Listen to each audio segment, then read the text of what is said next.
Should check the sound real quick, see if it's picking it up. Otherwise, it'll be really annoying.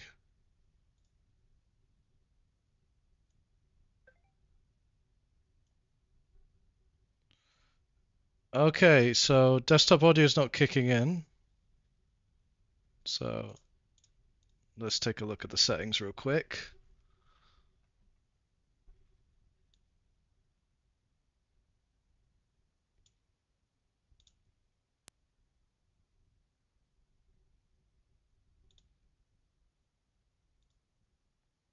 Oh, there's Discord settings on the chat. Oh, oh well. Something to look into later. Okay, let's take a look at audio. Properties. We want the headset. Alright, let's check now. Okay, yeah, that works. Okay. I think that covers everything. Oh, lost the window. There we go. Alright. I think I just need to collect the images. I forgot to do that. Silly me. I hate myself for that. Alright, let's scroll all the way back to last year, January, and just add the images as we go. So, alright, here we go. So, okay, cool. So, I didn't know Diamond in the Rough was last year. I completely forgot about that. What else we got? I guess we'll just go on my enemy list and go one by one in the meantime. Alright, so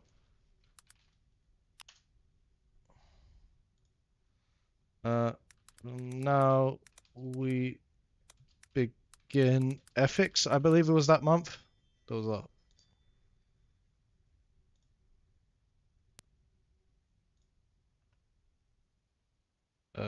okay. There's volume 1. Save image. Not my D&D folder. Thank you. Alright, save that one. Alright, what was the next manga? Oh, Ruri Dragon. Okay.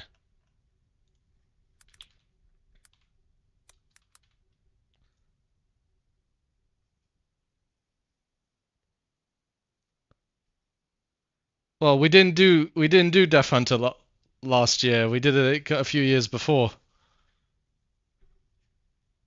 So we're not gonna cover it this stream. We might do like I don't know. I might do a mega stream. See how this one goes. Oh, it's with everything we've done, but there's a lot of manga. I don't know how much manga we've done in total. I feel like we've hit 200. I could be wrong though, but it's definitely a lot. Oh, Google Gemini is listening to my conversation. Give me answers I don't have. I don't need. All right. Anyways, on to the next one. So we got that. We got. Oh yeah, we need Fable.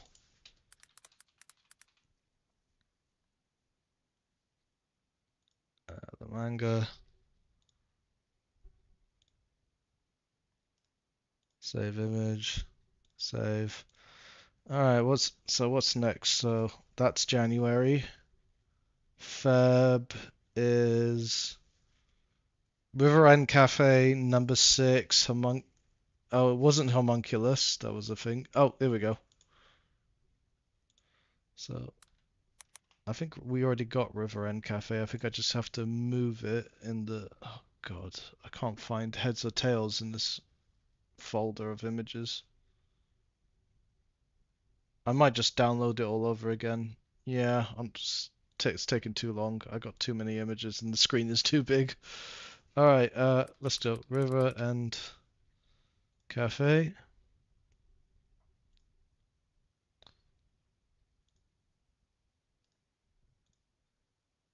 Let's put that in there. Then number 6.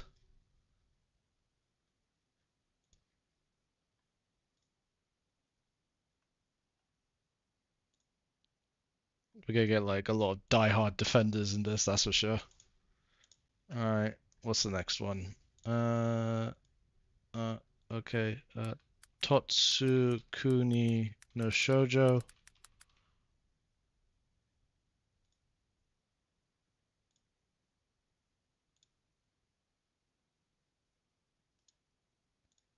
No, and there's no prequel number 5 either. No, so there's no sequel. Oh, I was thinking it was a bit quiet. I forgot to turn on some music. Uh,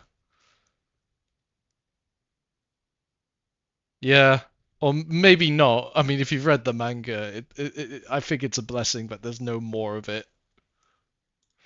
Let's see, DOC. I feel like jazz.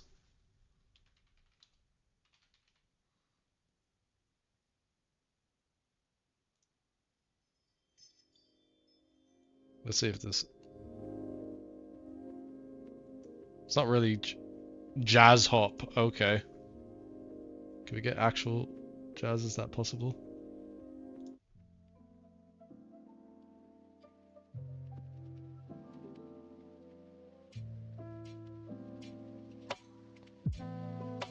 Yeah, we'll run with this then. Okay. Not what I was going for, but yeah. Alright, anyways, so that was Totsukuni no Shoujo. Did I save it? Yeah, okay, I did. Okay, I am so mentally behind. Alright, Girls Platoon. Wait, what was the name of it? Shit, I forgot the name of it. Girls Last Tour, that was it. I don't know why.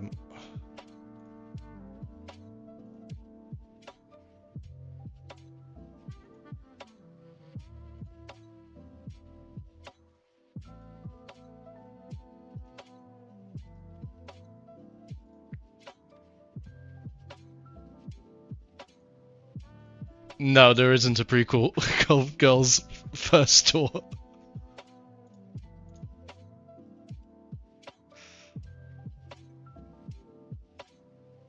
No one thinks about their first time in war. Alright, so we got Records of Ragnarok. I completely forgot we covered Records of Ragnarok. The second tour. How do we know it's the third, though? How do we know it's their third tour?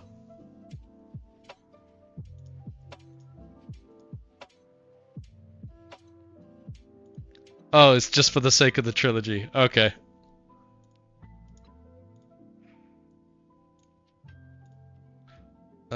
What else we got?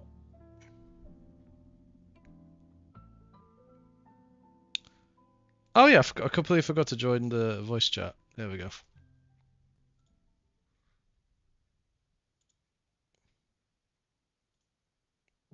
Okay, Katsuki no Yona. Here we go.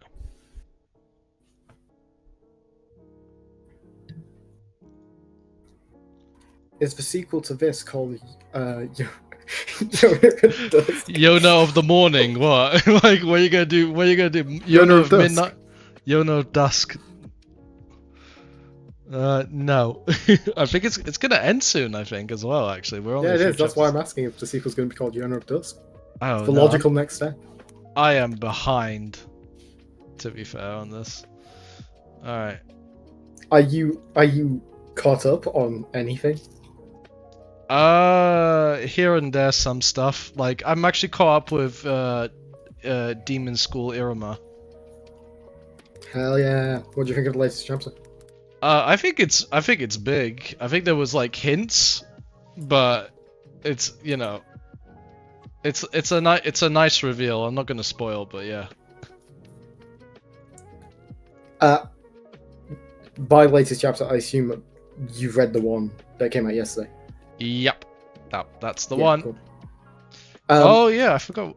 I mean, that's not really a reveal. I'm more confused as to why they had. I assume I didn't know how they got humans there. were mythical. No. I assumed humans were well known about. I didn't know they were going to be treated as like a mythical being. That's true.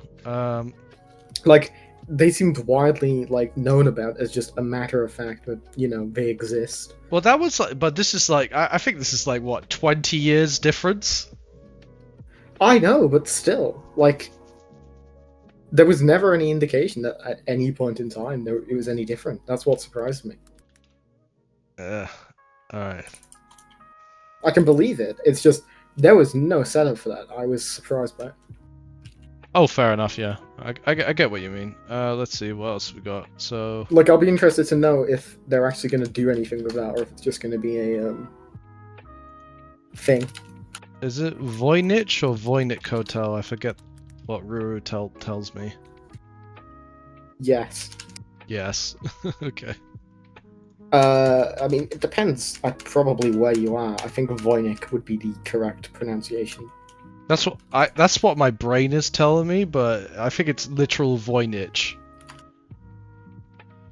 Because I think it's the European pronunciation with when they probably originally spelled the European it. pronunciation could be Voynich, because I could see that being The like, C is Voynich. Ch in some languages. Because like, I could yeah. see that being like a German thing. Well, because it comes from the Voynich manuscript, or the Voynich manuscript, or how it's pronounced. Yeah. Which is Italian. Ooh. Yeah, so But what was the rule? guy who discovered it was Polish, so Rulin probably would know, and my Polish isn't brilliant. Alright, we got Ajin. Alright.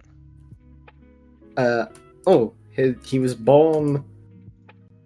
I'm not going to try and pronounce that, but that is probably, if I knew, my Cyrillic sort of language.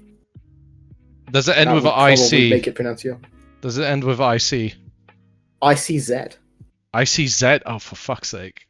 Yeah, that's what I mean. Okay, if it was this IC at the end, it would be itch. Like, in like Slavic countries anyways, but... Alright, the climber...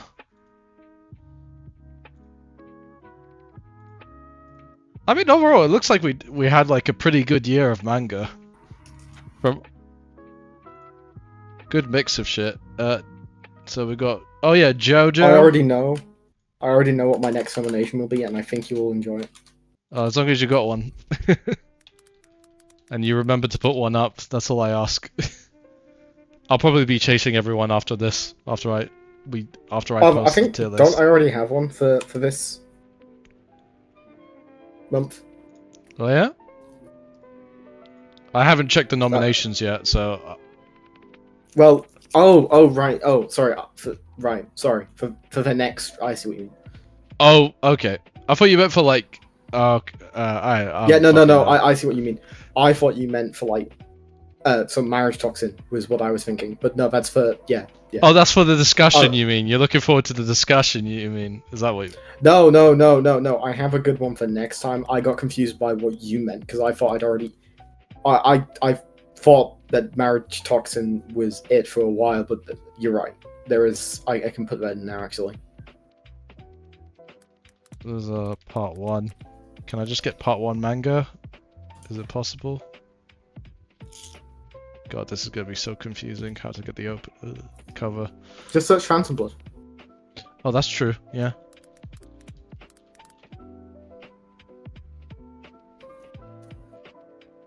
Good call.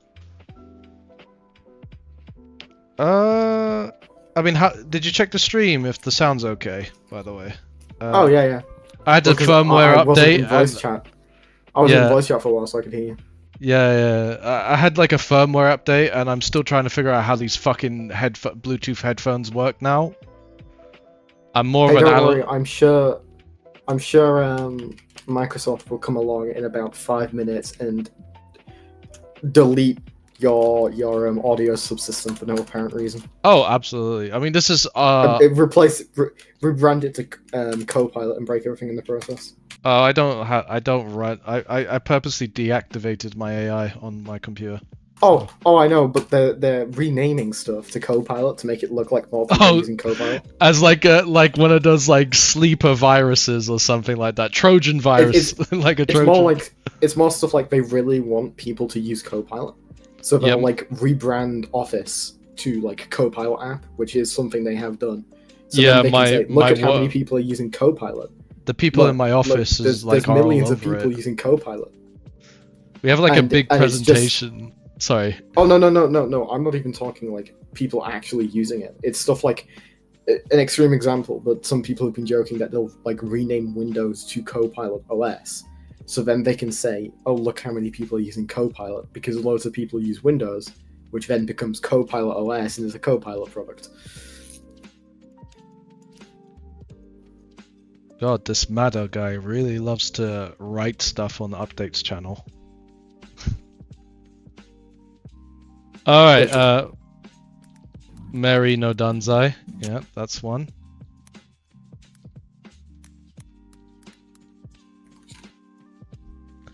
There's been a few more chapters as that came out since I last read it. It'll be good to catch up on it. I think it's like a beach island arc at the moment, so I wasn't really feeling it.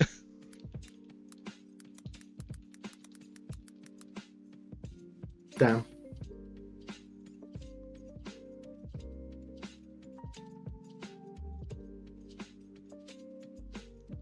Alright, a witch's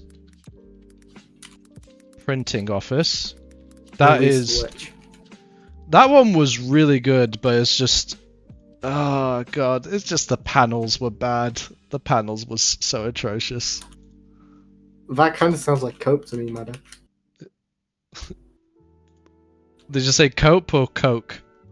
Cope. Oh, cope. It was really good, except this one thing which was terrible and ruined the whole thing. I wouldn't say ruined, but yeah. Revival Hunter. Was this your recommendation as well? Revival SSS Revival Hunter, let's go. Oh my god, I am Peak behind fiction. on that. Peak fiction. The Akane, latest arc is Banash. good again, and then it immediately went onto hiatus because the season ended. Oh, fuck. Ah.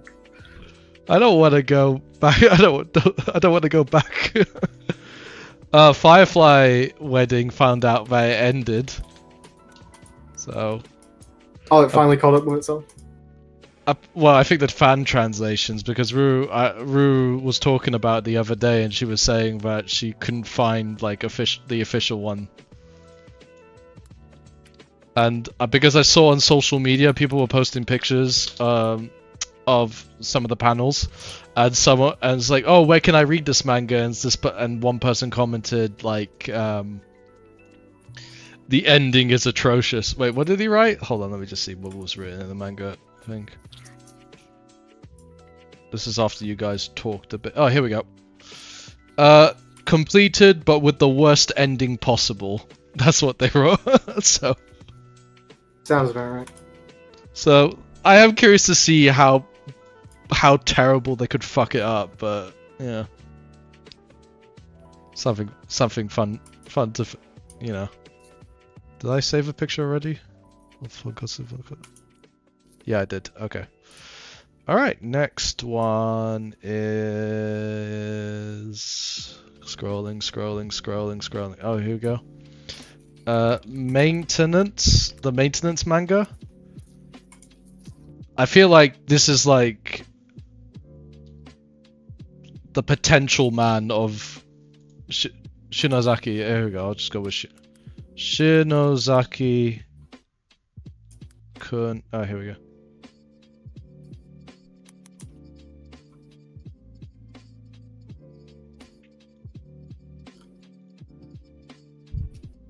This one was like the potential man of last year. It had a lot of potential, but it's just not living up to it. sounds like a skill issue. A Witch's Life in Mongol might be one of those literal diamond in the rough. Like it's like a sleeping like S tier.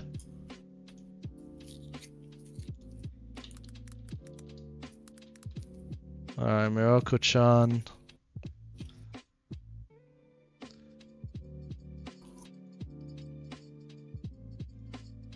Bloom into you.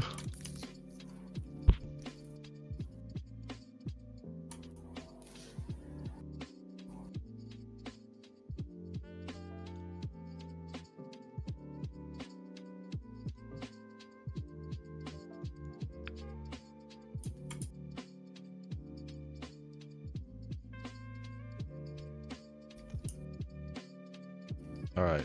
We're getting close to the end now, so we got Run Away with Me Girl.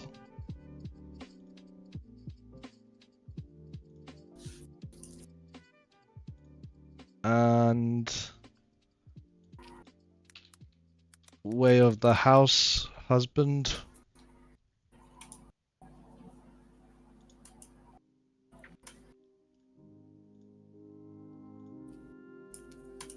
We got Arte.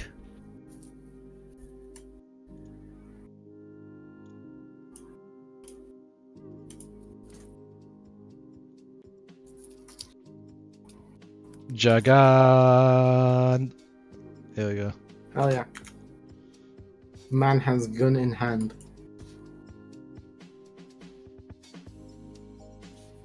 I forgot how the lyrics go, but like the big iron on his hip song. Okay,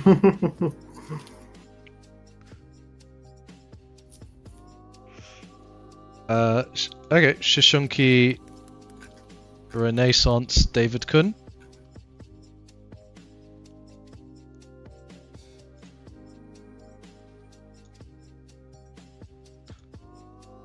Sanda.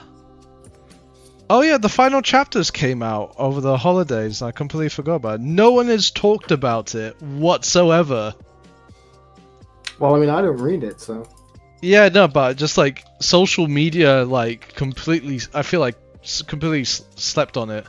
Oh right, yeah, Bibliomania doesn't have. Okay. Oh, thank God, I have the image saved.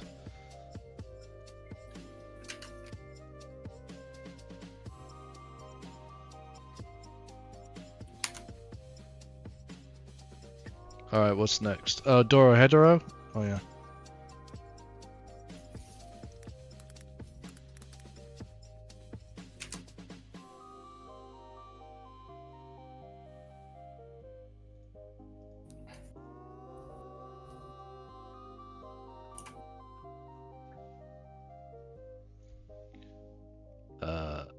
And I think, oh yeah, here we go, the last month. So we got, I think I added them. Let me just double check. There's Demon School. I think I forgot to add Bills. Okay. I know you're in there, you bastard. Did we cover After God last year? I think so. I feel like I scrolled past it. Oh my God, I really need to catalog this shit. Oh wait, I did catalog this shit. Never mind. Oh my God. Yeah, I could just look at the monthly nominations.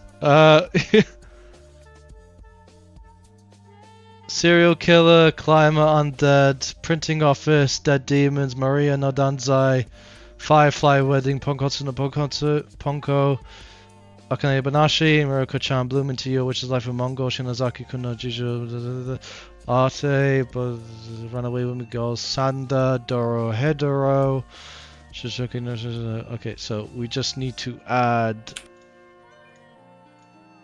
Okay, so... Nausicaa.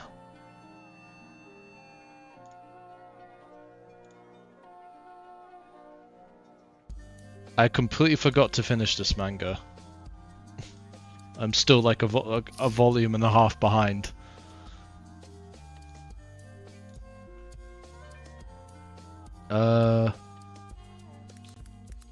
Beelzebub or Beelzebub, however you want to pronounce it.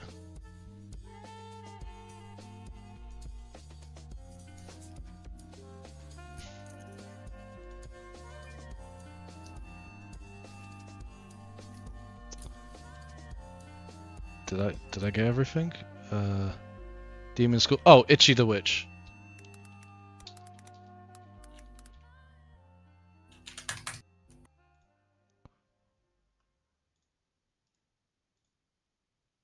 And I think that is the whole list. So I think I can just go on the S tier list now and just show all pictures. Yeah, I'm not counting this month as this month's manga, because that's 2026. So 1, 2, 3, 4, 5, 6, 7, 8, 9, 10, 11, 12, 13. So 40 manga we covered last. That's pretty good, all things considering. Yeah, it's not that bad. Alright, so I was thinking of names for the tiers. So I was thinking like we start with Masterpiece. Death Hunter. Death Hunter. What else is okay? So I think there'll be mid, and below mid is Burn It. What else we got? We got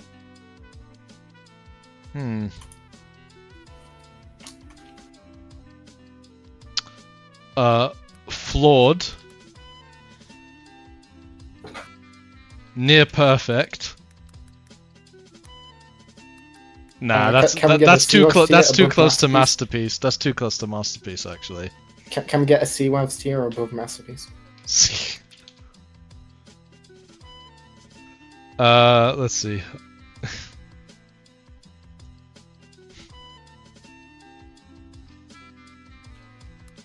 C-Wavs. Just call it C-Wavs.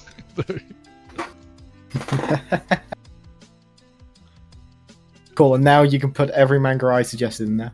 Do you think we should add another tier above Solid? Sure. Yeah, let's just put like... Flawed Masterpiece.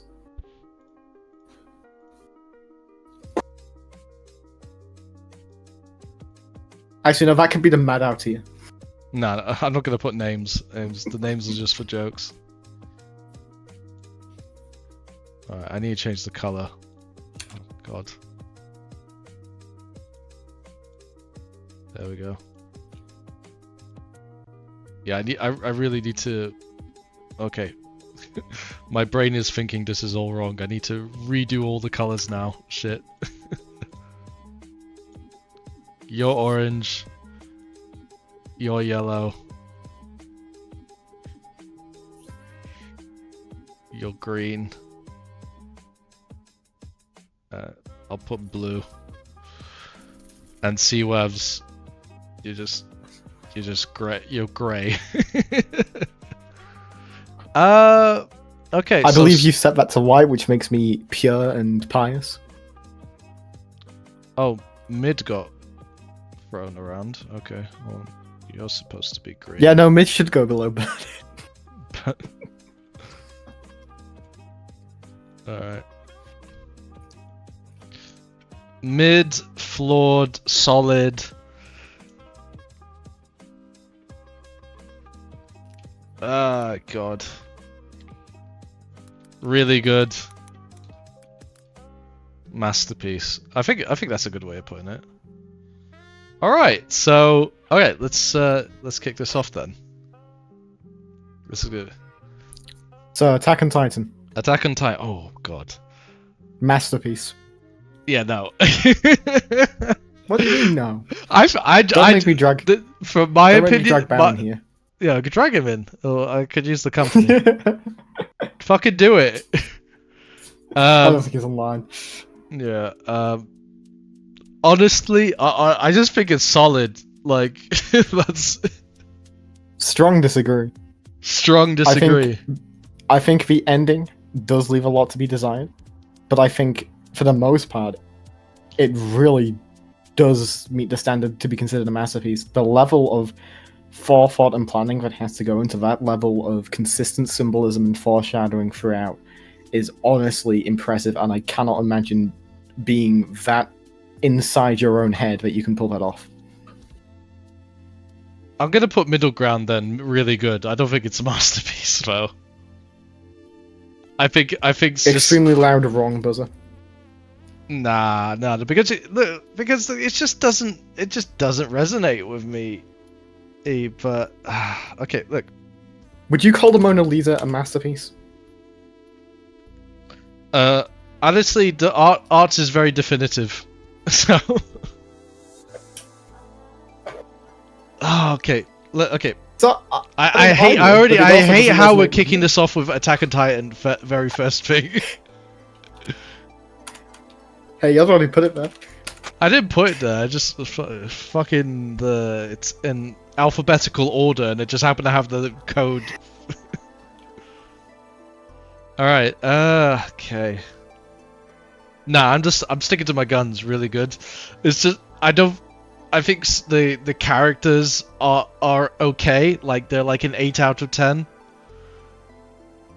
You know, it's yeah. I think the characters are decent enough with an 8 out of 10. When the story setting initial premise is interesting. The story expanding itself and the whole world build around how the world is structured, I wasn't a big fan of. Why ever not? I just didn't care for it. I thought the whole, I get what's the best way of putting it? I think it just didn't feel as amazing as I hoped it would be. I think it's like you had this whole world behind the wall that and I get it. I think it's one of those I think it could be a testament. You could see it as a testament to how well the story was written, that you were that it made your imagination go wild at the prospect of what it could be. I found all of the reveals very satisfying for the most part. I really enjoyed learning about the wider world, and I can't say I was disappointed by it.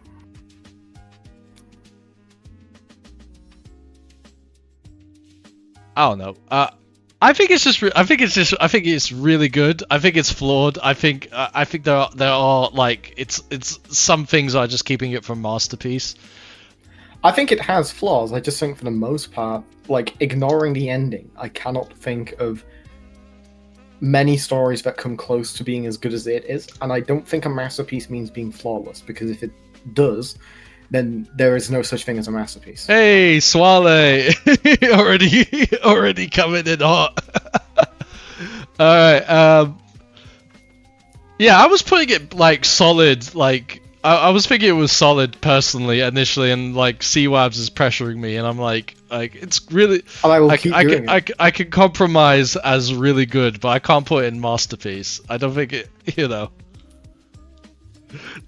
I'm just not a fan of the character arcs. I think it's just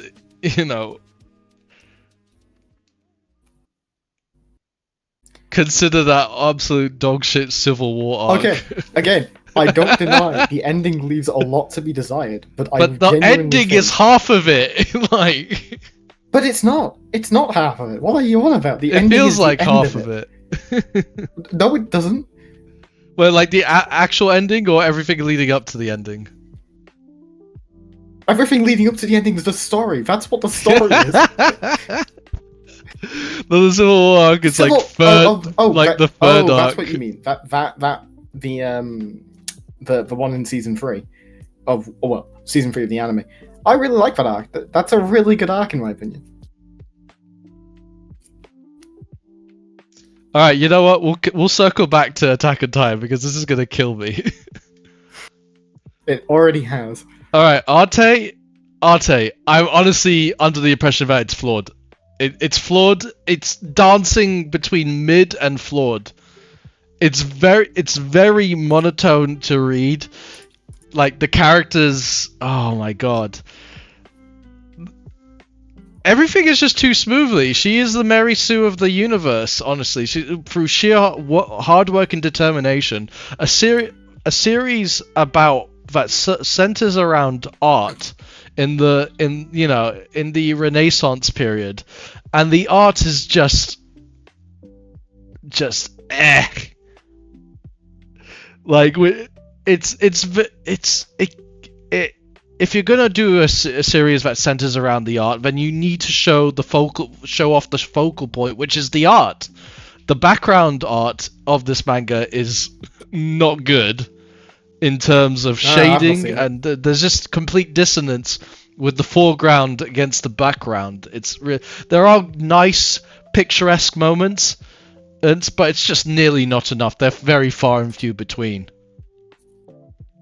And Arte herself, she's just very generic main character. She's just through sheer hard work, you know, there's, you know, she can overcome any obstacle or, you know, and people, you know, any issues that she faces in terms of other characters, she could just overcome that by, again, working really hard, and people admire her for her hard work, and that's it. You know, that generally is how stuff goes. If you work hard, people admire you for it. I get it, but you know, at the very beginning of the series, they touched upon like the dark aspects of, you know, Venice and Florence in that time period and stuff like that, but they never follow through with it, and it's just a waste of potential. You know, you know, for a series where the focal point is art and it's a woman working in a trade which is considered to be a man's job, it feels very underwhelming in those categories, and I think it's like, the more I talk about it, the more I think it's just mid, actually. It's dancing between the two. It's a high mid, I think. It's like a 5.5 out of 10, honestly. Dead Demons, Destruction, I am gonna say it's flawed. Actually, I have read some of that like 6 years ago. No. Okay. No, Well, oh my god, 7 years ago. I'm gonna jump back real quick just so I can give context of what Arte looks like, because it's driving me mad how you know. Oh, it's finished as well, apparently. Oh, perfect. You've got more to read. Got more fucking to read. Jesus. Okay, let's see if I can. You were not happy at that. I'm not happy at the prospect. Like the backgrounds are just the way they put the white aura around the characters. It feels like there's a dissonance between foreground and background. That's pretty common, though, to be fair. I know, but look at the shading here. Don't see problem. You don't see the problem. Okay, No. the fact that it's just like this. It's not even fog. This is just like, oh, it's far away. Hey, but how can I? I mean, yeah, but like what's there looks pretty nice. There's a lot. It's just generic shading. I know it's a visual medium and you're supposed to look at it, but like, I don't think you're supposed to look at it that closely. No, it's extreme. Unless it's like a double spread like this. It's extreme. Look, in a double spread like that, it's okay. Usually these double spreads, though, the details are very, very zoomed out. So it's not just this page, for example. If we jump to like, I don't know, chapter fucking 20 or something.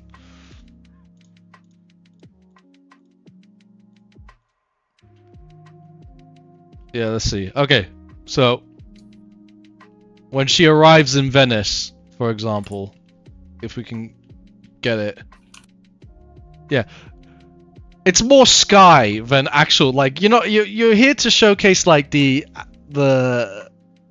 you know, Venice, the new environment and everything, and it's just, you know, come on.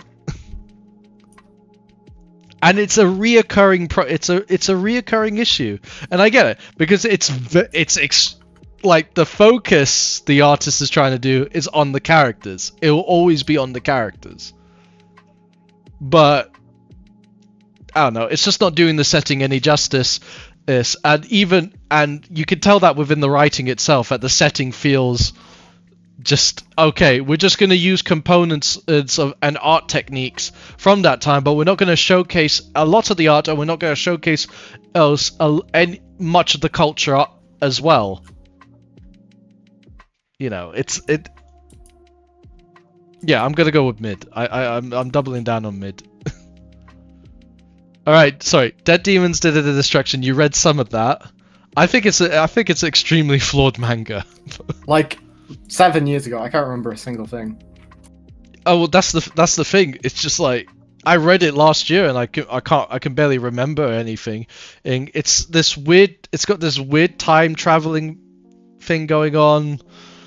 The characters, it was sort of surreal at the beginning, and then it just became monotonous. Like you're just going through the motions of trying to finish this manga off. Honestly, that's the reading experience with this manga. It's Right, yeah.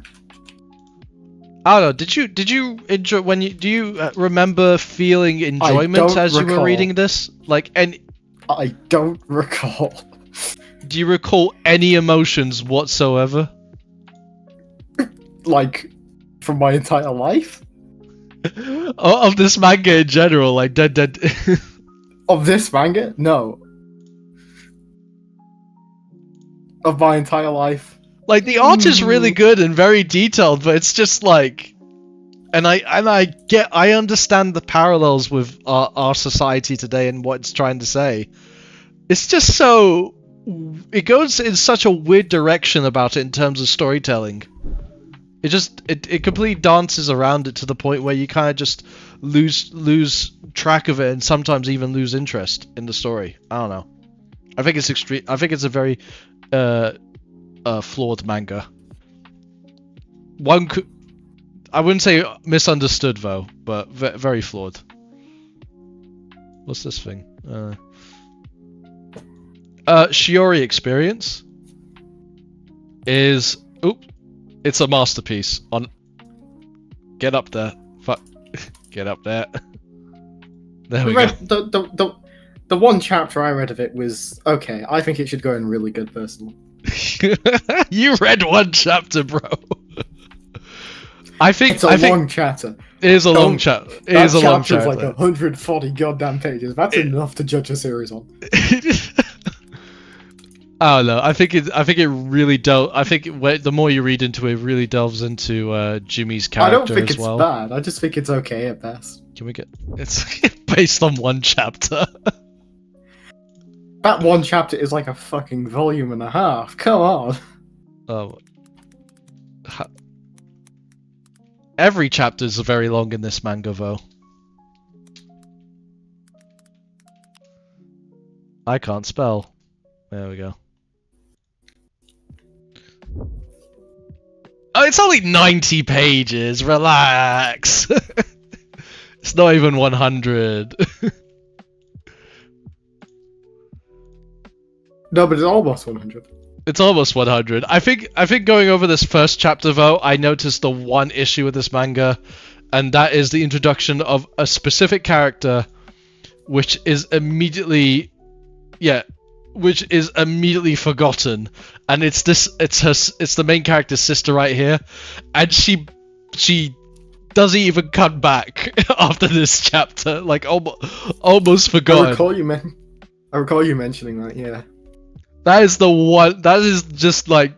See, I know she's not even integral to the story, but I feel like her comment to her sister, this part here, has like it's such a key first step in terms of the character's motivation, and yet we never come back to her. It's crazy.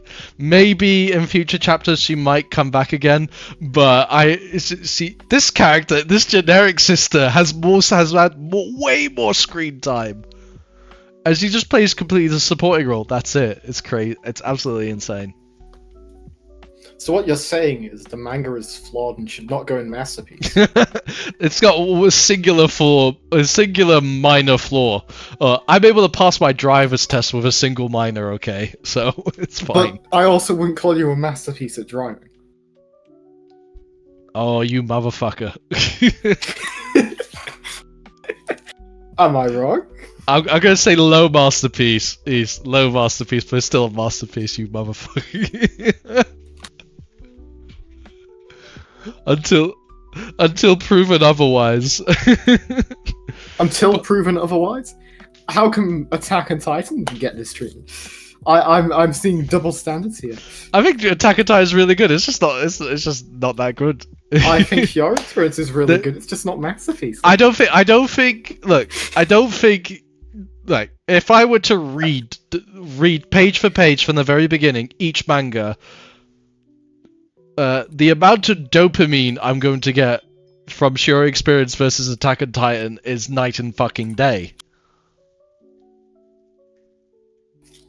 Okay, so what you're saying is because I wouldn't get that with your experience, it's not a masterpiece. It's only Well, really good. you can't. Well, you'll never get that experience for only reading one chapter. You dumb fuck.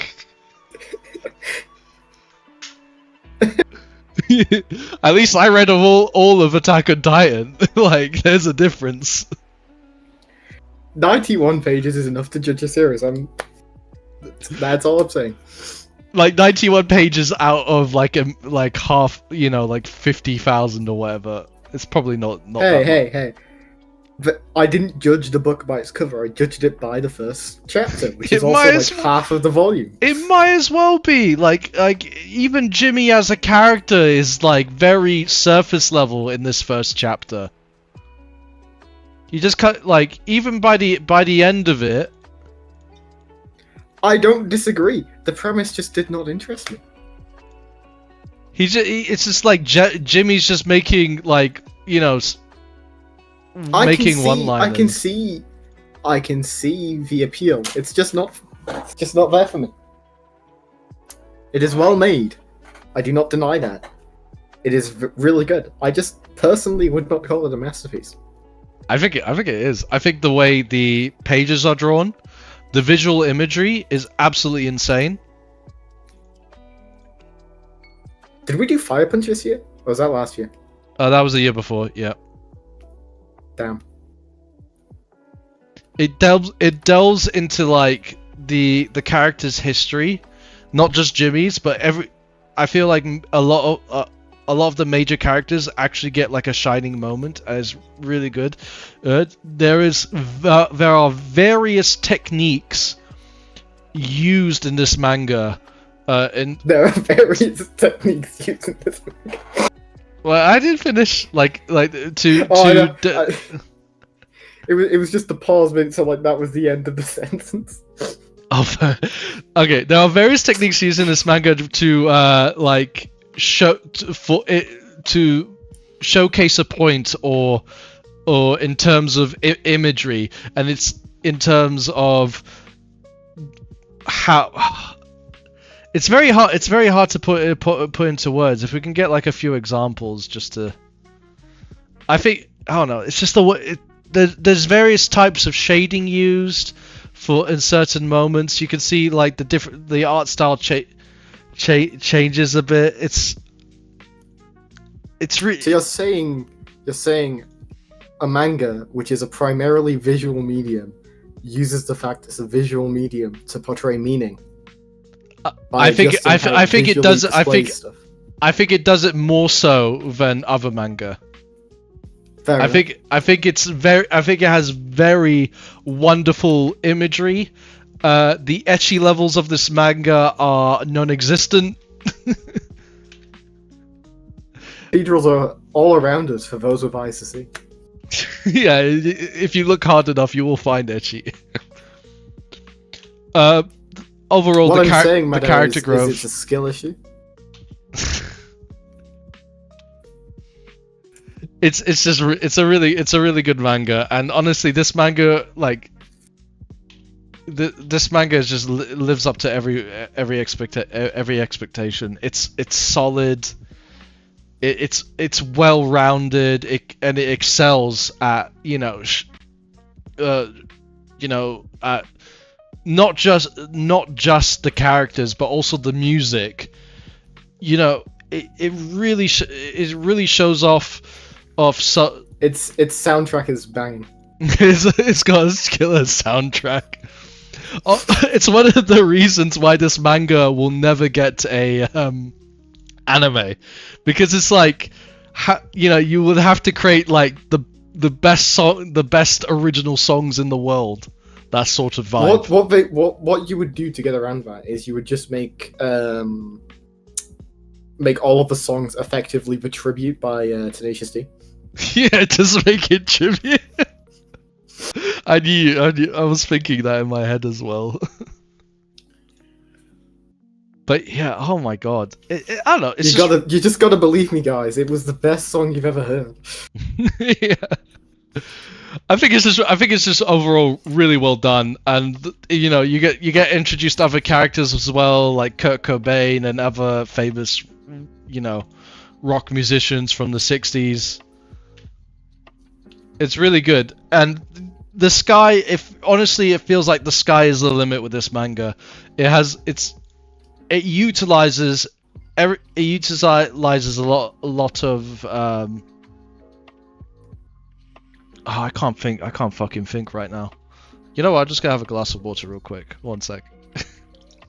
Just need to hydrate myself. Play Popeye So whilst music. he's drinking and can't say anything. Yeah. All right, I had a Oh glass. damn it! There we go. What do you want to say? I couldn't think of anything funny to say in time. I had a jug right in front of me and a glass and a jug in front of me. I just had to refill it. Quick, grab the drug. Can we can get like delay an him next example? I just really want to get like a really good example.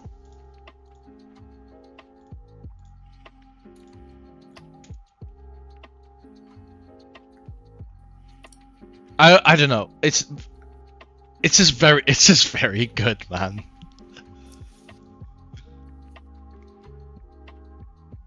It's just so good, man. It deserves to be considered a masterpiece. Okay, it's very fucking good. The Fable. Oh my god. That is a masterpiece. Is it better? I'm not gonna say it's as good as the Shiro experience. See web's tier. See what else? Can I was one of mine. Was this yours? I'm pretty sure. Yeah, I'm pretty sure Fable was me. I could be mistaken. If no, not, that was Rulin. That was Rulin. Was it? Yeah, I think you showed it to Rulin. She tried it out, loved it, and then put it as a ticket. I think that's what happened. Right. I know I definitely at least read it before like it got nominated. Yeah, absolutely. Like, oh yeah, hell yeah. One that I've already read. Finally. The whole point is to try new manga every month, not talk about your reading history.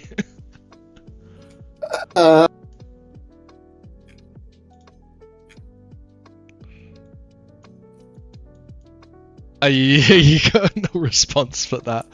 Totsukuni no Shoujo, I feel like it's very good the first half. The second half, where it starts to delve into the actual the actual history of the characters, I think it's and the human world, I feel like there's just too much fucking talking. It should have just stayed more mysterious and kept the human aspect minimal, and you know, I don't know. It just needed a little bit more. Let's see if we can get Totsukuni no Shoujo. You got no opinions on this because you haven't read it, have you? I think I've read one page. For fuck's sake, man. Don't worry, it gets better. Like 6-7 years ago. It's just it's just for a manga that was all about. I wouldn't say it was stoic or anything, but it was quiet and eerie. And then you get to the second half, and you get a bunch of these you know, human characters, and there's just like a bunch of talking, you know.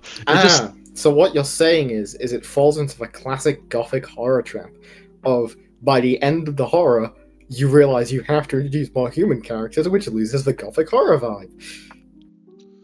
Yeah, I think that's what I'm going for. I don't know. I was thinking in terms of why most of the Godzilla movies are bad.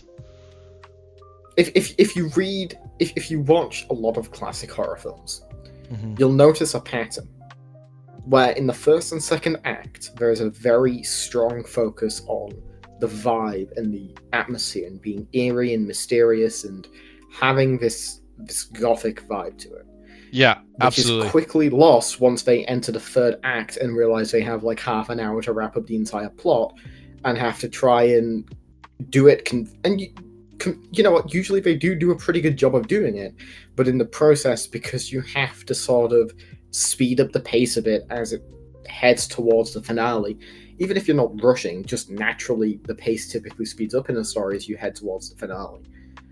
um it's not uncommon for them to lose that atmosphere to a degree, and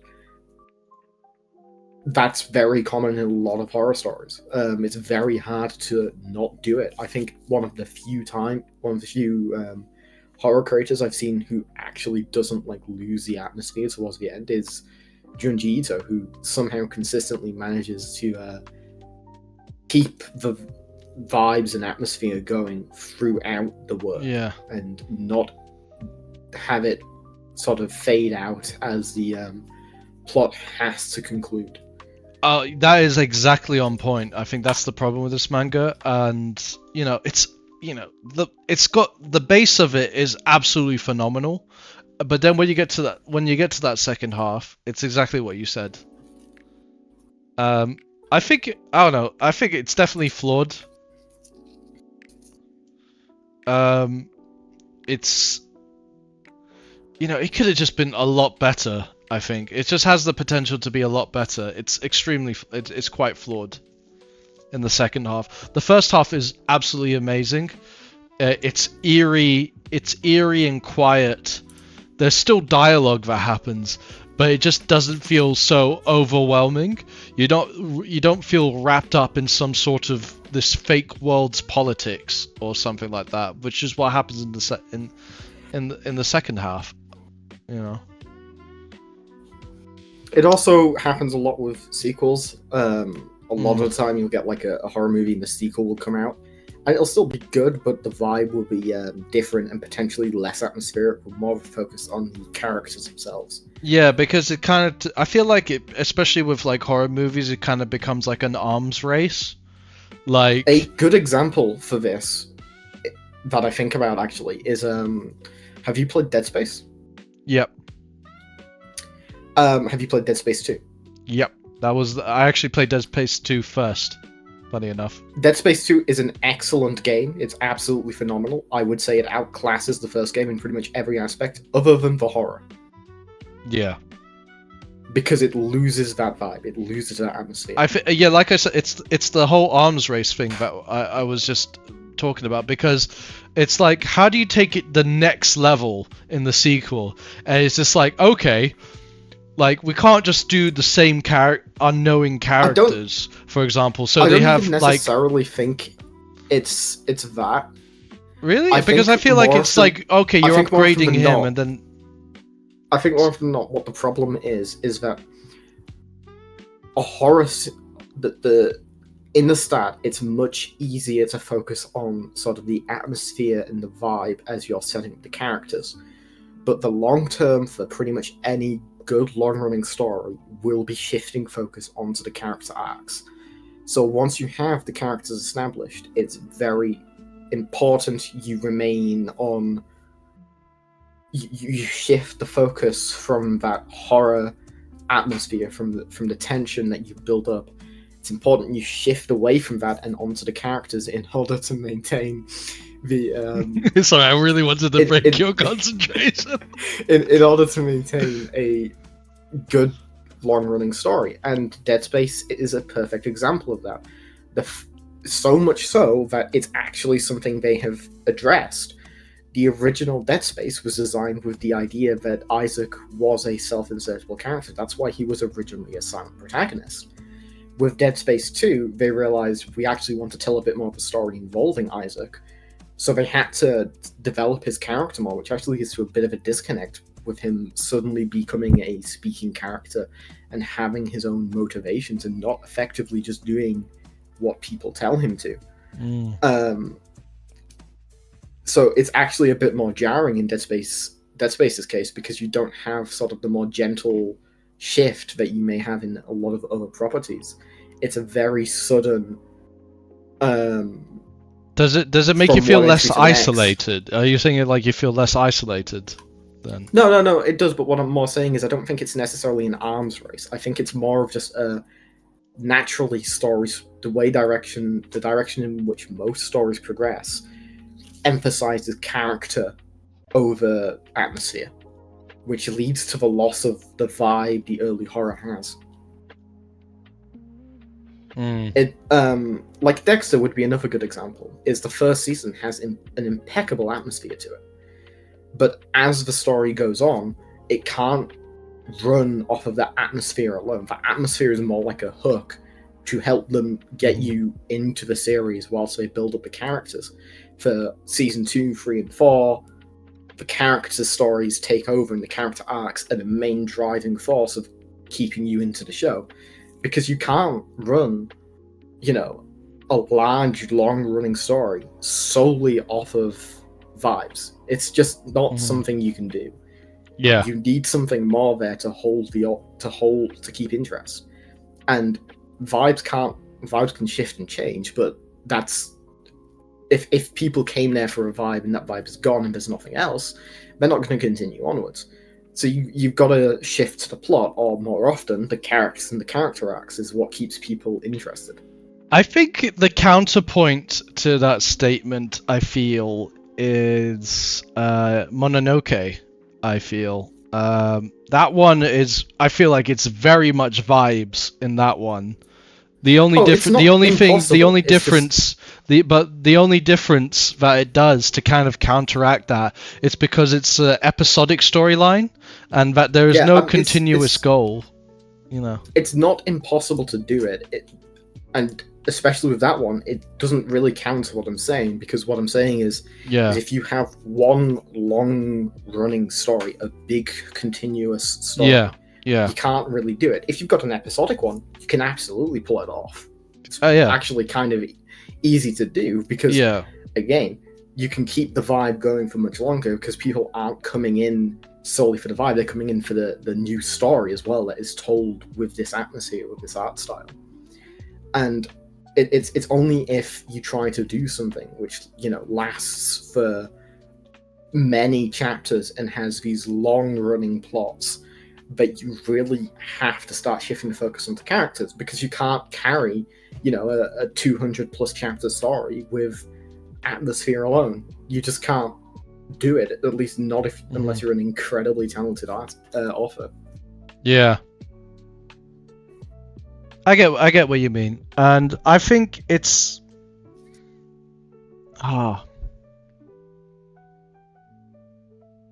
I think I might need to include like another category in between solid and flawed. Like, Matt, are we just gonna end up with a rainbow? Well, I like keeping the color theme, but it's no. I'm more mean. Are we gonna end up with like just a pure spectrum? No. I think it's just I don't know because I don't think it's solid, but I don't know, because if it already feels sucky that because I rate it higher than Dead Demons and it feels sucky that it's there. But I guess what I tend to do is put the leftmost side is higher rated than the right. That's what I'm going for. That's why I was thinking maybe Fable is higher rated than Shiori Experience, but based. Also, I would like to point out, seeing as being white would imply that it is correctly embodying all other tiers. All of it, yeah. That's what I was going for, totally. All right, let's zoom. I'm gonna zoom in the page a bit, so it's so we can see it a bit better. Okay. Cool. What's the next one? Oh, number 6. Number fucking 6. Yeah, burn that shit. Burn it. Burn it to the goddamn ground. I can't say anything. Not read it. It is like trash. Like, oh my god, I read the whole damn thing on the scale of what's the really really bad one? Like Rosen, it's not as bad as Rosen Maiden. On a It's not. scale of Rosen Maiden to Attack on Titan. Oh my god. Well, it's near Rose. It's like near Rosen Maiden, but it's not. It's slightly more digestible. Like you could read. I mean, the fact that I was able to read the whole damn thing. It's because it's so stupid. That's what kind of what. That's kind of what keeps you going. It's just like, oh my god, it can't get any more stupid than this, you know, and then it does. Oh, there's a. Oh my god. You know that joke we. Let's fucking go. Number 7. Oh my god. You motherfuckers. Yes. 8.7 as well. Oh my god. I hate this. Does that mean there's a number 5? I'm scrolling down, checking if there's a number 5. There's There a isn't number a 0. number. There's a number 0. Where's number 0? I didn't see. You scroll past it, it's above. But further up. That's number 6, 0. That doesn't count. Well, the other one's number 6, number 7. So Yeah, that's a doujinshi. I mean, it's still. so is number 6, 0. Oh, yeah, I know. Oh my god. I hate this so much. Alright, okay, we gotta go.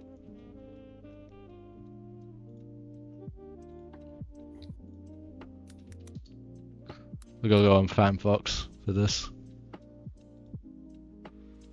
It's just so dumb. Like, the art is okay. It's like, it's pretty generic. Like, this is like some early 2000s generic anime manga, you know. Your favorite art style? It's so, oh god. It's very, you know, it reminds me of another manga I disliked, and that was Lucifer and the Biscuit Hammer. I did not like that one either. This is so dumb. Like, it's I don't know, he goes outside, like... I need room service. She is like, her entire story arc is so fucking dumb. Also, there's a moment where she tries to seduce him at the very beginning. It's like, It's already been an hour. We should probably move on quickly. I want your sperm. Well, we spent a few minutes like in the setup, to be fair, so it's okay. Oh, I know, but like, we've done what? 5 manga? How many more do we have to get through? Oh yeah, we'll pick up the pace. You know, we done 6, so it's not as bad as you said. You know. Okay, so Voynich Hotel. Okay, I really want to just talk about how trashy it is. Let me have this. It's so dumb. It's like watching it's like a Chunibyo romance, and then you get to the final, and then you get to like near end, yeah, and like the final thing, it's like some giant fucking wasp or something, like. Yeah, like that's the final thing. It's so stupid. Everything is stupid. It's very back and forth. You know, it's written by an edgy. It feels like it's written by an edgy. This has 8.27 on Manga Dex. Yeah, I feel like in Manga Dex the scorings are just like it's extremely polarizing. Voynich Hotel, masterpiece. Not a masterpiece. Absolutely not. You were wrong on this, Meadow. We have it on good authority. You were wrong on this. Okay, find the clip. Find the clip. Get the clip. Do I need to find the clip where both me and Rulene just completely blast you for your opinion on this manga? Go for it. I fucking dare you. So I could use the new video.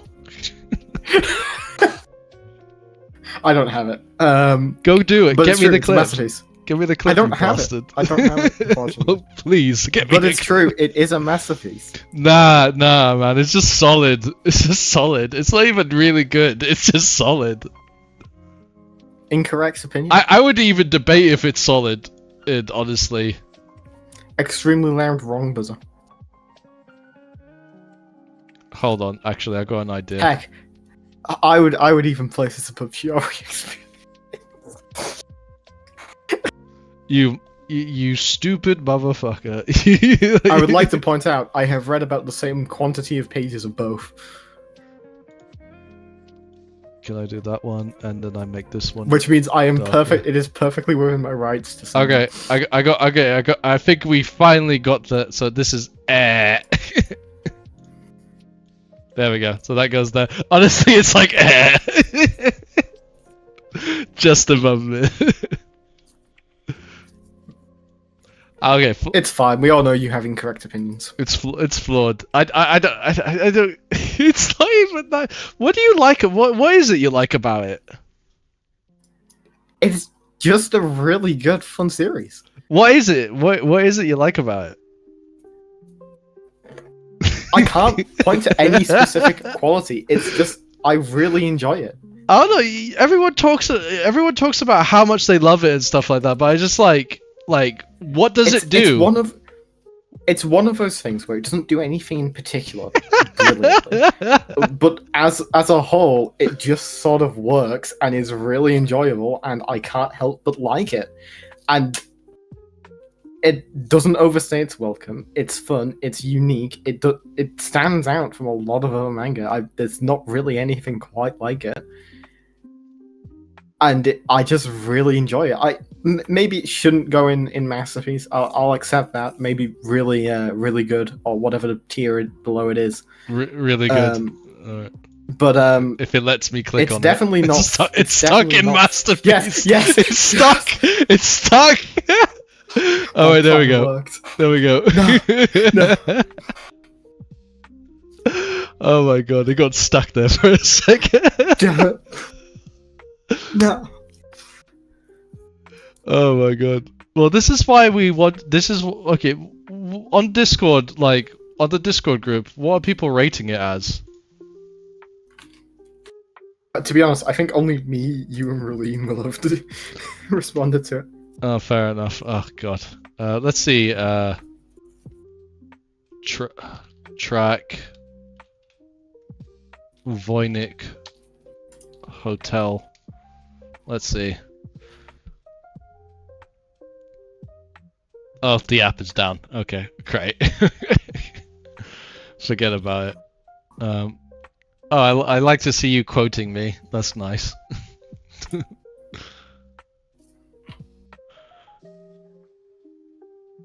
Alright. Okay, let's move on to the next one. Girls Lost Tour, solid. Maybe really good. I'll say really good. It's better than Voynich Hotel. That's for sure. Have you read that one? You're silent. I know it's not better than Voynich Hotel, but I can't prove it.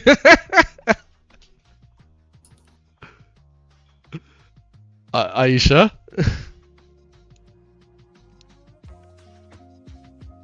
Okay. Is there any part? Have you read it?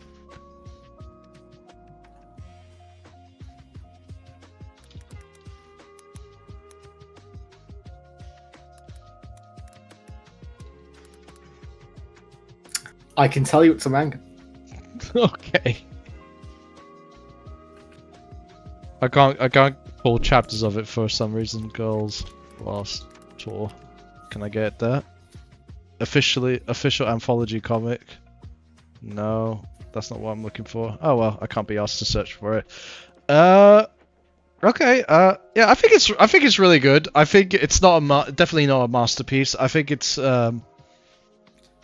it delves into like existentialism and sort of sorrow and grief in this apocalyptic world. Where else have I seen those things? It does it in a meaningful manner, which makes it more liked than a certain manga. I don't even think you know which manga I was referring to there. Is it okay? Which one are you referring to then? Chainsaw Man and Fire Punch. It's not even in this fucking thing. I never said it was. Oh my god. Okay, whatever. And I think it's better. I definitely think it's better than Voynich Hotel. That's for sure. This is really good. It's okay to be wrong. It's okay to be wrong. Beelzebub, honestly, if it wasn't for those last 2 arcs, it would be masterpiece. Burn But it. no, fuck off. It's really good. It's really good. Burn it. No, fuck you. I didn't know you swung that way. I don't, but I'm willing to try. I really am the Ace Wavs, like Ace what? like Ace Rimmer. Oh my god. Okay. I'm the only one here who's seen Red Dwarf. No, I've seen Red Dwarf. Oh, cool. You got the reference. Yeah, it took me a while to remember. To be honest, it's been a lot of Do years. you remember the scene with You've not seen Red Dwarf in 12 years? I haven't seen it in a long while, to be fair. It's like one of those shows that if it's on TV and I got nothing better to watch, I rewatch I'll watch it yearly. You keep up with it actively, you mean? I rewatch the entire series once a year. Oh, no. I just watched it on and off on daytime TV. You know, like... Hang on. You need to watch the clip to refresh yourself on what I am referencing here. Okay. Alright, I'll click on it. Feel like I'm gonna get in trouble for this, but... The BBC's gonna come come right at me.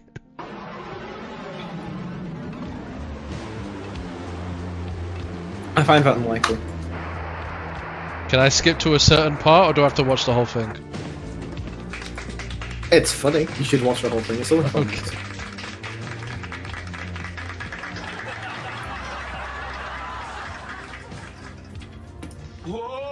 Is this the best the quality can go? Hold on. Yeah, this is the On this best the specific quality. clip, yeah.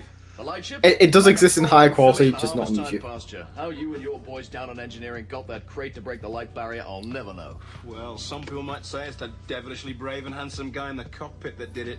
Tish pshaw nonsense. Any old twit can hug the event horizon of a black hole, then loop-de-loop round a spinning singularity at twice the speed of light, then slam the engines into reverse and blast out of an imploding nebula. It's you and your guys with the magic wrenches down on engineering spanners. You're the ones who break the records.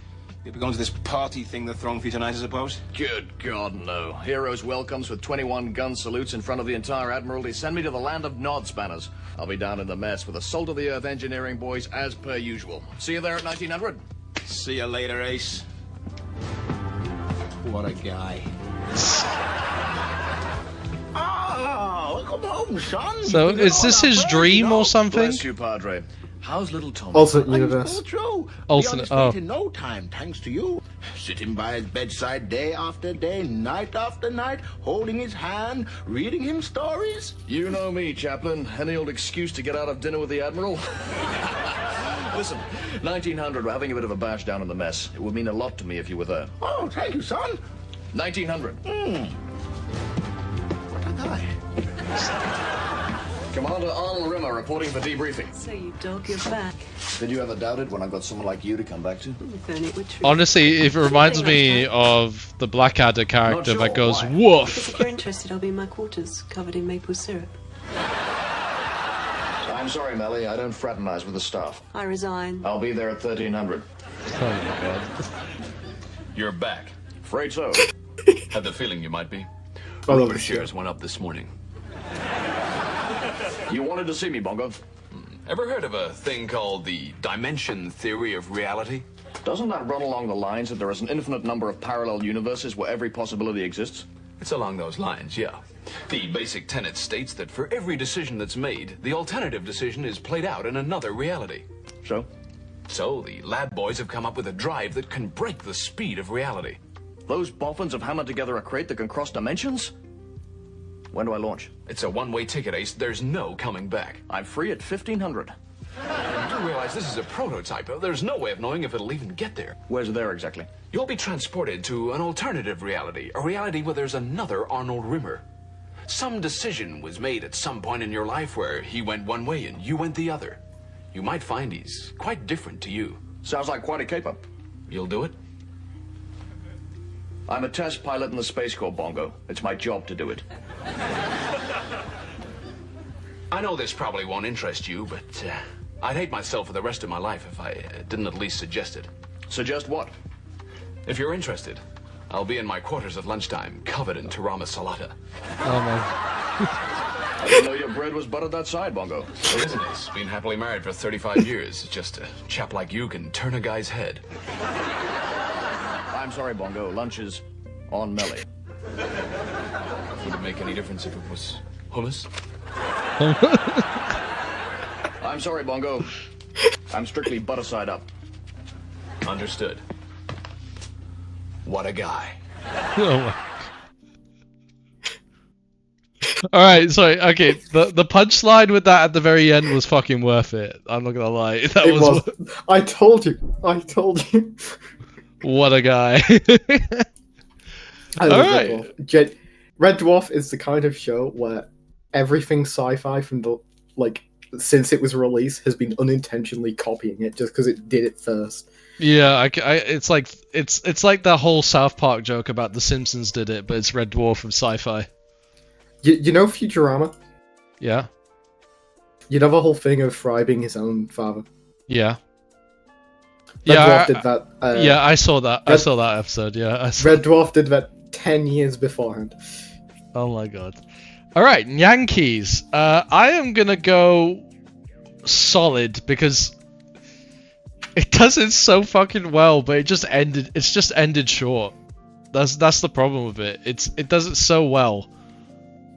It's just there could have been so much more. They could have had it all. I don't know if it was like have you read this one?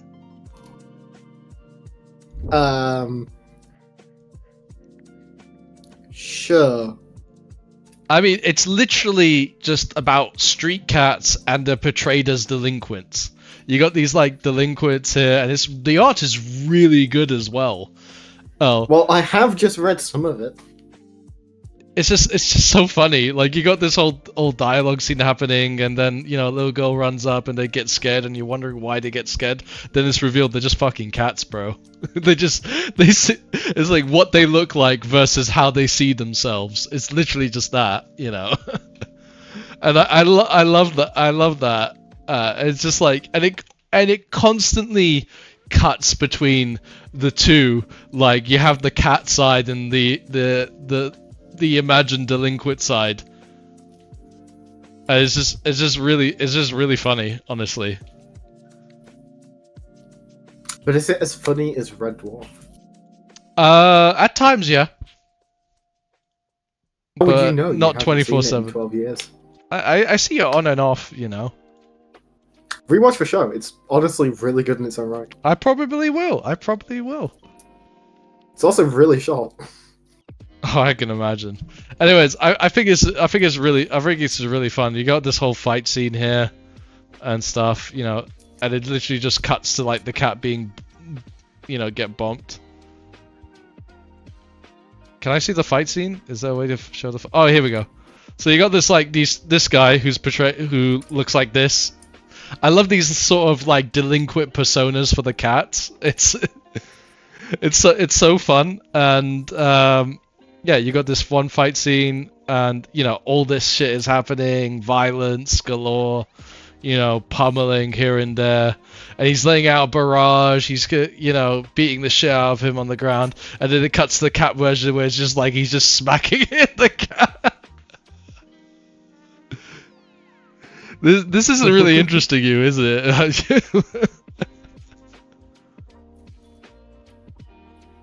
I mean, I can now say I've read some.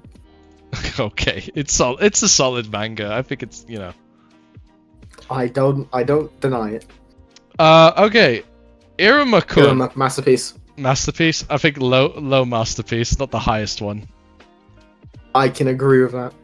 I think it's that. No, no. Okay. Wait, you're saying no to the idea of it, or no, you're agreeing No, with me? no, I was saying no to it not going in solid because it got stuck in solid. Oh yeah, yeah, that happens. I think there's like an invisible box or in the way because of this ad at the top. It's really annoying. Yeah, it's just really good, Iruma-kun. I think it excels at what it does.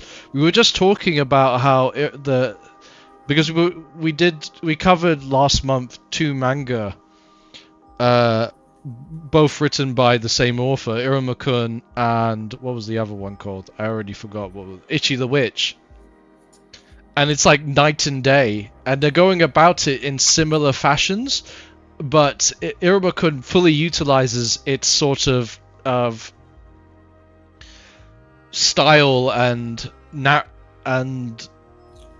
genre, the genre it's in as well. Like, it's supposed to be like it does it, you know, it excels at being a daily life manga.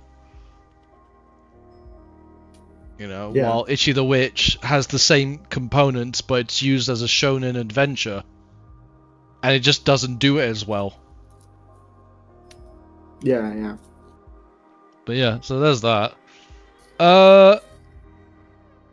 Yeah, I think it's definitely worth putting it in Masterpiece. That's for sure. Records of Ragnarok. Oh my god, would I say it's good or solid? Personally, I think it's solid. I think it has really good moments in it. I feel like the art style, while it's very, what's the word I'm thinking of? Fun and distinctive. You know, it's very unique, and it really plays to it in some scenes. It can be a bit ugly at times. I think the storytelling is pretty, you know, one-dimensional. It's, you know, like, oh, big, you know, one fight, you know, big fight, and oh, sad backstory. And some of the backstories are sad or anything, but it's just like, okay, that happened. And I know it's like one big tournament thing, so there's going to be a lot of back and forth as well. I don't know. What have you read this or seen it? I would like you to take a stab in the dark. How so?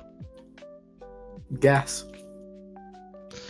I'm gonna say you watched clips of it and you didn't read it. No, I know nothing about the series. You know nothing. It has a Netflix anime. Okay, well, it's like I said, it's okay. It's solid. It's a solid manga. It's entertaining. It just, I don't know. I feel like there's something missing to it. I don't know if it's just because of the way the stories are done, or if it's just the art style. I don't know.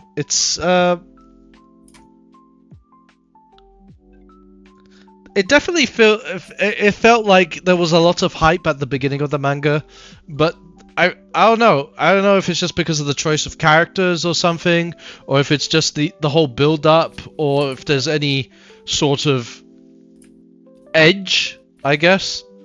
I don't know. There's something missing to it.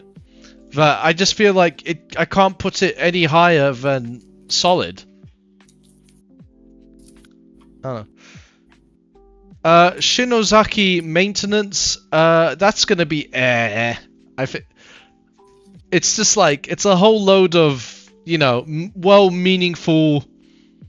You know, the character development is pretty minimal.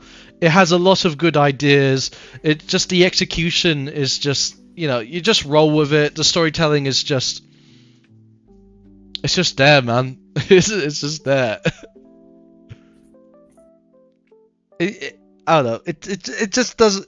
There are magic components to it, and it does showcase the magic, and that's why I think it's, you know, it's better than Dead Demons, but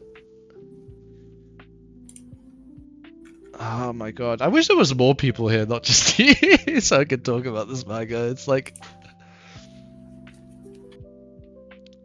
Oh god. I am stuck between flawed and eh. Because when I think about it, I feel like it's an eh. But then I think about the strong points of this manga and I think it's a flawed manga. If I really think about it.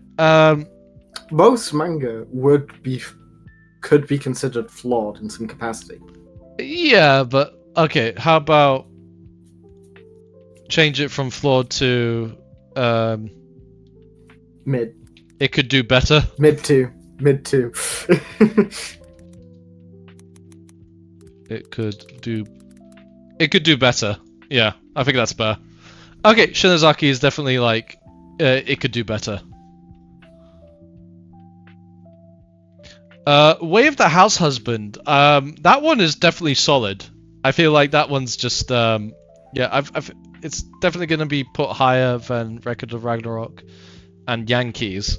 I don't think it's really good. I feel like the jokes kind of just get boring after some point.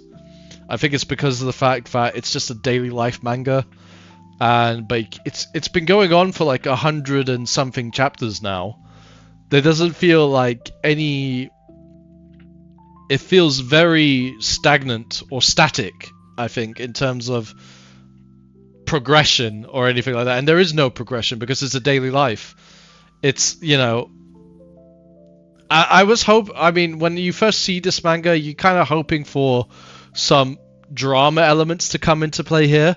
But the introduced drama of each chapter is quickly... dismissed by the punchline, which makes it very good for like a while, and then you just kind of you start to experience a fatigue, and that's why I think it's solid, but I don't think it's really good. Yeah. River End Cafe, I feel like that one has the potential to be really good. I think it's like it is like an episodic daily life sort of thing, but it goes the extra mile with many different genres and many different lives of people, and it could be some of it's funny, some of it's raunchy, some of it's spooky. So it really I feel like it's very explorative with the different themes, and I feel, and it's all a callback to the natural disaster that happened in Japan back in 2011 in a certain area in North Japan as well. So there's like, it does give me a sort of resonance to it that I feel is, very meaningful behind it. I don't know.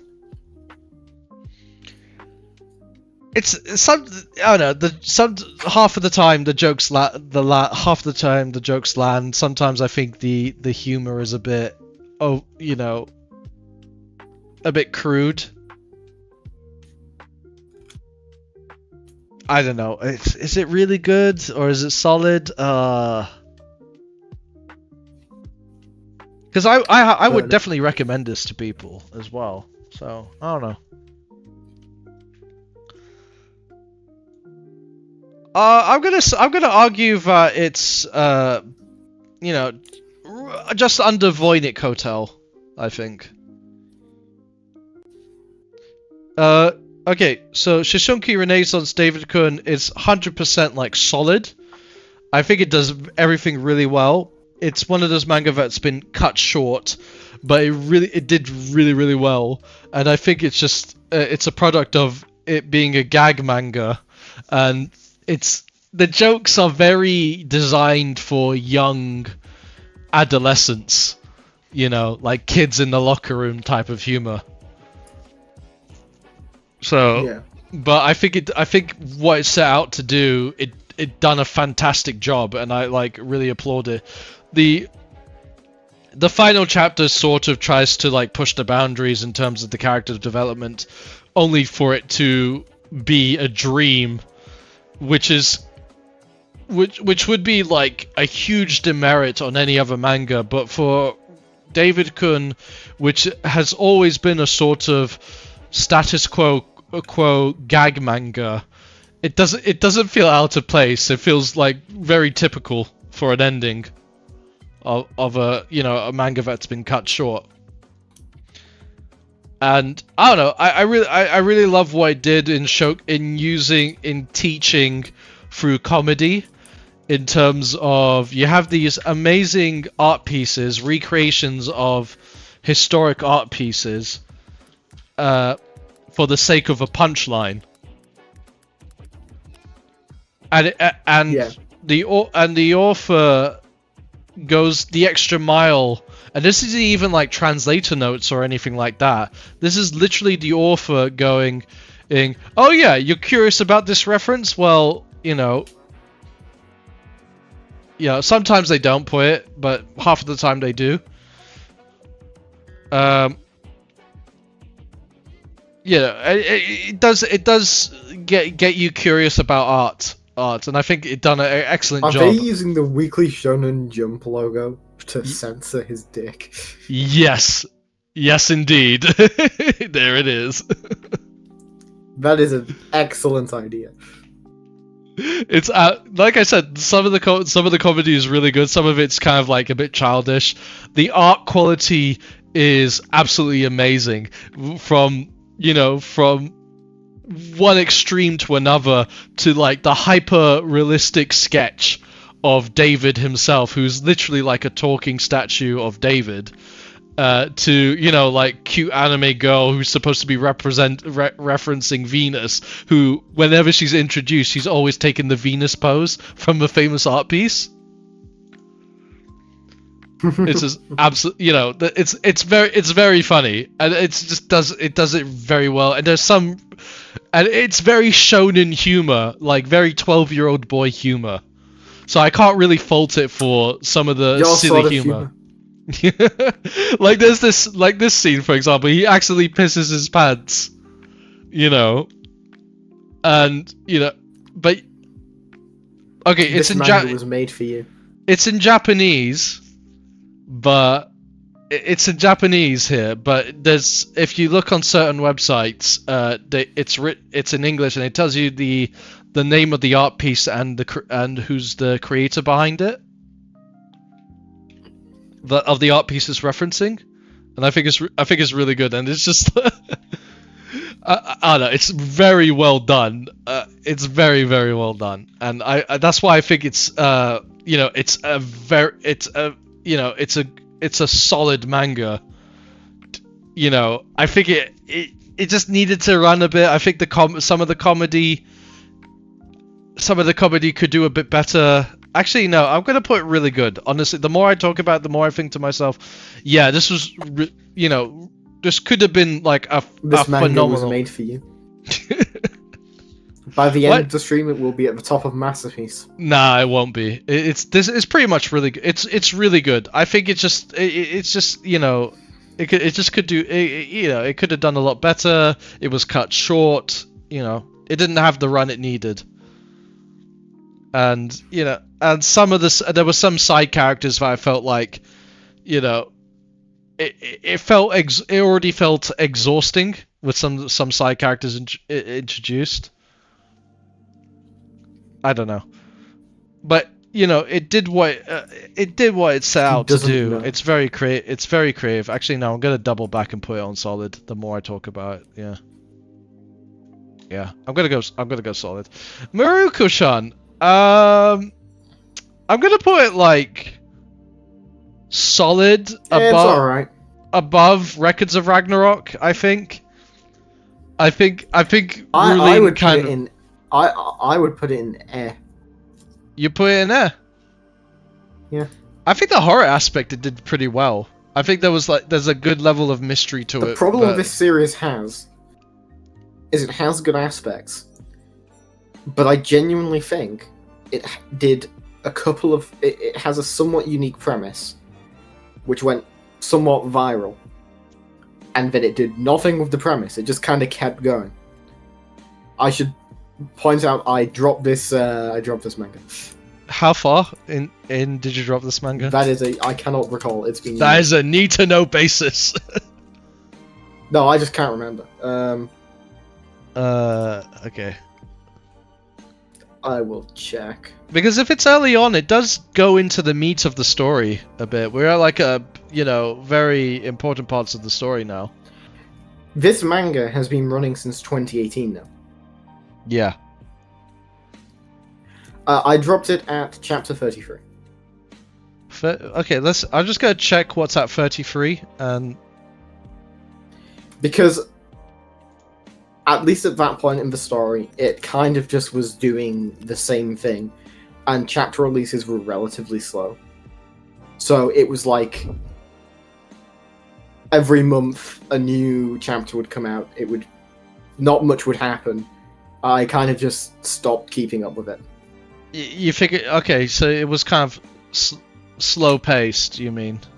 Or... It's not that it was slow paced. It's that it was slow paced, and at least at that point in the story, it felt kind of directionless.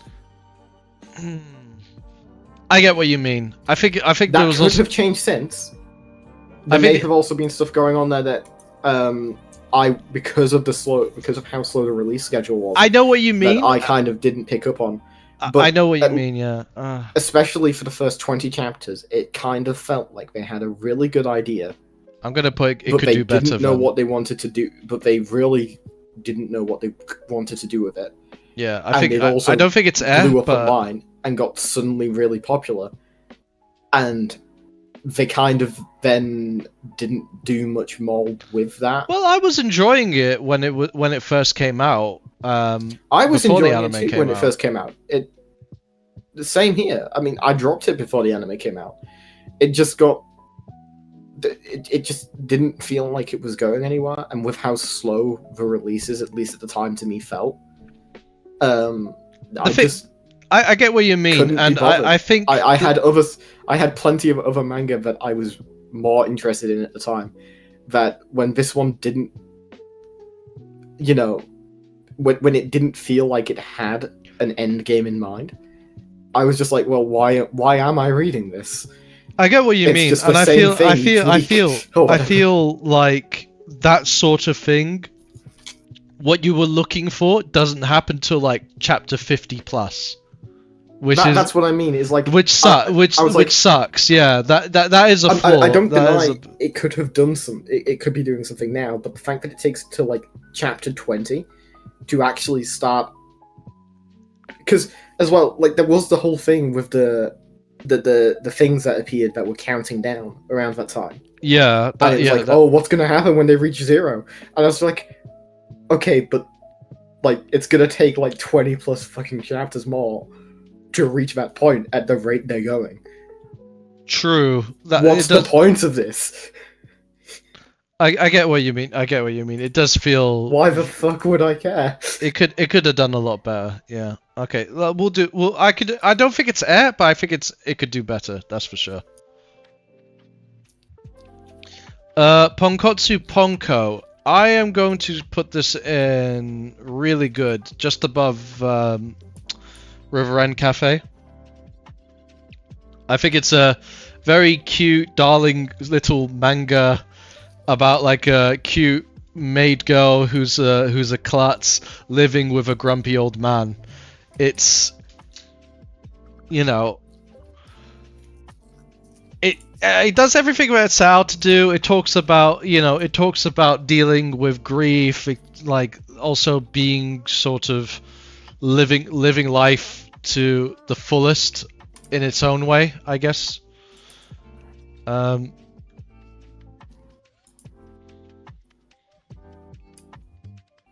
Oh, I'm just trying to recall. Actually, I'm just gonna look at a review of it real quick because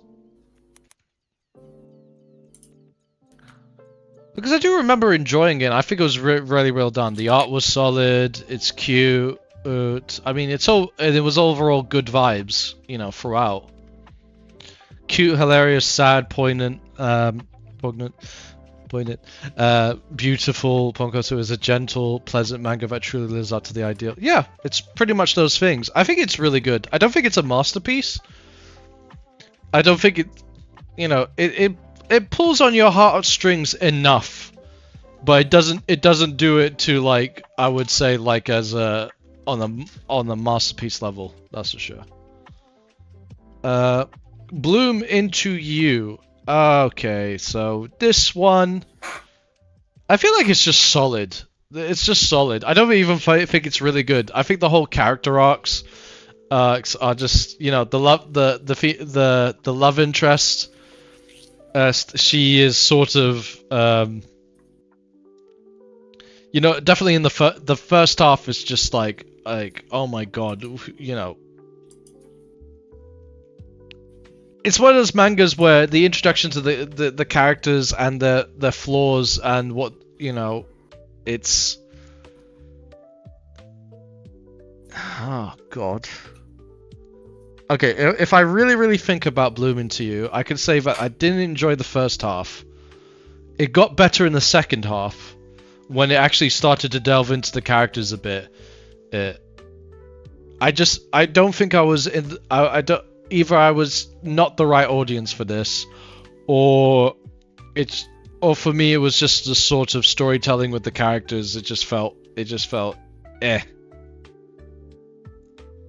But in the second half, when it actually, like, you know, when it had actually some actual emotional conflict, it started to become entertaining.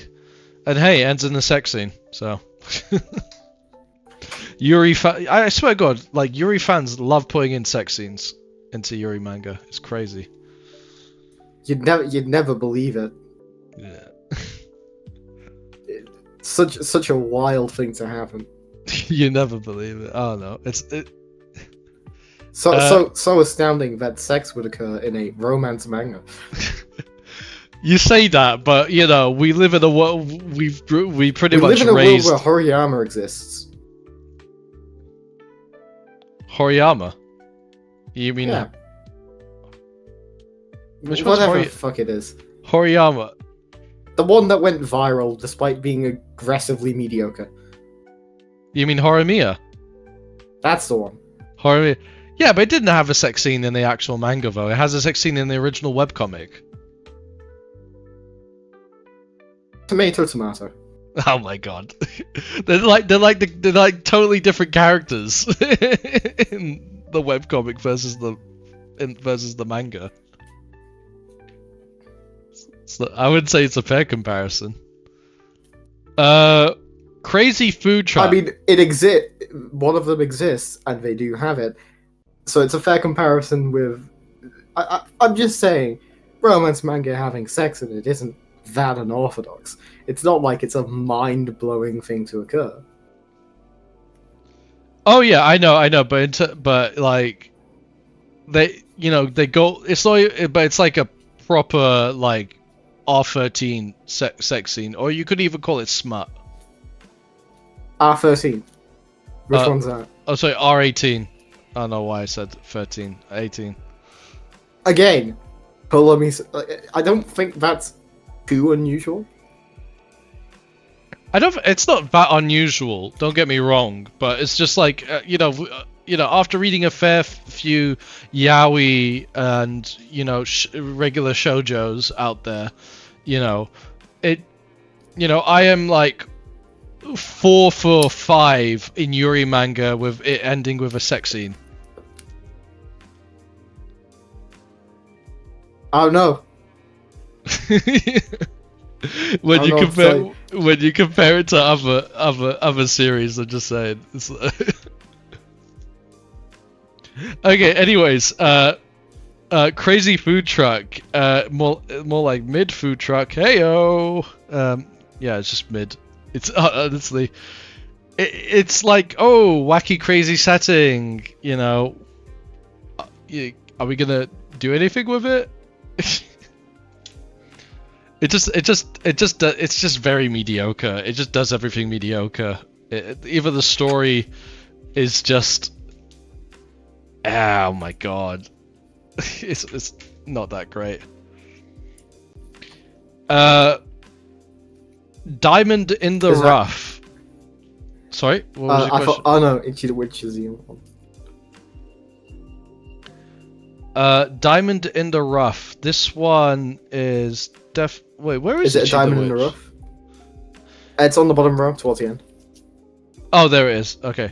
I honestly, when I first read this manga, I had like a lot of feelings about this manga, like positive feelings. It was very, very enjoyable. I loved the art. I loved the panels. But then, about halfway through, it just started to become stagnant. It didn't really push in terms of some conflicts. It's literally the epitome of it could have done a lot better. It just doesn't do. It has the makings of something great, but it just doesn't live up. It just doesn't live up to its own expectations. It could have been a lot better though. I think it's a very, it could have been solid, but it doesn't. It just, the flaws and the conflict resolutions are just too straightforward. It's, I don't know. A Witch's Printing Office, I'm definitely going to put it solid above Records of Ragnarok. It's just got one issue, and I just mentioned it at the very beginning, where it's the paneling of this manga. Scenes that should be massively detailed pages are condensed into tiny panels. And you're just left wondering why the fuck is that happening. This page could have been a 2-page spread. You got all these, and the problem is, it is too detailed. It's so wonderfully done, but it's condensed to these small panels, and I'm left wondering why the fuck. Like, look at this. It's just way too detailed. Like, and Yeah. and like, you have the opportunity to show some really cool large art pieces. Even in these moments, even in the 2-page spread, it's still it's still rationing, screen time. It feels like it doesn't want to give any space whatsoever. Sorry, what would you say? Ink is expensive. Yeah, ink is. Yeah, it feels like it's trying to be overly efficient. That's the biggest. That is just the one biggest problem of this manga. It's just, it's a fantastic manga. The comedy is great. Even the lore and the world behind it is, very interesting, and it really pulls you in. And and if it does revisit its main thing, which is like finding magic. Obviously, the character's trying to find magic to send her back home, but it's a comiquette for magic, and you're gonna see, and it does showcase all various kinds of magic, and it really tries to have fun with them. Characters are fun, they're enjoyable, relatable to an extent. I don't think there's any characters that I genuinely dislike in this manga. I just feel like my only gripe is that they could have had more shining moments. Yeah, so in the short time that it has, because I think this manga only ran for 25. It only ran for 4 volumes. So yeah, I don't know. Is it a diamond in the rough? This one compared to a diamond in the rough is a real diamond in the rough. This one. Wait, this one. Isn't diamond in the rough. This isn't diamond in the rough. This is a Witch's Printing Oh, I thought Office. it was still on it. No, Oh, that right. one. That one. It just has. So I put a diamond in the rough. It could do better. Yeah. But I put a Witch's Printing Office in solid because I think it's really good. It's just those two problems where it feels like it was cut short, and it's just the paneling. My God, you have this wonderful art, and it just, it feels like it's rationing space so much. This could have been a full 2-page spread, this panel alone. You know, throw in a bit more light shading here and there, and spread it out across 2 pages, and you would have had something absolutely fantastic. But yeah, I don't know. Yeah. I've got to get off now. Oh, you're gonna go off? Okay, well, Yeah, I still sorry got about that. I still got like just over 10 to go. I will try to be back at least for Ajin and Attack on Titan, but I can't promise anything. All right. Okay. Well. All right. Well, I'm See ya. just gonna keep. I'm gonna keep talking to myself then. See ya. Bye. All right. So Sander. Oh my god. This manga. Okay, so we finally reached the end of this manga, and I can safely say now that it's definitely it could do better. I think it's so. I don't think it's. I think it doesn't have the trap. So if we're talking about like in terms of fundamentals and overall enjoyment that I got for it, I think Diamond is Rough is a lot better than Sander. Sander is interesting. I feel like the world doesn't get enough explanation. You're kind of just thrown into it, and you're just like, oh, okay, this is how it is. That's sort of, and it's kind of a reoccurring problem. I think it's word for word, bar for bar, the same problems with Beastars, where it starts off with an interesting mystery / premise, and that's resolved quite early on, and then we reach a point where the character goes through a sort of metamorphosis in a way, and then you're introduced to this new villain that just it feels like there's no bearing whatsoever, and it just, you know, you just roll with it. You just roll going through the motions, and you just and then before you know it, you're at the end of this manga with absolutely, you know, 0 questions answered. So yeah, it's the Beastars problem, but it's not as interesting as Beastars. It has interesting moments, but it's not as good as Beastars. But it has the exact same sort of arc progression, you know, story progression as Beastars, but it's just not as good. Dorohedoro, I feel like that's very, very good. I don't think it's a masterpiece, only because of the fact that it has slow parts, and the ending, it's very divisive in the fandom. I quite like the ending. I thought it was very fun, happy-go-lucky. Some people argue that it may have been too happy-go-lucky. Yeah, my only problem was the middle bit where it kind of just drags on with the story. Yeah, so absolutely that. I don't know. It's, you know, other than that, it's got great art, you know, great characters, a great fun, lovable cast. I think character development is not 100%, but it's pretty good in some cases. The world building is very fun, very interesting, very unique, and it doesn't feel. I don't feel lost, or I don't feel like, and it feels like by the end of it, it doesn't leave me with like, okay, but what about this? Oh, I feel, but you introduced this, and it wasn't, and it doesn't feel like anything was underutilized. Well, maybe not everything, but you get. That's why I think I think that's why it's still considered really good and not masterpiece. Nausicaa, Valley of the Wind. This one. This is gonna be tough because it's kind of like I'm conflicted to whether to put it in masterpiece or really good, because I definitely feel like it's really good. I haven't reached the end of it, and I hear the ending is very conflicting with people as well.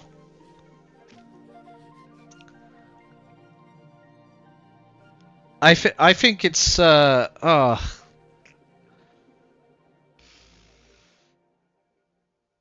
Man, oh man, oh man. I am definitely going to say it is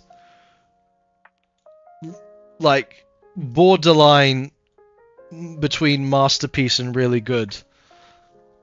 I think it might be a masterpiece. In some ways I'm convinced.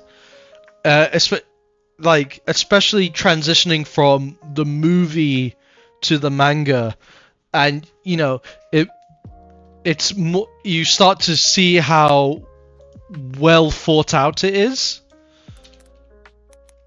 Let's see.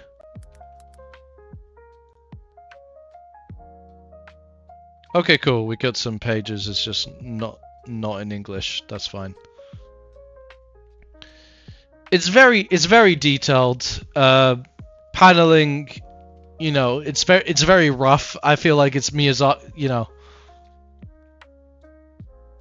because I recall that Miyazaki made this manga sort of after the movie because he felt like he had this whole world and story he wanted to showcase, and he just didn't get the chance. It's very, I mean, it's very Ghibli-esque. Honestly, if this has the potential to become, they should really think about redoing this entire story, not as a Ghibli movie, but like as a series, like a super highly detailed series, and it would just be, or an OVA, even an OVA series, and it would be absolutely fantastic. Characters like this guy over here, he was kind of one-dimensional, unlikable character in the movie, but in the manga, his character is very deep and meaningful, and he's extremely way more likable as well. He's still this cunning sort of manipulative guy, but he's very well-intentioned and meaningful with the things, and he's just kind of, and you really see his loyalty to this princess. This princess as well in the manga, she's very one-dimensional evil character, and she is more of a, I'm not playing both sides, but she acts as like an antagonist as well as an ally to the main character, which it adds way more depth. There's so much more depth. There's so much more to the world. It answers a lot more questions as well. While the manga has a lot, while the movie has a lot of plot holes, this manga intends to fill a lot of them. Whether or not it does, a good job, I can't tell you because it reached the end. But I'm under the strong impression that it's really good. Akane Banashi. So this is. I have a love-hate relationship with this manga. Not because I just get bored of it, or I lose momentum. I lose momentum with this manga really quickly. But when I start reading it, I get really pulled in, and it does some things really, really well. Here we go. Akane Banashi.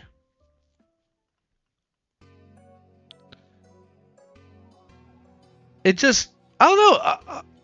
I'm very conflicted about this manga because I feel like it does drag on for a bit.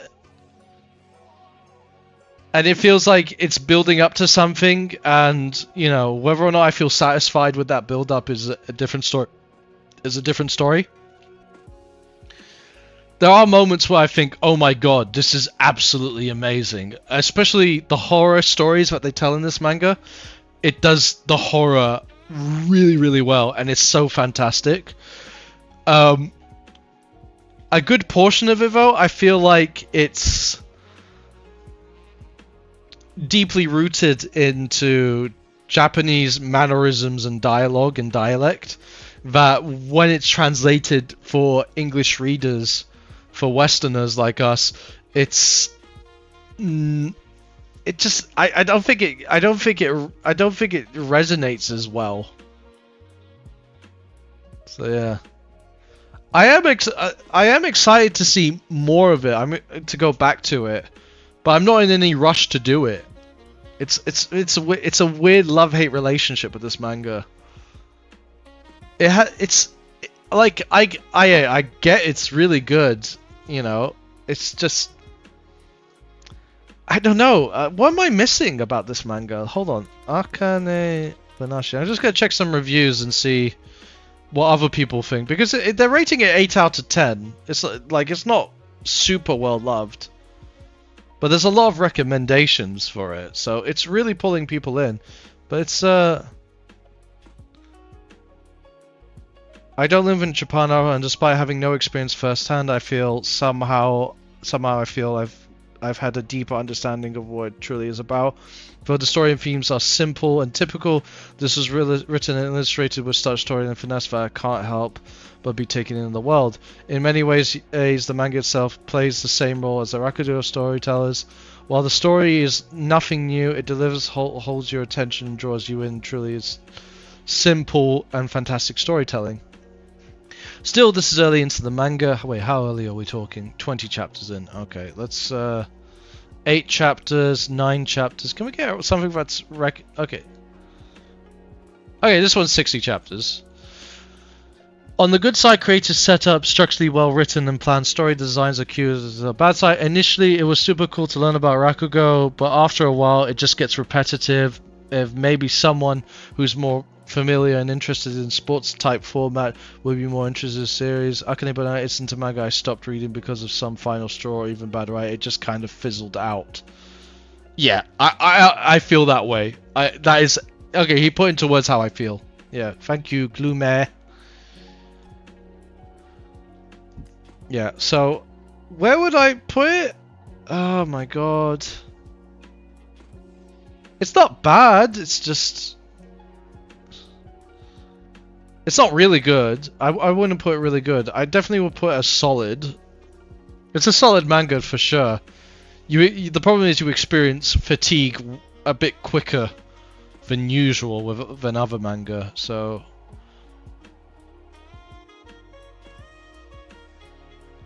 I'm gonna. It's not like it could do better. It definitely is better than these ones. That's for sure. It's solid, definitely for sure. I am going to put it higher than Way of the House Husband. Yeah, I'm probably gonna do it solid there. I think it's just got a stamina problem. Yeah. I think I'll put in better than I'll say better than Bloom Into You. I think Bloom Into You has like a very gaping issue in the first half of the manga. Okay, SS rank Revival Hunter. It's It's honestly It's not mid because it has like enjoyable parts and it has like a fantastically well done romance arc. It's just like the progression is just like, oh my god, it either gets lost, it gets too easily lost in its own arcs. It's a story, it's a manhwa about going up a tower, you know, everything, and there's supposed to be a whole politics going up towers and stuff like that, and it did delve into the politics in the first, I'd say in the first quarter of the manga. And it just kind of, once they started progressing with the tower itself, it just felt completely secondary. Even big moments felt insignificant, you know. It just went like, oh yeah, he's very strong. Oh, it resolved itself, you know. Everything is too happy-go-lucky. And I know there are dark things, and the dude, and it's also an inherent problem with a series that it's all about, you know, redoing revival. What's the word? I know it's revival, but what's the genre cold where they're kind of repeating the same day, you know, again and again until they get it right. Because it's not regression. I don't think it's regression. It's sort of, I guess it is a regression manga, sort of, in a way. But anyway, it's just It's really I'm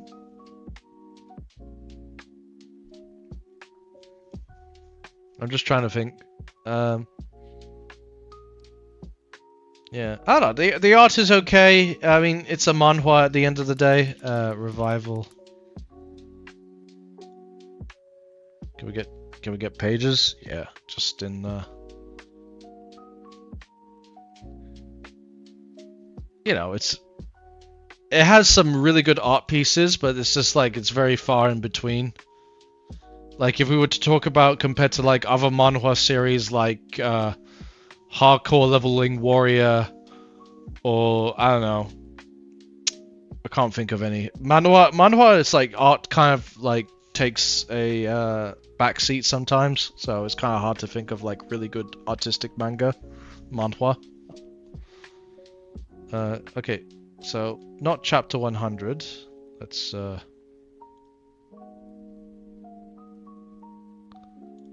it's a bit late. But yeah, it's very taxing. It's the characters, especially with the cast. You're introduced to this cast, and they're supposed to be very, you know, like they're supposed to have like an integral part of the story, but they feel extremely secondary to the main character.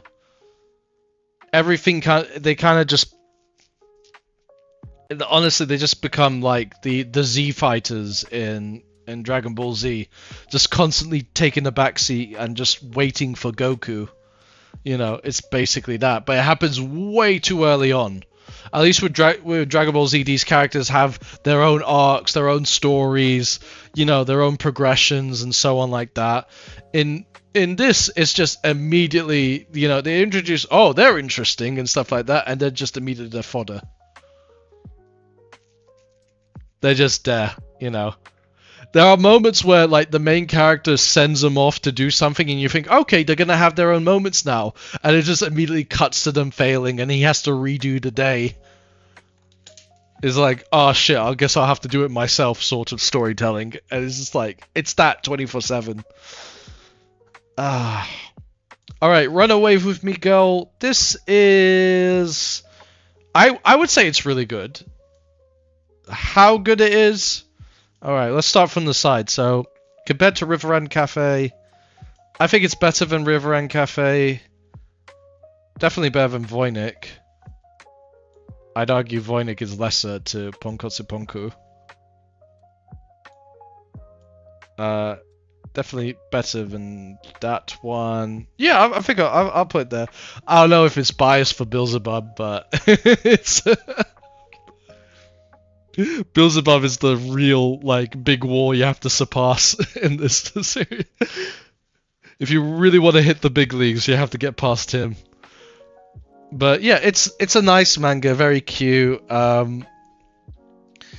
It's sort of like a roller coaster of emotions. Let's see, Run Away With Me Girl. I just want to get like a... it's sort of highly rated, I get what they mean. Maybe, yeah. Actually, yeah. Not good as Ponkotsu Ponko. Girls Last Tour, yeah. Yeah, I'll go with that, yeah. It's nice. It goes the extra mile as well with, like, sort of like, I wouldn't say aftermath, but, you know, with an epilogue showing like years later, and the sort, you know, because a lot of these Yuri mangas, they kind of just end at the wedding day. It's very cliche, but it got, you know, this Yuri manga, it goes a lot further than that, which I can appreciate. So yeah, definitely. Yeah, it gets bonus points with that over like the other Yuri manga, Bloom Into You. Okay, Yona of the Dawn. This is definitely a solid manga. I just really don't like the main male love interest. I just find him really insufferable. I just don't like him. And it's very much coded to him. And I know, and it's a reverse harem series. But it's very coded to him. Like at the end of the day, you got all these like potential love interests, but they all feel secondary to him, and I just don't like him. It's nice. The politics is sort of interesting, to an extent. It's very like it could do a lot better. It could do better, that's for sure.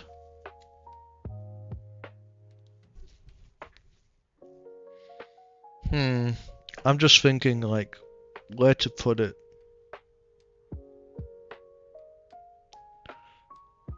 Because it doesn't give me like a lot of fatigue compared to like Akane Banashi. So I'm conflicted whether it's like higher or lower than Akane Banashi. I'm thinking about it now, and I'm gonna put Witch's Apprentice Office just slightly just above Way of the House Husband. Akane Banashi, I'm gonna say it's not as good. It's just not as good. Ugh. All right, JoJo. Okay, so part 1 and 2. So what we covered in part 1 and 2, Phantom Blood and Battle Tendency. It's a solid manga. It's honestly a solid manga. It's just really flawed. It's old. It's it's pretty much like the hurdle that will test new people. That it's the ultimate hurdle of potential JoJo fans. If they can't get past this, it will make or break them. Oh god, I have a fondness for it, and that is Battle Tendency. I like. I really enjoy Phantom Blood. While it's a little more flushed out compared to the manga, it's still like very. It's a stereotypical shonen, the classic shonen manga.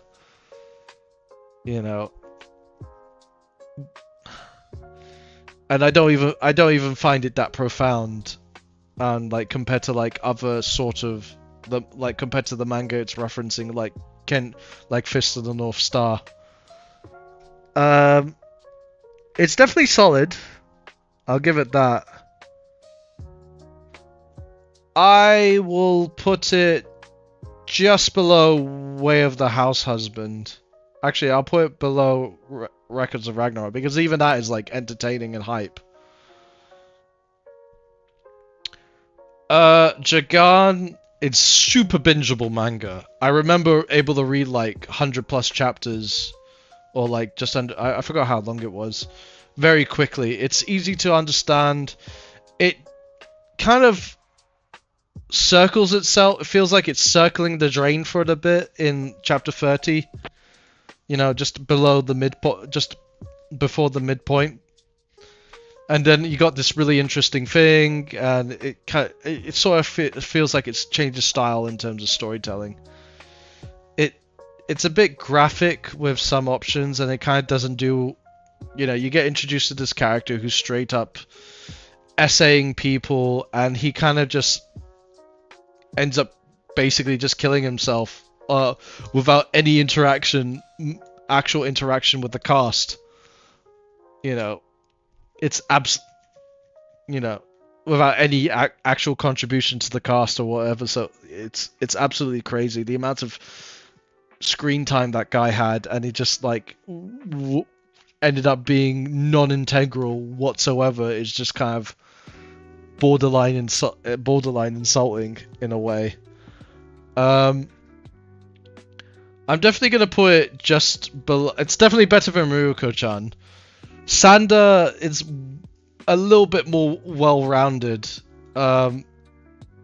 it's very, it's entertaining, and the art is absolutely crazy in this manga. But should it be rated higher than that just for art alone? Ugh. If it, I don't know. Also, the ending is very questionable at best as well. Totsukuni no Shoujo is a lot higher than these guys, that's for sure. I'm gonna put Totsukuni a bit higher. I kind of got lost in the crowd there.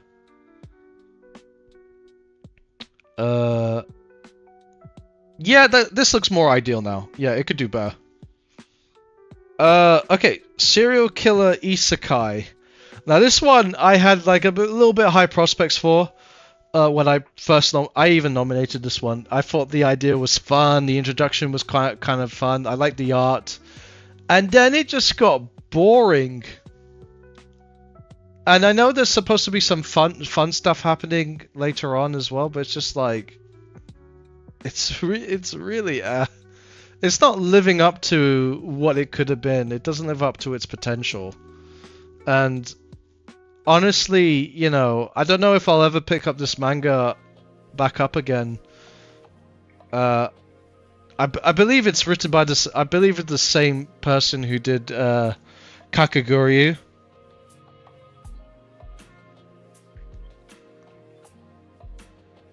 It's got decent elements to it, but it's not mid. That's for sure. It's definitely not mid. But it could have done a lot better. I'm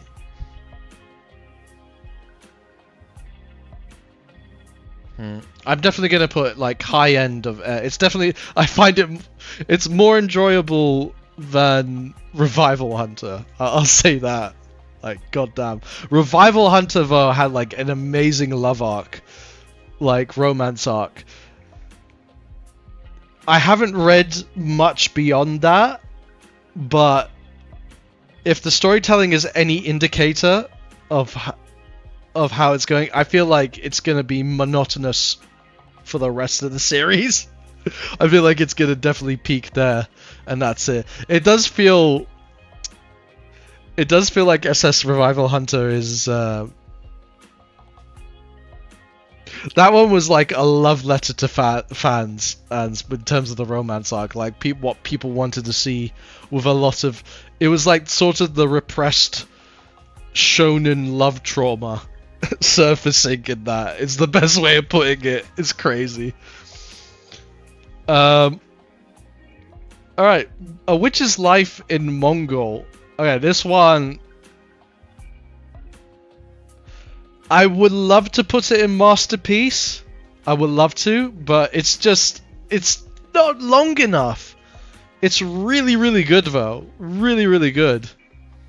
I love the unique art style. I love the story. I love the sort of historic teachings it does. I'm kind of conflicted. I'm gonna go really good. I think it has a lot of potential, and the fact that it's getting an anime this year is pretty much gonna just boost my bias a bit even further. I'm definitely gonna put it really good. Okay, so it could. All right, Firefly Wed. So I highly recommend that one if you guys haven't read that. Definitely you haven't, or just wait for the anime. I don't know. It's very slow updates as well. I think we only got like 2 volumes or 3 volumes out, and now they stopped doing the fan translations because the manga is just because the manga now has become official, but they're being very fucking slow about it. I think volume 2 just came out or is coming out, so it's gonna take forever before we even catch up with the fan translation. So that's the biggest problem. But yeah, Firefly Wedding. I am elected to think Firefly Wedding is low end. It could do better, because I think it has like some quite good elements to it, and I had problems with the sort of story it was going for at the beginning. I hear the ending is really bad, but until I see it, I'm elected to think it could do better. I think even with the bad ending, I think it has very good components to it. It just doesn't. It tries to utilize it. It gives sort of it has that edge factor as well from time to time. It just doesn't. It could do a lot better. It could do a lot better with a lot of things. It definitely had my interest at some points, whereas these mangas, well, they had like a sort of interest at the beginning, and then it just kind of like fell off completely. This one has, I'm interested to see how it ends, So definitely that. I think, yeah. Whether it's better or worse than Shinozaki Kun Maintenance is it's a different story, but yeah. Knights of Sidonia. Oh my god. Okay, that's Burn It. I don't know which one should be burned first though, which is worse. I mean, at least with number 6, I was able to finish it. Knights of Sidonia is just, it's an insult to me, honestly. I cannot finish it. I don't want. Is it ongoing? Actually, that's a good question. Knights of Sidonia. It is finished. 78 chapters. Oh my god. I don't want to read 30 more chapters. It's just so bad. Oh my god. It's just so bad. What did people do for reviews again? Okay, that's oh my god. So it is bad. Oh my god. The score is not fair. That should be a lot lower. That should be a lot lower. What does it say about the end? The ending is that bad. I'm not kidding you. It was great until the horrible cop-out ending that was not only drawn with very little effort, but also dialogue is very little effort throughout the entire manga. There is no this is I'm more convinced now. It's bottom of the fucking pile. It's okay. So, oh my god. So this is now we begin with ethics.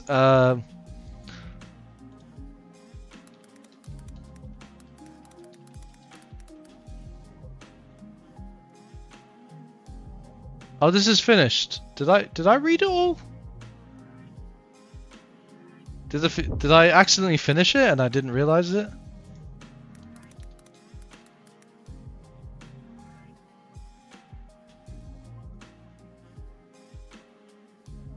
No, I'm like 10 chapters behind. I don't think it's fully translated. Okay, so oh god. It has interesting stuff to it. I think this is me powering through it. It's a lot better than the other ones in the factor.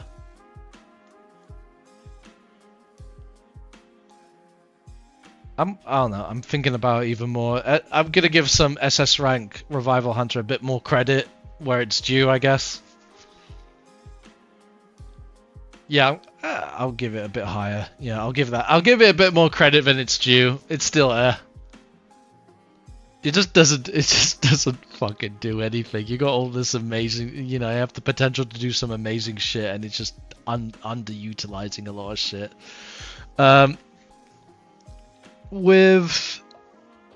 Now we begin with ethics. The main character, the teacher, he's sort of problematic in terms of just interest. He's not that interesting of a character. You have a lot of people recommending this. It's very highly regarded. Oh my god. Strong individual manga to anyone interested in philosophical matters, whether or not they have any prior knowledge of them, with a lot of potential, which I look forward to fulfill. This is very early impressions. Okay, this one's a bit better. This one gives it a 7 out of 10, which I feel like it's definitely, you know. There's one thing I don't like, it's freaking amazing, but the female character always seems to be falling in love or be involved in sex topics. I don't know if it's just me, but if you compare men to female topics in this manner, you can see that the men topics are more various. Of course, I don't say girls don't have any different topics, but overall, I really like this manga because it forces you to think about your life and life in general. Also, the art style is fun to look at. I don't know. I definitely would give it a 6. That's for sure. I'll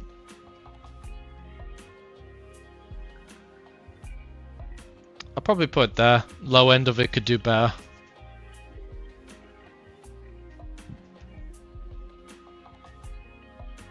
Because it does have interesting things to say, to talk about, but it just doesn't do it well. It could have been a lot better. It could have just done a lot better. This is like these guys could have done a lot better as well, but they just fucked it up straight off the bat. That's the problem.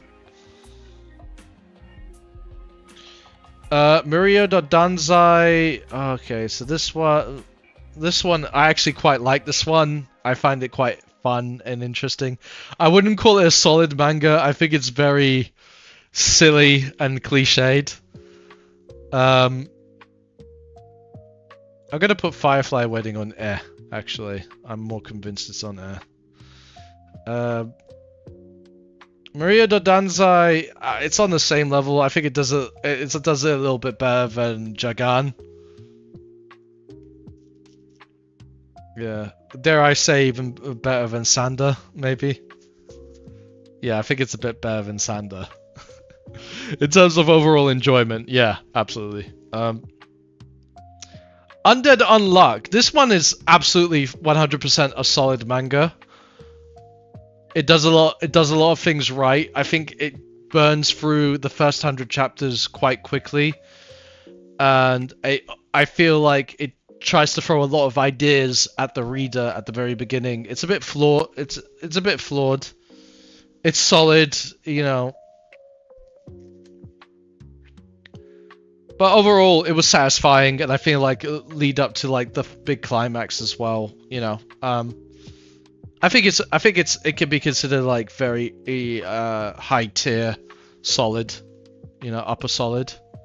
That's for sure. Let's see, because I don't know.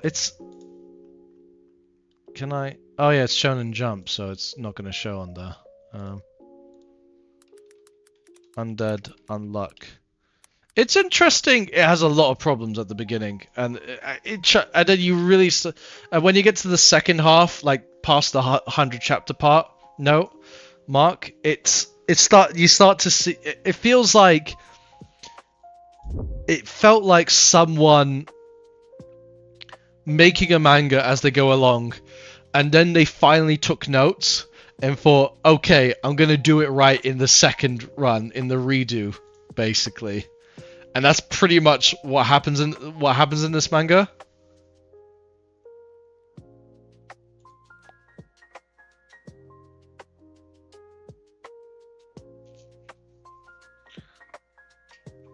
I don't know. It's nice. The art is solid. You know, the monster designs are fun. I wouldn't say it's you know, I wouldn't say it has powerful imagery like a lot of the time.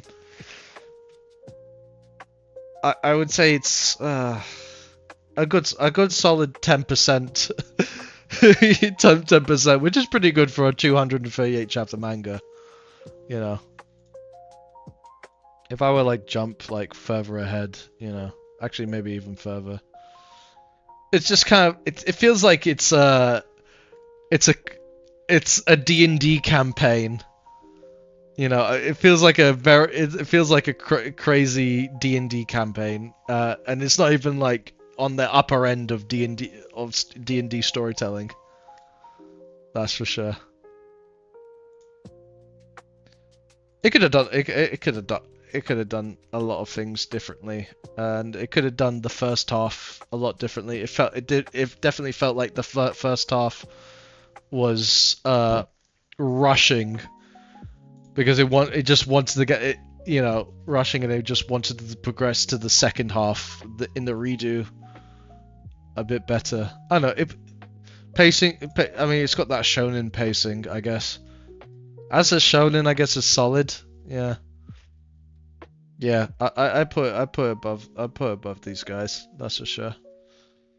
How does people feel online? Undead Unluck. Oh, it's not that highly rated, it seems. I don't know. It's got positive feedback.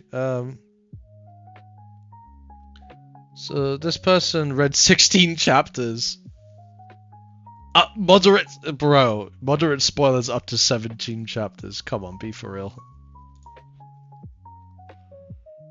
Okay, here it says not recommended. Another point to mention is that this work has an empty universe. Nothing besides the characters of the work has any relevance. The world is lifeless. It seems that if everything ended, it wouldn't be missed. Yeah, you're right. Oh. Yeah, I'm gonna put lower end, actually. I'm really thinking about it. It's like, the fact that I had to sit through 100 chapters and then it gets good is a bit, yeah. And even at that point, oh, you know what? Okay, just thinking about it, I really got swayed by that one review, but he's right, honestly. Pretty me, they are impressed. At the beginning they are impressive, but and then area appeared it could destroy the entire very boring. While reading this work, I had the idea in my head of several moments. Oh, I hope it ends soon. Yeah. Yeah, you know what? I could say it could do better. It's definitely like these are like 7s out of 10s. That's for sure. For me, yeah. So 7, 8, 9, 10. Yeah. Or like 8, 9. 8, 9 is kind of blurred here, but yeah. Okay, so yeah. Okay, I think that's good. Ajin is. Oh.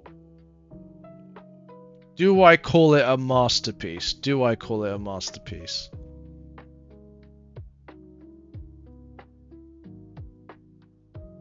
I think it had a good ending.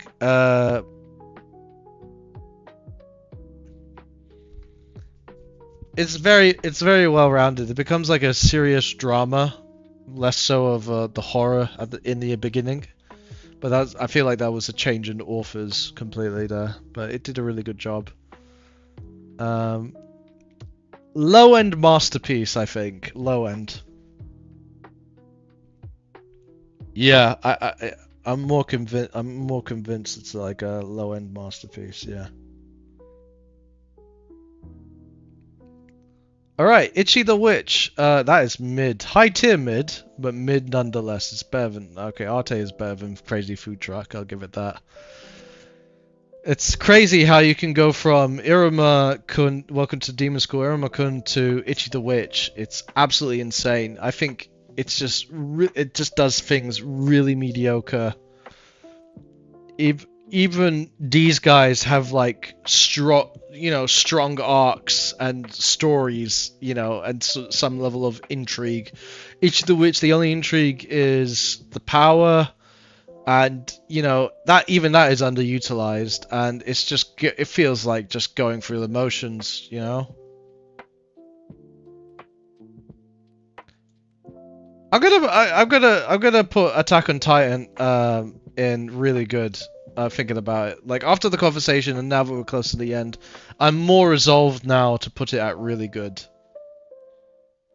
It's a lot. I disagree with masterpiece though. It's flawed, but yeah. Mid at best. Look, it's like it's an 8 out of 10. It's like an 8 out of 10, honestly. I think it does things a lot well. I don't like it. I don't like Attack on Titan. I just don't like it personally. But you know, I can acknowledge it's like watching Citizen Kane. I can see why people think it's really good or something like that. It doesn't mean I enjoy it.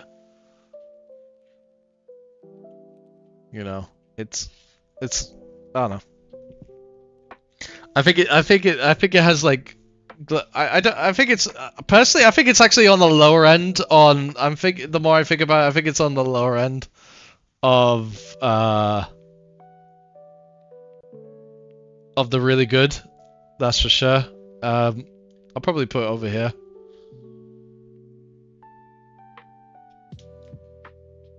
Yeah, I think this looks a bit better, but yeah. Mid at best though. I don't think it's that bad though. I mean, compared to like actual manga where you think like, oh my god, like can we just end this already? At least it's Attack on Titan had a sort of appeal that made you want to like keep reading and reach the end. Whether or not they end was asinine is a different story, but I think it did a good job. No, you're right. Yeah, putting it above Akane Banashi is wild, yeah. I'll say solid, yeah.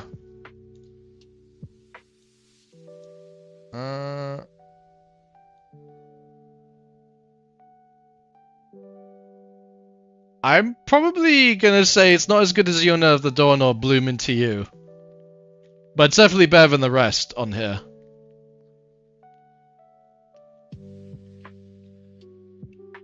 Yeah, I'm more inclined to think that. Yeah. I think the more I look at it, the more I think, yeah, this is the ideal spot for it.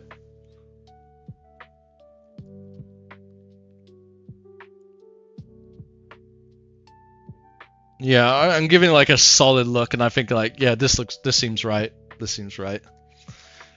Yeah,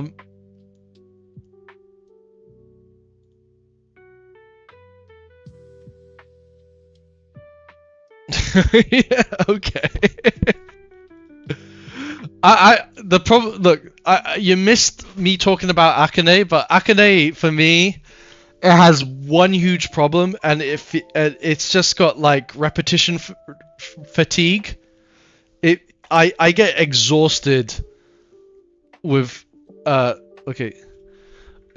Akane is one of like 2 series keeping me reading Jump. It's solid. It's a solid manga. Do I think it's really good though? It's a bit unfair because if it's definitely better than River End Cafe and Voynich Hotel. Yeah, okay. That looks a bit better now.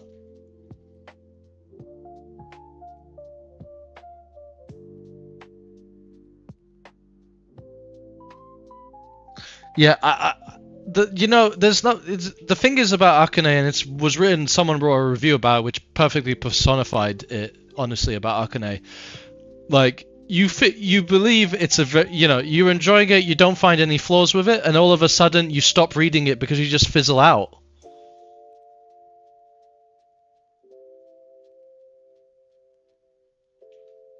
What do you mean go from bottom? Oh, you want me to zoom in a bit?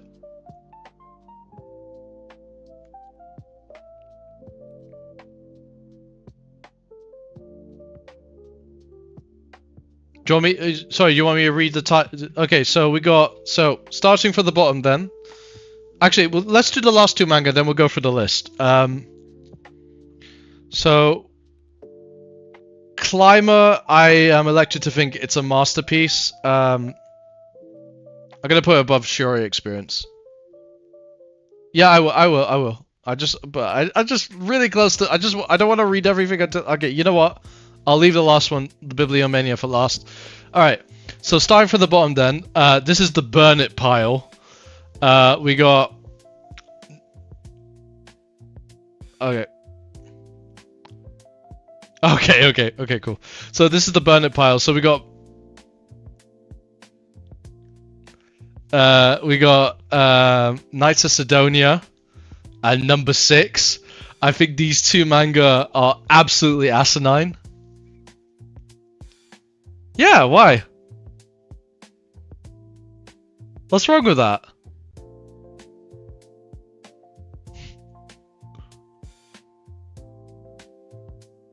I read the whole thing. I thought it was a very good progression. I think it was a realistic, good realistic storytelling. Oh, I thought you would love this manga. That's crazy. So where would you put it then?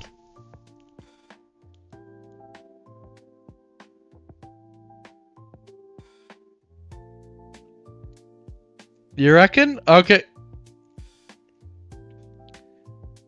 How about we put it in the lower end of Masterpiece then? Because I feel like it does things exceedingly well, you know.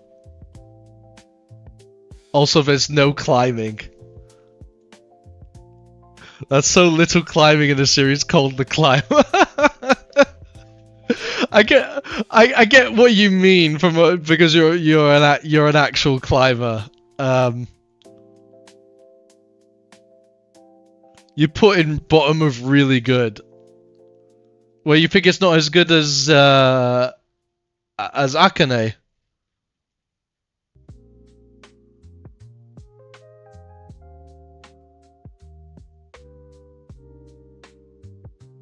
You were so bored reading it. Jeez. What did other people think of it? Like, are you like the outlier?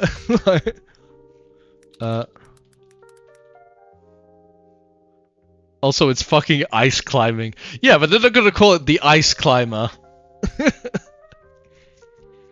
Ice climbing is so creepy. Bro.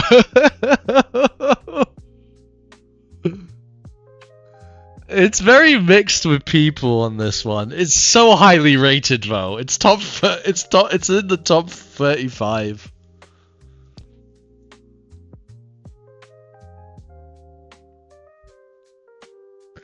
This manga is the manga. It's difficult to put into words, but honestly, yeah, I believe it's one of the best manga I've ever read. What did this guy say? Yeah, it's sad. I found it to be really boring. I didn't manage to like one character. I find all the choices the main character does stupid. It would be a 3 out of 10 for me if it wasn't for the mastery of the technical things Sakamoto, the mangaka, which I've read Innocent before other of his works did on Koku no Hito. It is so beautiful. It has many experimental things like characters getting crazy in the middle of the cold, getting inverted. Saga is probably one of the greatest mangakas we have as right now. He is amazing. He is amazing drawing, but a very compelling writer in my humble opinion. I hope he finds his way with a good writer someday. That's just my opinion. I respect you if it's a 10 out of 10. I think it's a masterpiece. I just didn't. Yeah. I don't know. I think it's really good. I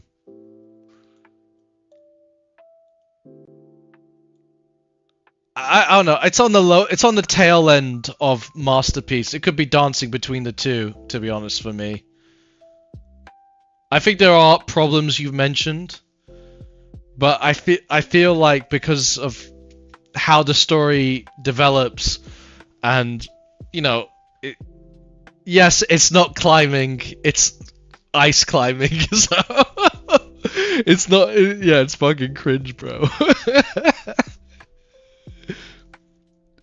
But they're not gonna call it, you know. Actually, I almost entirely share the negative opinion on that guy, but I think it's a 6-7 out of 10. But it's not. That's not mid then. It's like it could do. So for you, it's like it could do better. That's like it could do better, basically.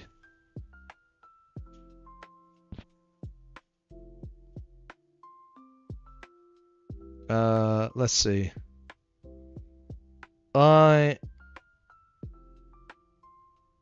Okay, if I'm comparing against these guys, maybe Dorohedoro has a similar problem, but I'm gonna go. I think it's better than Dorohedoro. Wi-Fi died. I'm back. Okay, thank you. Yeah, I think Dare is all right. I think just like it's not the best and really good, but you know.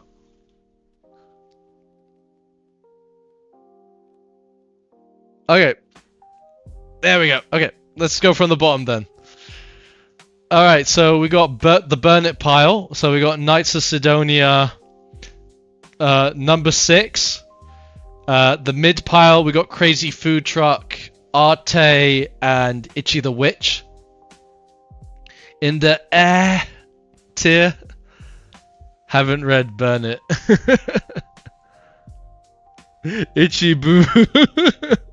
In the F tier, it's Dead Demons Destruction. I thought it was just it's I don't know.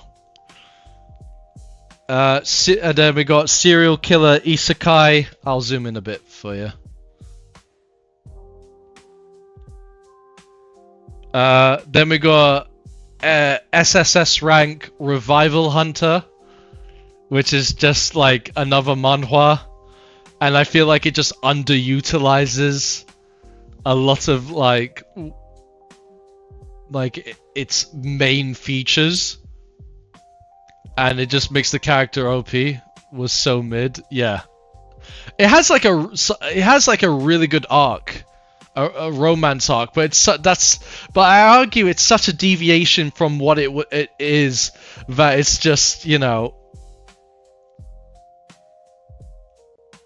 it was so close to not being slop and then it was slop. That is true. That's why I think it's not exactly mid. I think it's just above mid. But yeah, it's Firefly Wedding definitely Wait, surely it's not the series I think it is. One sec. Which one? You mean Serial Killer Isekai?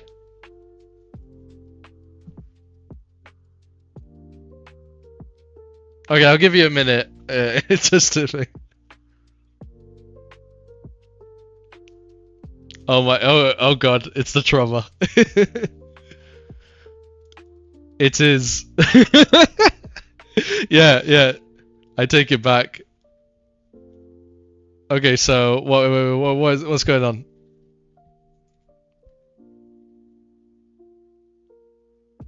I'm waiting for I'm waiting for Adam. Okay, you want me to continue, I assume. Okay.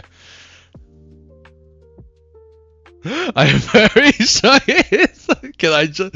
Yeah, go for it. I'm in the Discord server in the stream chat. You can just like fucking jump in.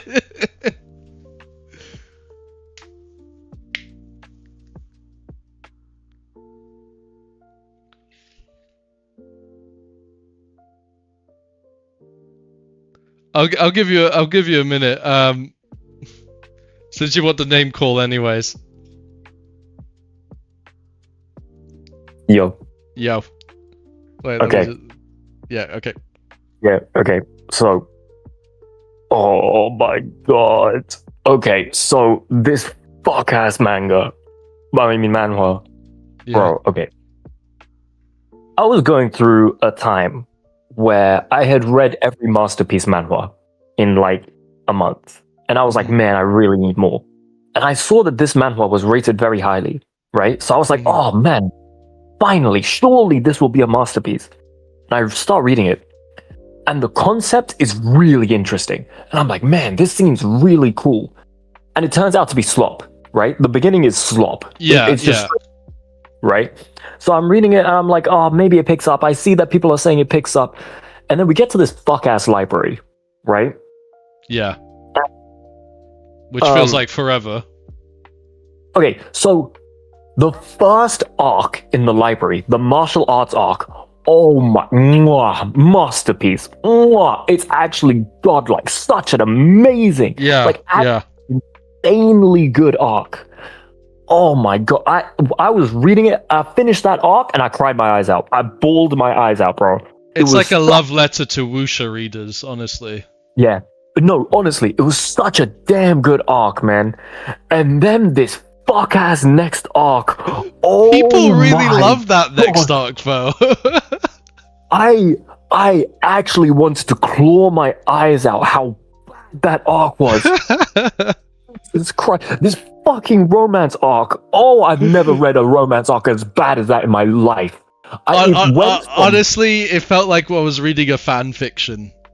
Like, it wasn't even that. No. Because it wasn't even bad. It actively harmed the series. It like actually genuinely harmed the series. Let me explain, right? So okay. Imagine you go to this other world, right? And okay, in every single world he learns something new about himself, blah blah blah blah blah. Who cares, right? But in this world he's like, oh, I want to learn to love, right? Now, in the entire previous 100 and something chapters, right, there were hints at romance with other characters, right? Hints at it, right? So people were like, okay, surely nothing's going to come up about this, right? Yeah. Now, you keep reading, and in the span of like 2 fucking weeks, this man has gotten married. What the fuck are you talking about, bro? 2 weeks. 2 blood clot Was it actually 2 weeks? Because it was. I think it was actually dead ass 2 weeks, bro. Really? Because I don't know, because of the whole regression thing. So I always thought, okay, it's, you know, it's. If it wasn't there's no 2 way weeks, to tell. it was a month. If it wasn't 2 weeks, it was like a month or two, bro. It was not years. I promise you, it was not years. And then fucking, oh my god, this was the worst bit, right? He linked his powers to her. Why? Why? Why did he link his power? The writer just said, you know what? Fuck the entire the entire concept of my manhwa. And this girl had the audacity to say, oh, if you use your powers, I'm going to punish you. And so he doesn't use the only thing that makes him special. The only thing that makes the entire manhwa special, he doesn't use it. What are you talking about, bro? What is going on? So it's basically it's basically like a cloak in dagger, like a character assassination. Imagine you're Spider-Man, right? Yeah. You've written Spider-Man. Mm-hmm. And then you decide, actually, every time he shoots a web, he pisses himself in public. I'm gonna have to stop you right there, only because of the fact that I totally believe this is that would actually happen in the Spider-Man comic. Do you understand what I'm saying? I get what you mean. I get what you mean, though. It's just a bad example because poor Spider-Man never gets a break from his writers. Okay. Let's say it's fucking I don't know. Storm, right? Yeah. Let's say it's Storm, right? And every time Storm shoots lightning, right? Yeah. She goes bald. Yeah. And then she'd have to regrow her hair. Yeah. And then she would be able to use her lightning again. This is what it's like, bro. I completely understand, and yeah, I get it. It is literally is kind of character assassination. It is character assassination. And then they had the audacity to bring this dumb bitch outside of the tower world into the real world. Why? Honestly, I thought she couldn't leave. I thought she was an NPC as well. Like, I was like, oh, finally, the arc is over. I don't have to deal with this bitch anymore. I couldn't deal with it. Oh my god. Oh my god. I'm not joking. That might have been one of the worst arcs I have ever read in anything. I read Twilight. Bro. I've read Twilight. I've read fucking 50 Shades of Grey. I've read Slop, bro. I've read the entirety of Rising of a Shield Hero. I read the entire light novel of Rising of a Shield Hero when I was in GCSEs, bro. That series is dog, complete dog. That is dog. It is William Shakespeare compared to that trash I read. Oh, hi, Kari. you just walked in on one of the greatest rants of all time. That series is pure caca. your Dookie. Oh my god! And yet somehow it completely bogs that fucking arc. It's so bad. All right, so you think it should be in Burn It then? Oh no, it shouldn't, because the martial arts arc. Oh my god, it's a masterpiece. The martial arts arc is an actual masterpiece, and you know it's a masterpiece. It is you mid, know it's a though. masterpiece. Itchy the Witch is mid, though. It doesn't. It's like everything gets resolved too quickly. He's overpowered. There's no conflict. Any character conflicts that happen between them, it's just resolved. It's just again resolved instantly. You get introduced to these characters like, I don't like you, and by the end of the chapter it's like, I like you, and that's it. There is no long-standing, hurdles. Everything is resolved quickly. I have a lot of problems with Itchy the Witch, but ultimately, my final opinion of Itchy the Witch is that it's just like so mid. It's like the most 4 out of 10, 5 out of 10 series Jump has ever put out. It's like a nothing series. It's a nothing burger. Yeah, welcome to Like, New that's my Shonen opinion Jump of it. pacing. All series are like that. Yeah, but there's like some sort of like overarching conflict or whatever. Even the goal in Each of the Witch is sort of like, introduced later on as, we have to defeat this guy. And it's very, but it's an abstract Honestly, goal. It doesn't feel... Honestly, you're probably right, but I'm so drained about thinking of that fucking manhwa that I just cannot form an opinion right now.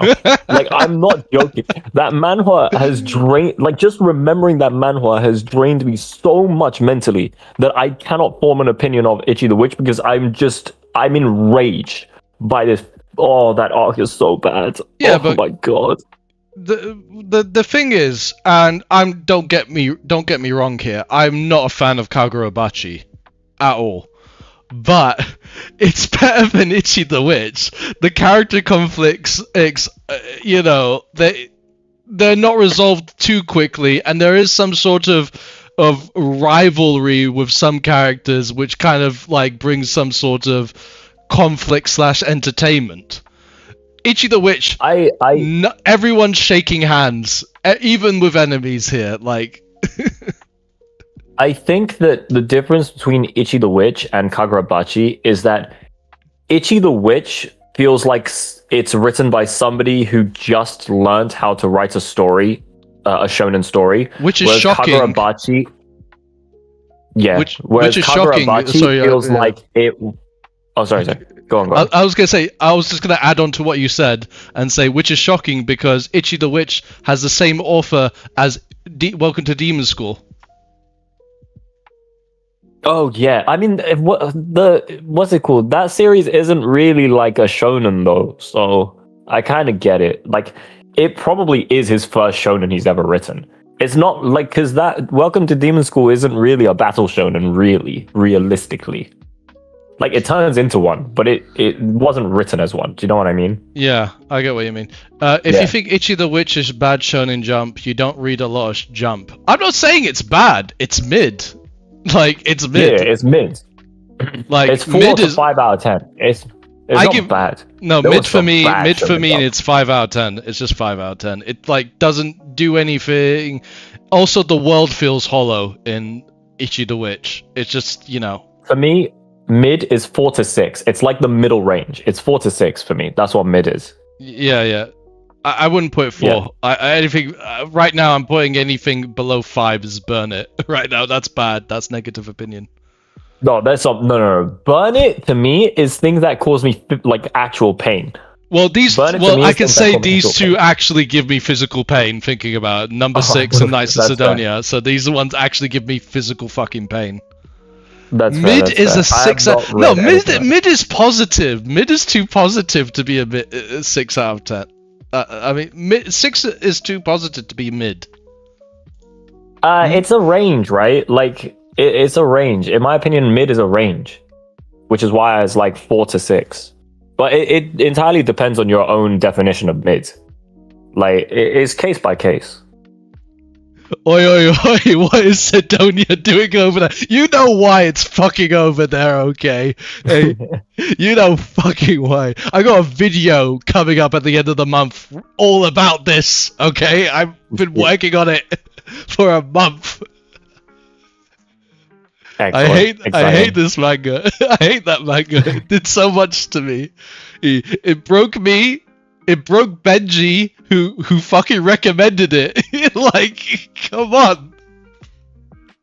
Okay, but yeah, that's everything I wanted to say about SSS fucking revival. Oh my god, Frohan. I hate it. Ikari, if you would like, you can host with me, and then we can verbally throw hands one session in a reading club. It's go for it. I bring it. Pick your worst. Okay, so yeah, I would put SSL Revival Hunter exactly where you put it. I'd put it in because the majority of it is so mid. And then he writes the really most good beautiful, like the most beautiful Wuxia like arc I've ever read. And then he just writes the worst arc I've ever read in my life. You really hate that romance arc, which is funny because with the fandom that I see, they love the shit out of that arc. No, in the comments that I was reading, everybody hates that damn arc. Really? Everyone talks about that one on like how much they love it, but I don't know. I saw like 1 or 2 people talking about how much they loved it, but everybody talked about the martial arts arc and how much they loved the martial arts arc. Yeah, not the romance arc. I never saw anybody talk about them because I felt like the author found out very quickly that he's not very good at battle. Yeah, that is true. The battle, especially in the very first mission, was super repetitive. It was super long. It felt like it should have been done in 5 chapters, but went on for 20. Yeah, but he's really, really good at character writing, in my opinion. And he realized that himself. Which is why there's like no battles, but there's a lot of character writing later on. Yeah, I agree. I just want to just double pedal back to something real quick because Ikari says, as if you think Ichi the Witch is bad Shonen Jump, you don't read a lot of Jump. And I'm gonna say, how dare you, sir? Like, how dare you? I know I haven't been keeping up with a lot of the current Jump since COVID. I'll admit that, but fuck, you know, like I'm shaking my fist in anger right now. Like, there was one Jump series there were a couple Jump series that started off really, really good and ended up complete dog. Yeah, there's been. I know what bad Shonen Jump is. I've read bad Shonen Jump as well. I don't keep up with a lot of the Shonen Jump nowadays, but I've read a lot back in the day. You know what's actual bad Shonen Jump? What's actual bad Shonen Jump? Kill Blue. That is garbage. Complete trash. And it had, how many chapters did it have? 115. Complete trash. Complete caca. There was a fun one. There was a fun one I liked, and I felt like it got a little bit too much negativity from. What's God of Destruction, Magu-chan. I quite liked that one. I also kind of liked that. It was fun. It wasn't good, but it was fun. Yeah, it was. I quite liked that one. Yeah, I don't know. It's after COVID. I don't know. I feel like Shonen Jump has fallen off for me, and it's one of the main reasons why I'm doing this club in the first place, so I can start reading manga again. Good or bad, I want to try everything. So sad, dude. Mama Yu Yu was cancelled way too early. That series was so good. Oh yeah, that one was like. That was sad. That was. I don't understand why they cancelled that series. It was fantastic. Ikari, if you like, we could probably try to do a shonen month. Honestly, if you like, that would be fun. We could talk about like Oda's other fucking series, Monsters. That was trash. We could actually, if you like Ikari, instead of a theme month, we could just do a dedicated stream about shonen and just talk about everything shonen. That'll be fun. Yeah. Yeah, let's. Right. I'm still trying to find the series. One sec. Sorry. Yeah. Go for it. Go for it. It's fine. Kill Blue, Astro, Candy. I read Candy Flurry, Doron. Yeah, I've read Doron. Yeah. Oh, I dodged that. do I knew from retry- jump that thing was garbage. Wasn't there? Found Wait, it. what about that smartphone one? There was that smartphone one which I thought was just like doo doo. Like it tried I to don't be remember that clever, one. but it was just not. That was Shonen Jump, right? Smartphone. Yeah, was it just literally just called smartphone? Super smartphone. Oh my fucking god, it's so dumb. Alright. Earthchild is the series I'm thinking of. That was really good. Which? Okay. Like the first chapter was immaculate. The second chapter was pretty damn good, and then the third chapter was getting worse. Alright, hold on. Earthchild. And then Is what it was this the one? other that was- Tsuchinoko? Is it this one? No, that can't be Let me right. see. No, No, this that's is definitely not Children of the Earth. No, Earthchild, one word. I know, but it's Romanji titles, so Dissolving Classroom. Oh, cringe. I think it's in English. I wrote it down in English, but Wait, let me see if I can find. Because I'm on the. oh, here we Shonen go. Jump It's app. that's why, because Earthchild is one word. Yeah, okay. Yeah, I said it was one word. Oh, sorry, I was just Is it that one? Hang on. yeah. I Yeah, that's the one. That's the one. so it's Yeah, is it that's is it the like thing. Beelzebub where they have to raise a baby? No, Okay. I don't. If you do intend to read it. Chapter 1 is genuinely amazing, so I don't really want to spoil it. Oh, fair enough. Yeah, I can see people Yeah. posting about it 4 years ago, and then just for some reason, like they just stopped. Like, Yeah, because it got so trash. yeah, it got so Oh my tragic. god, Candy Flurry, Jesus Christ. Candy Flurry was actually covered that in the manga reading club a couple of years ago. That Thoughts? one was silly. That was silly. Yeah.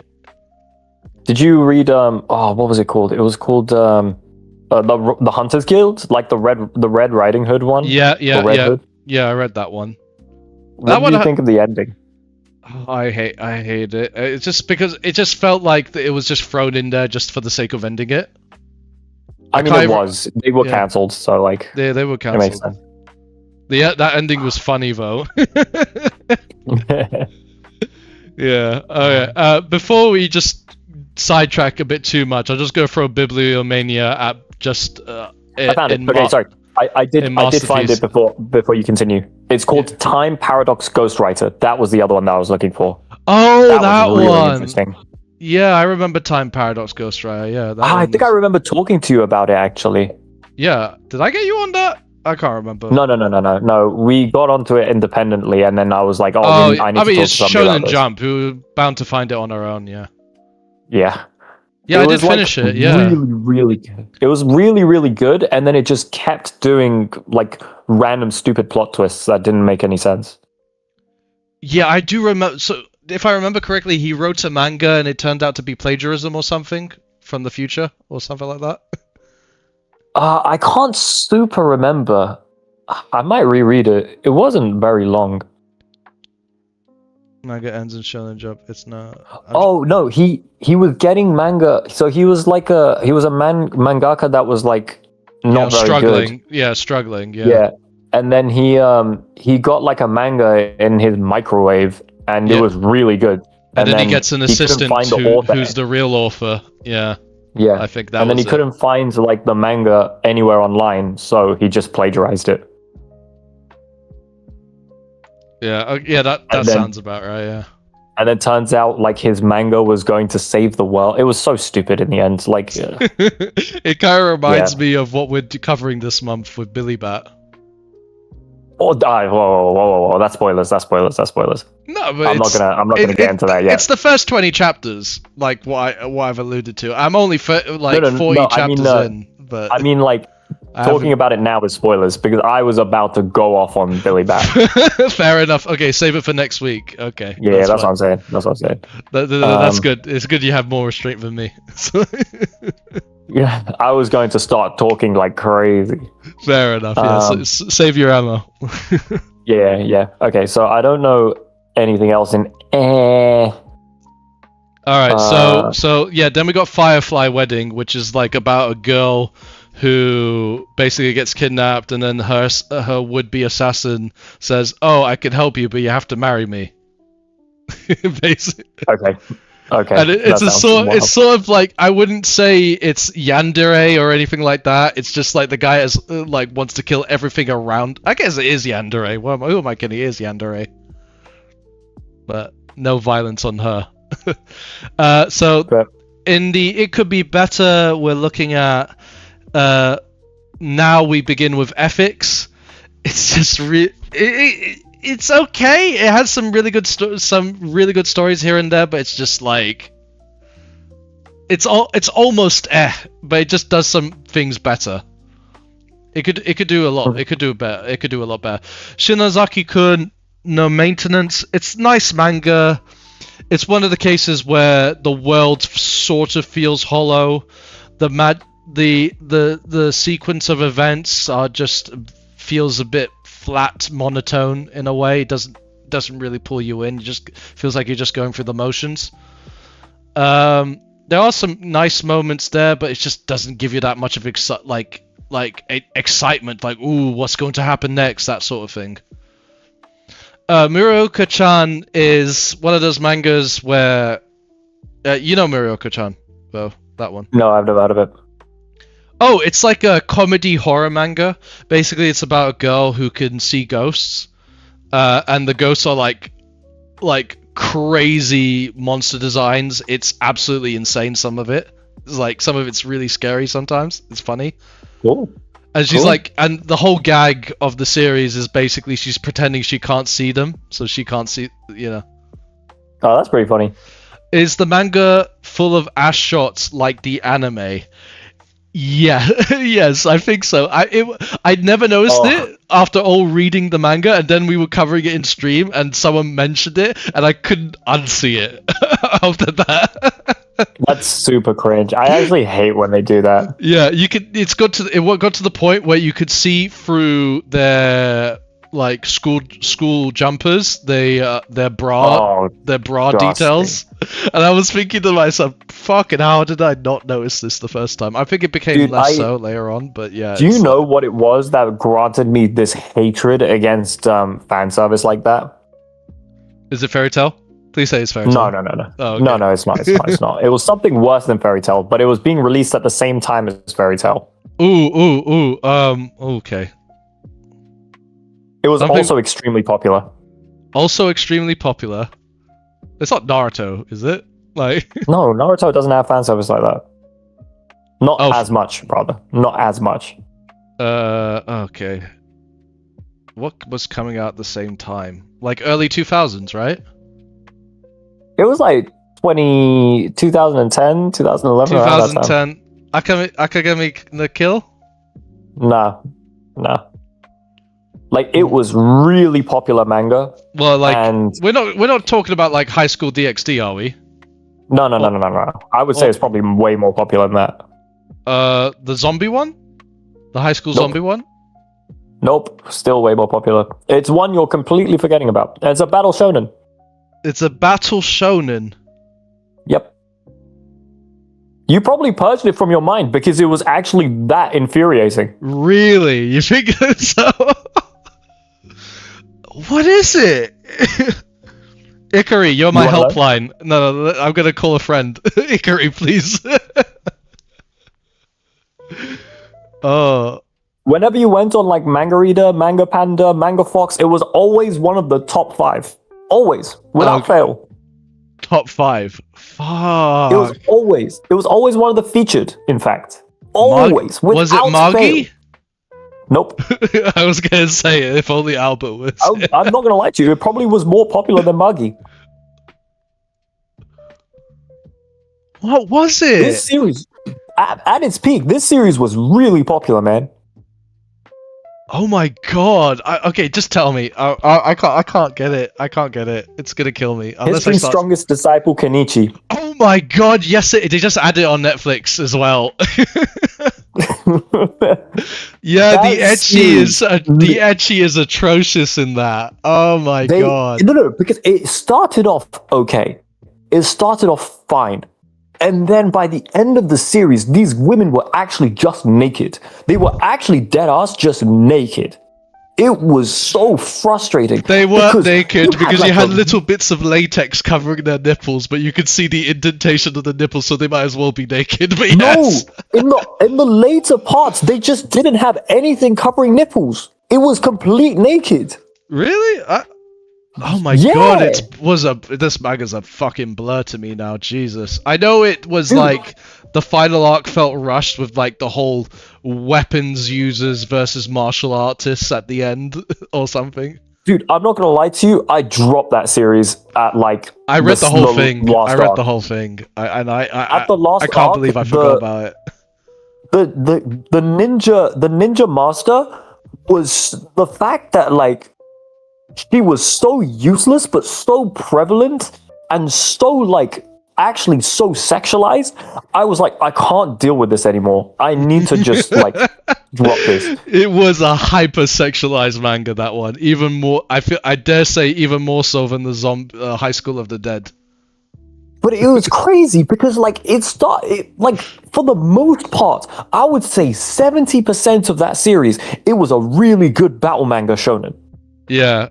You know what's so funny? It was like the sister manga or the brother manga of iShield 21, which ran at the same time, where you had like a sort of thing. They even had like their own Hiruma Yoriichi in Kenichi, but it was instead of a devil bastard, it was an alien bastard, basically. Yeah. It was they started at literally the exact same time, and yeah.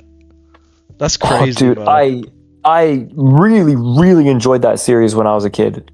Oh yeah, I really enjoyed. I loved the arts. Masters, like And the then it 100 just Dan went to Karate guy hell. and the Appachai Hoppachai. You know, that was great. You Dude, know, the Muay Thai guy, I loved the Muay Thai he guy. was He was so fun. sick. Oh my god, yeah, Jesus, we should really discuss this.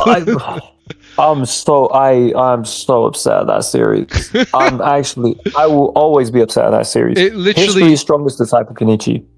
Yeah, that one had like such great potential. I think it was literally around the second half of the following arc after the anime, where the OVA was covering, it started to really go downhill, I think.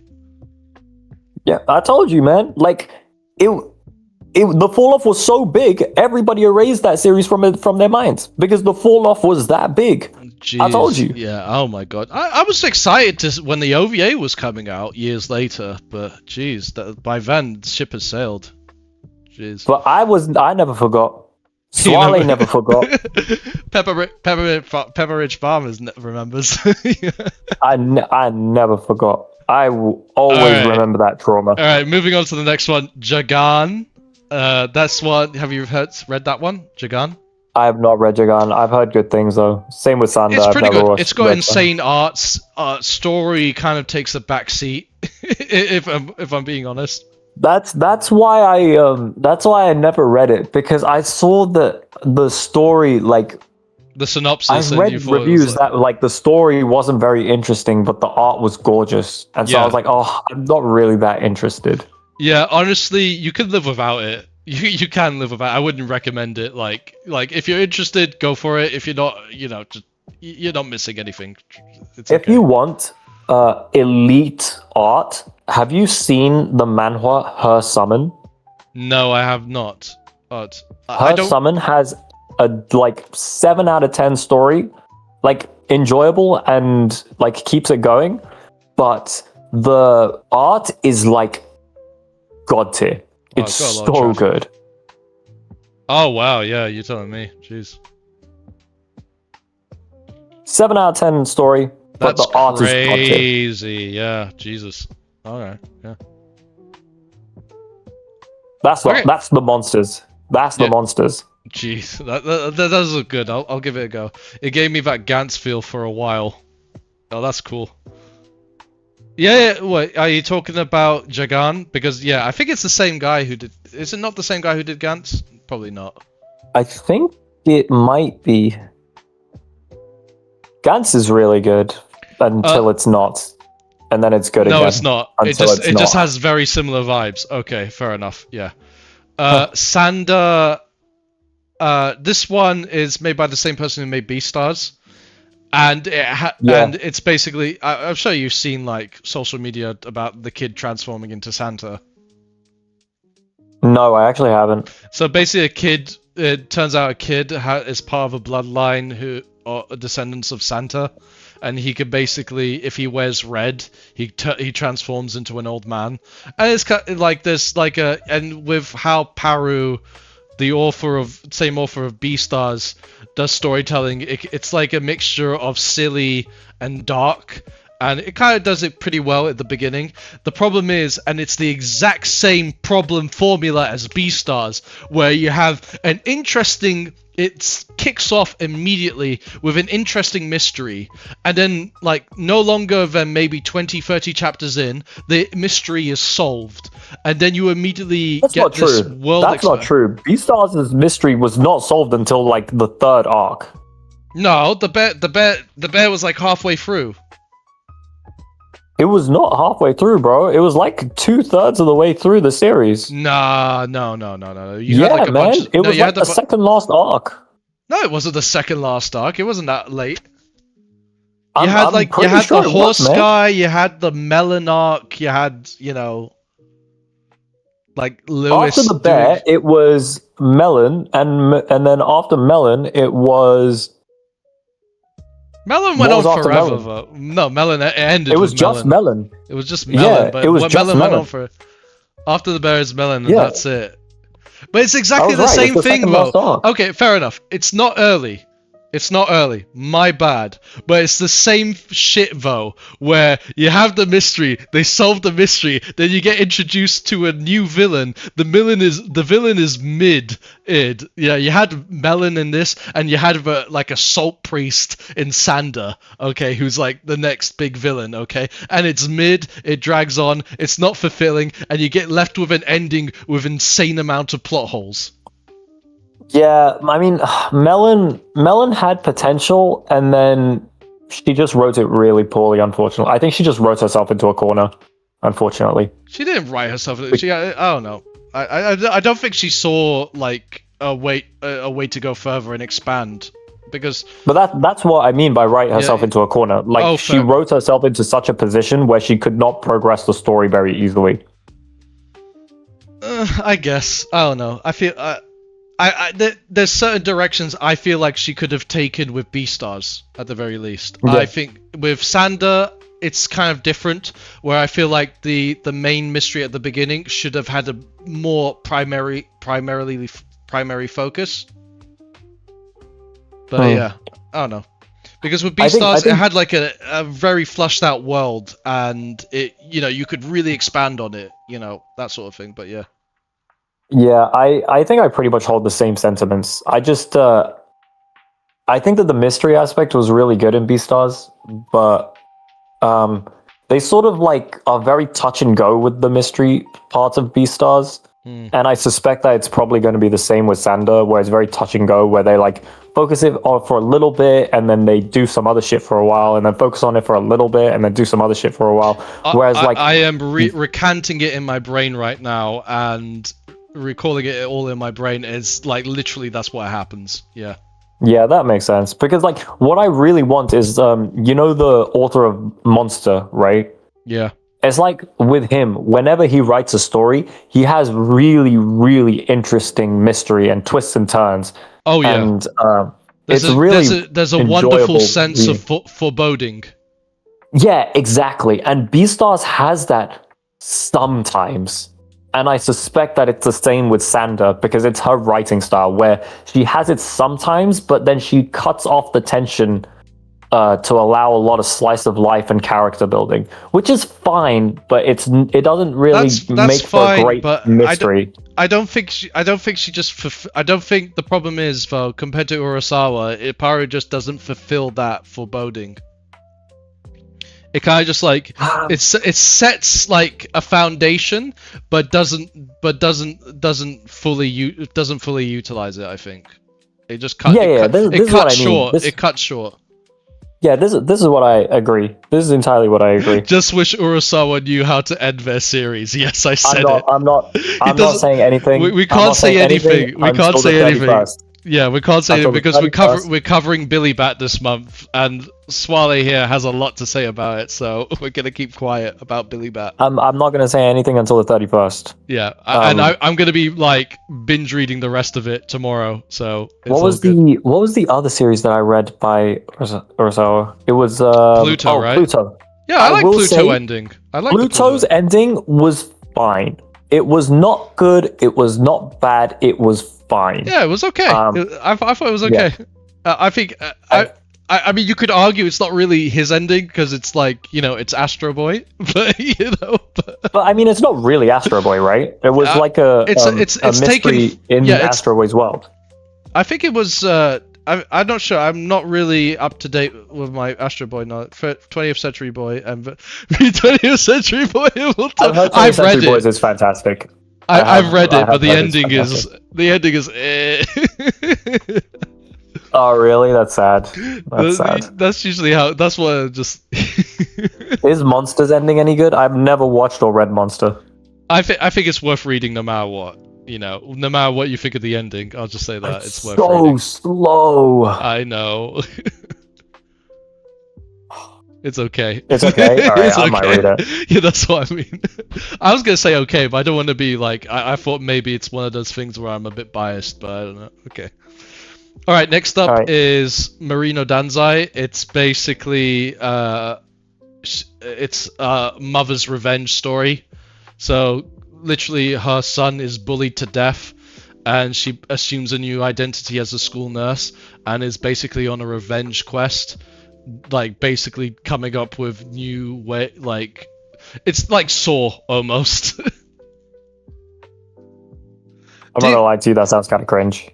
Yeah, I know, but I don't know. I find it entertaining to a certain extent.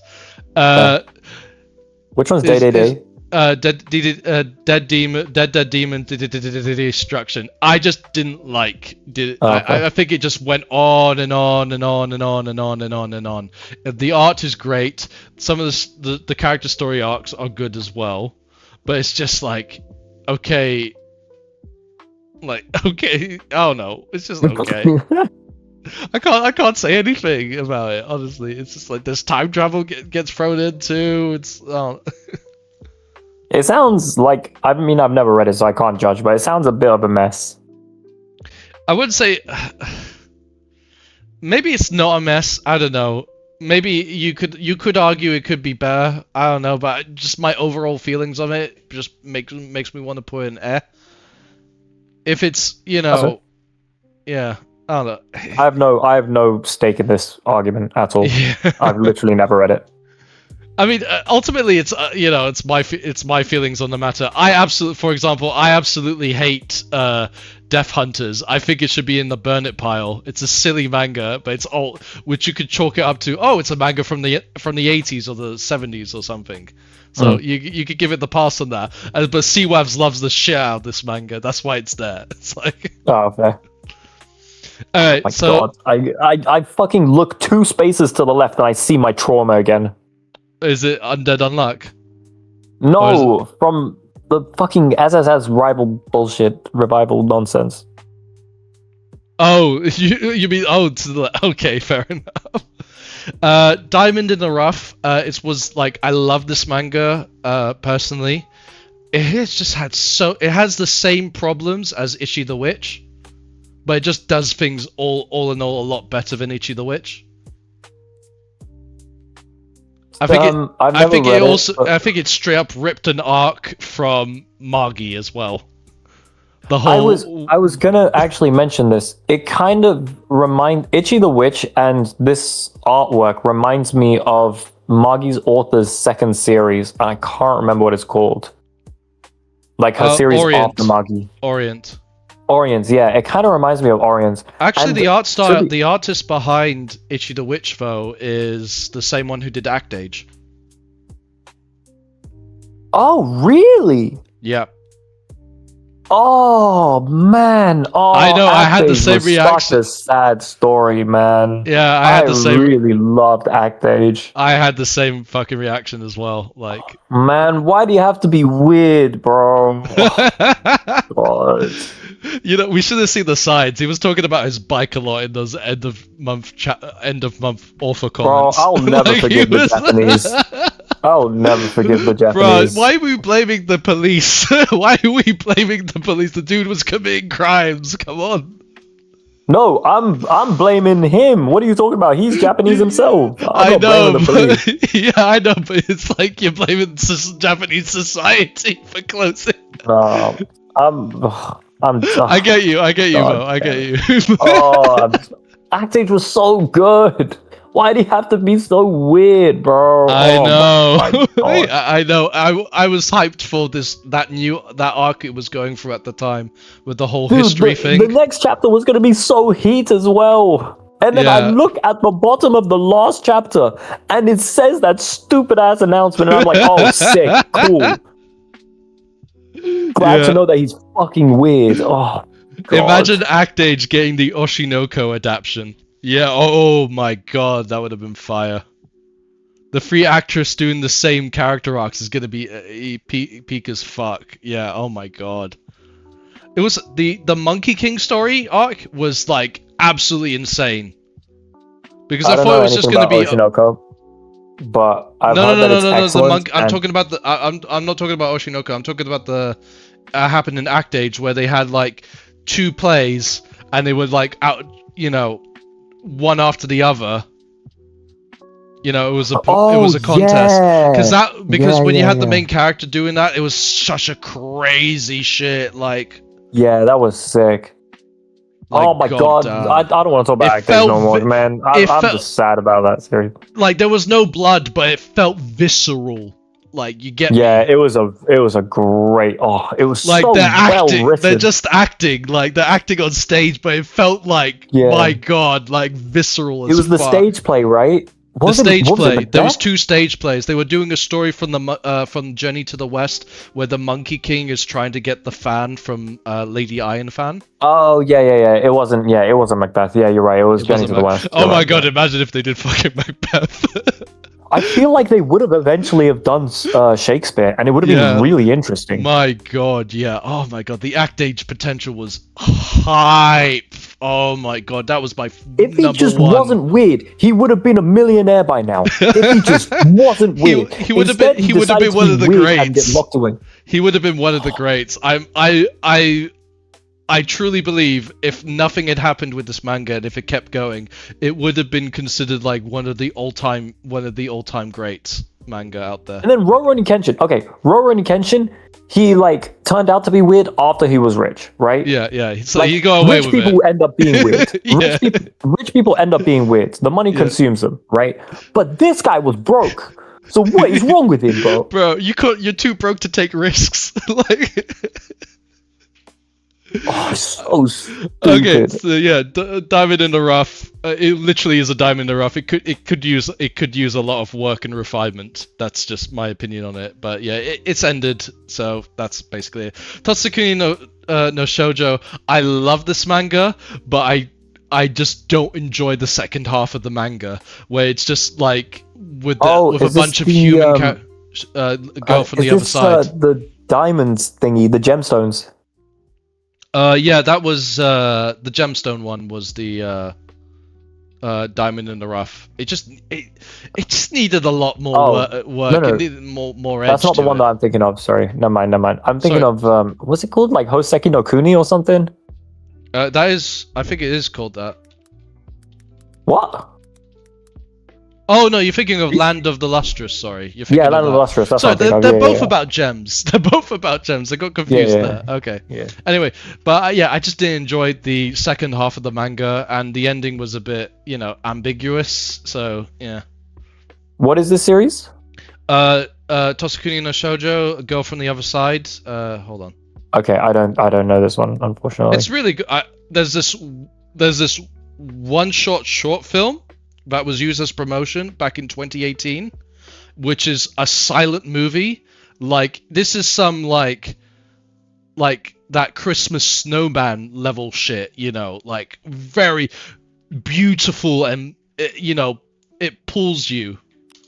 You know. Interesting. Okay. Yeah, But then, definitely let me but the second half, I mean, there is a fair amount of dialogue. I'm not sure if you could see it on the stream or not.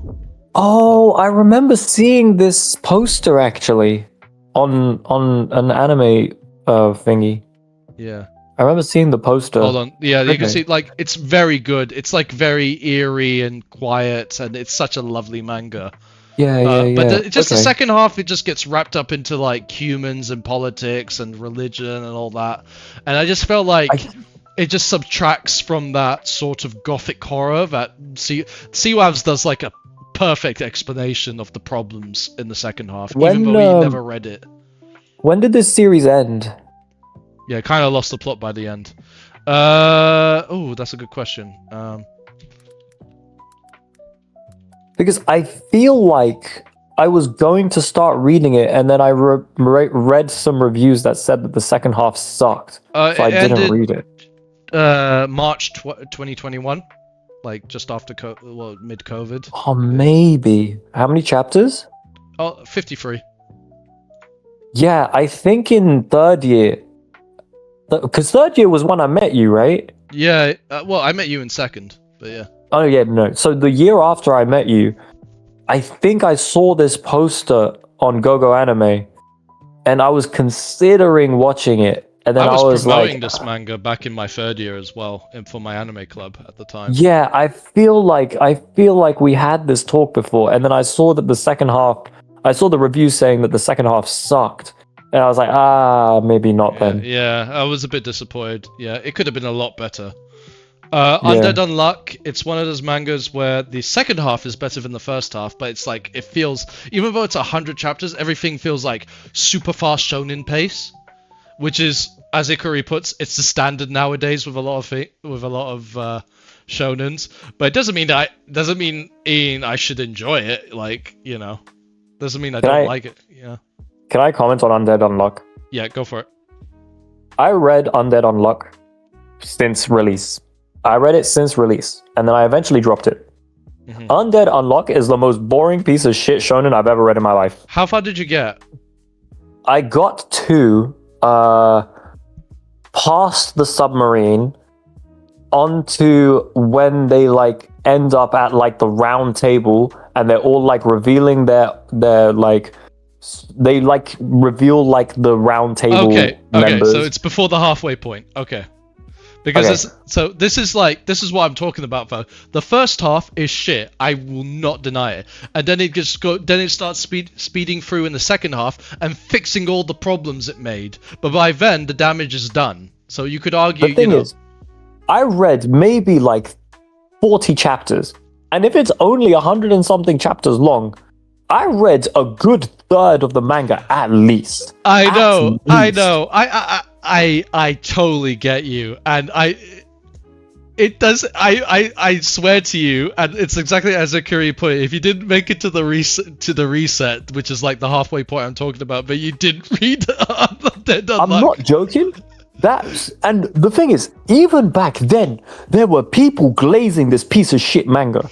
There were people glazing this, bro. I was like, what are you talking about? Honestly, it felt like I got rewarded for trudging through bullshit. And I did feel like rewarded for all the bullshit. I'm not gonna lie. It was, I remember, I stopped reading, when it wasn't after the reset. I didn't even know that there was a reset, but it was when there was the second version of him revealed. Oh, that's like quite early. That's quite early on, though. It's like in the corruption Uma arc. Yeah. I was like, this shit is trash. Grade A trash. It wasn't like then, but it was like that was the point where that was the tipping point. That was the tipping point. Yeah. Yeah, I get what you mean. I was like, this is going downhill. It's I swear to you, I swear to you, it got better after the reset. It might do. I'm never reading it again because that beginning is absolutely atrocious. Honestly, it's like okay. You know when you read like a manhwa about regression and stuff like that? Yeah. Yeah. Imagine a manhwa about regression but you had to trudge through all the bullshit storytelling before the regression, like everything going wrong. And then you get the regression. This Undead Unluck is that. You have to sit through all this bullshit to get to the regression. What's crazy is that bullshit is probably still more interesting than the Undead Unluck bullshit that I read, bro. I'm not even joking. Fair enough. I don't think I'm ever gonna read Undead Unluck. I don't care how much it's glazed. I'm That's never fair. reading it ever again. The bridge. I get it. The bridge has been burned for you. Like that. Yeah, you know, they had a chance. It's long gone. I think that's why I say it could do a lot better if they had the chance to fix the first half. They should have, but it's too late. It's too late by then. Yeah. You know. Is it on this list? I don't see it on this list. But the other one that this is a very, very hot take on my side. Okay. This is a very, very hot take on my side. Yeah. But I do not like Sakamoto Days. I think it's so mid. I love Sakamoto Days up to a certain point. Then I just got fatigue. I read maybe 100 chapters of that arse, and I never enjoyed it. Not once. People are like, "Oh, it'll get good. I enjoyed the choreography. I thought the choreography was really good. I just thought it was standard battle manga. I'm not gonna lie to you. I thought the choreography was really well done for you know a lot of battle shonens nowadays, they don't really showcase a lot of choreography. So I thought that's because modern battle shonens are trash, bro. Let's be completely honest. I'm not gonna say you're wrong, but yeah. I go back and I reread old Dragon Ball, and I'm like, man. We used to be a real human race. We used to be a real race, bro. Oh this guy was a fucking he was a salary man, and he could draw better than these frauds, bro. Oh my god.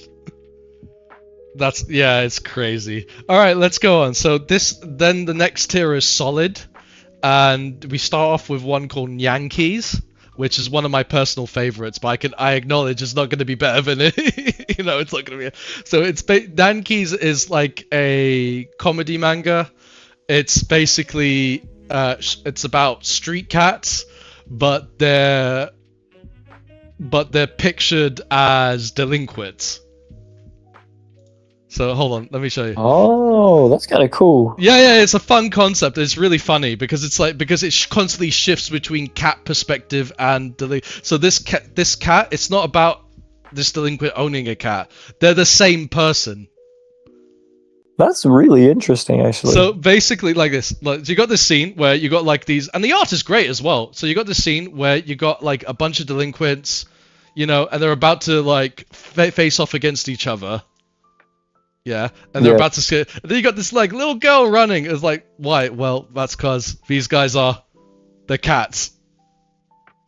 Like, and it's really fun, and it's so fun. It's like seeing like a persona, but in reverse. So you're seeing these cats, and then you see their human version. Like, that's really funny, and it's a lovely thing. So you get later on, you got this white cat. Female cat, and it's all cat humor, but they're represented as humans and stuff like that. So it's like in heat and stuff. It's really funny. There's even later on in this first chapter where there's like a big fight scene, and like the dude just gets sent flying, and it just cuts to the cat falling in front of these people, and they're just like, "Oh look, it's a cat!" Like,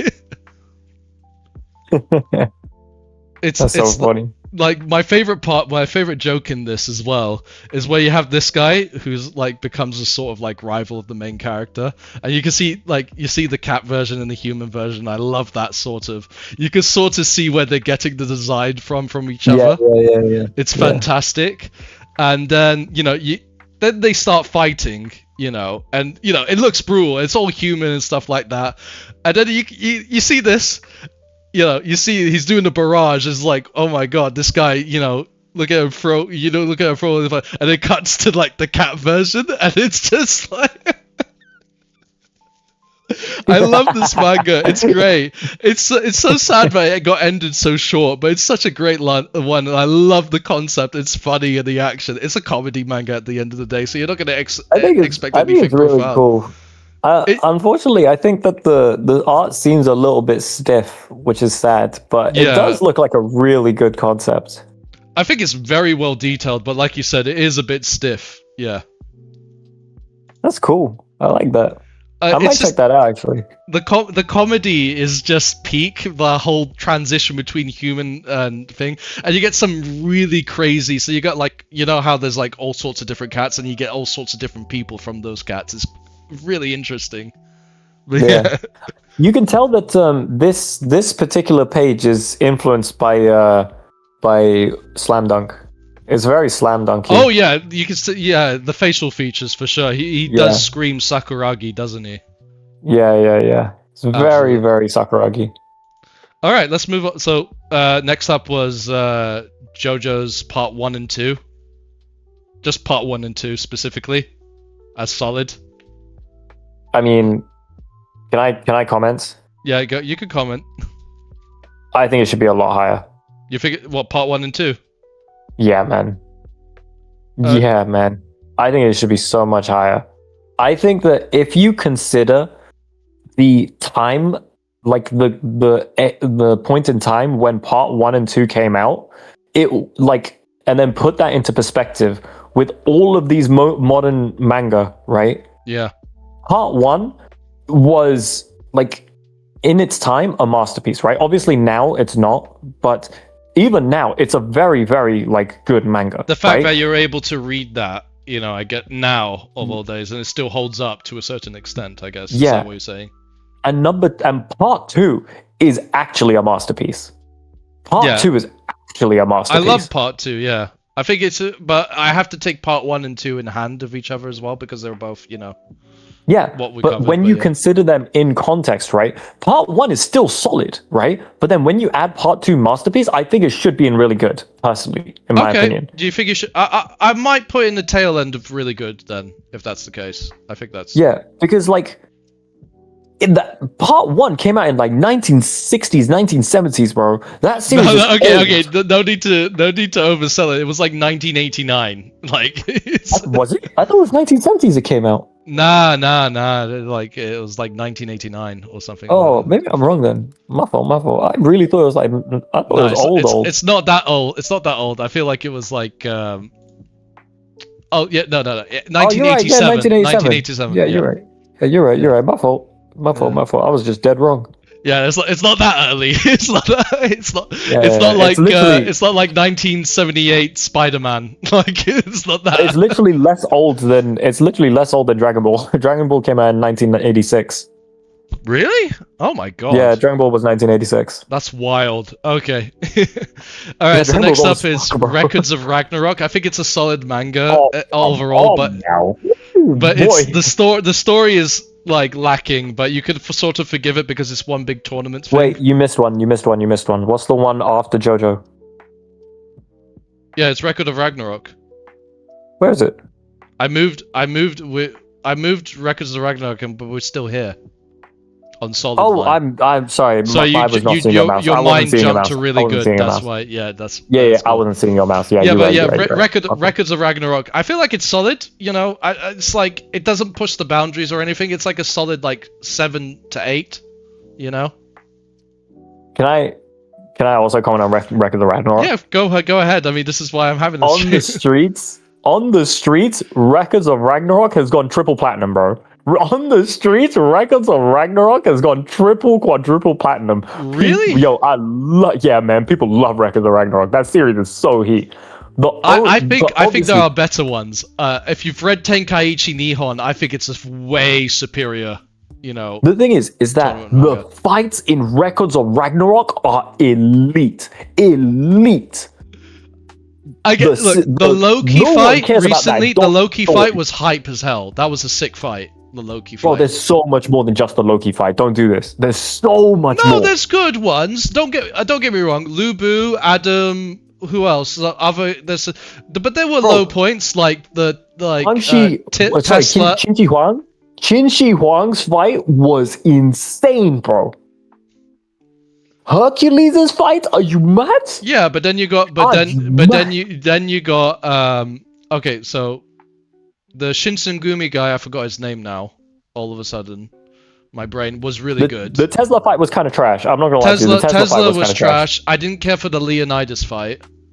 Which one's Leonidas? I don't quite remember his. Exactly. Leonidas versus Apollo. That one I was don't think I've watched that yet. I don't think I've watched that yet, actually. Well, because but that's you got after... you got to Loki. This is before Loki. The latest one that I read was the Tesla one. Tesla was the latest I read. Oh, fair enough. Okay, well, there's Yeah. I don't think it's bad as Tesla, but there's gonna be others that are just like. I like that Testa is Iron Man. That's fair. That's fair. Because I'm a scientist, Tesla's like, I don't know. Like, okay, Tesla didn't like. Was Tesla the inventor or was he the businessman? I never remember. No. Okay, Tesla was the true inventor. But Okay, yeah. It was Edison that was stealing shit. And That's it. Edison was the businessman. Yeah. Yeah, but so Tesla, like, Tesla just be like, okay, Tesla's very intelligent, obviously.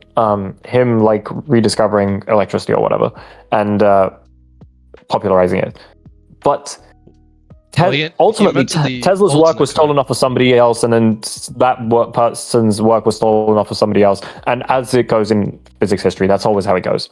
But Tesla was not smart enough to do all of that shit in the series, bro. Like. Respectfully, he wasn't. He's a very influential person, but he was not smart enough for that, bro. But like, I just wanted, like, okay, the fight was kind of balls to the walls, but it's not Records of Ragnarok's balls to the walls. Do you know what I mean? Yeah. When I think of Records of Ragnarok, I think on the same level as Kengan Asura. I actually dead ass think on the same level as Kengan Asura. Yeah. If not, sometimes better.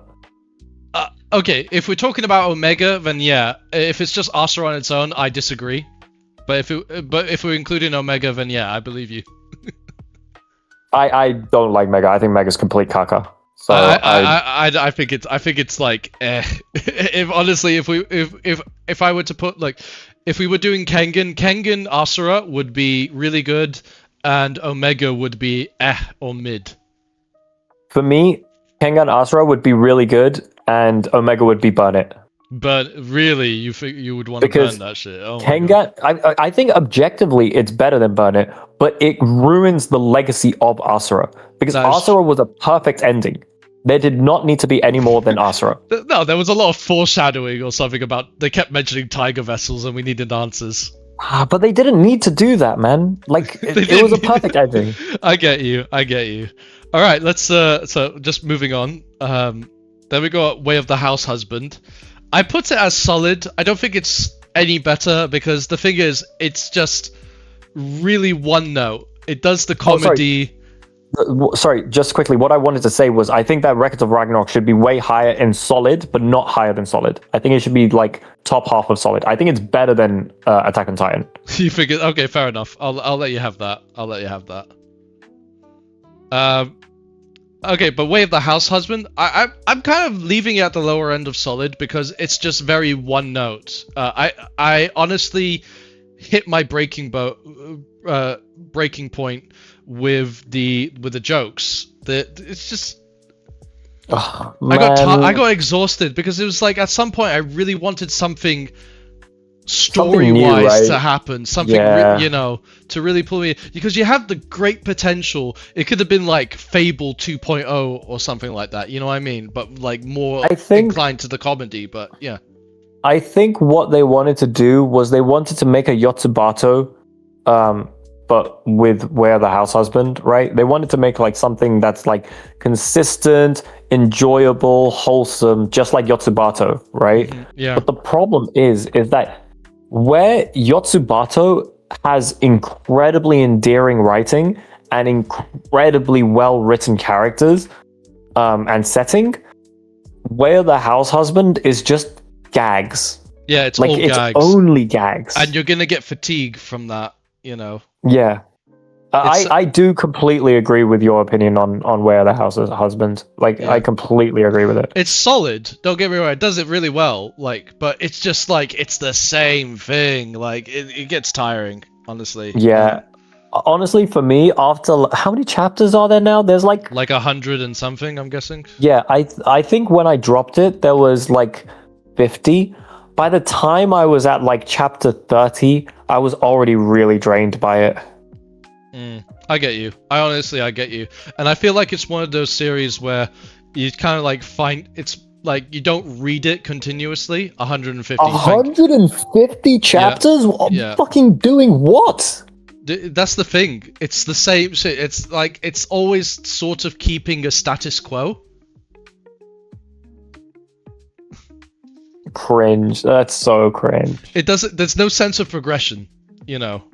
Yeah. There's a, it feels like you know when you're in those like Twilight Zone things and someone's trapped in a moment. Yeah. It's like that. You're in a Twilight Zone where you're stuck in this infinite moment.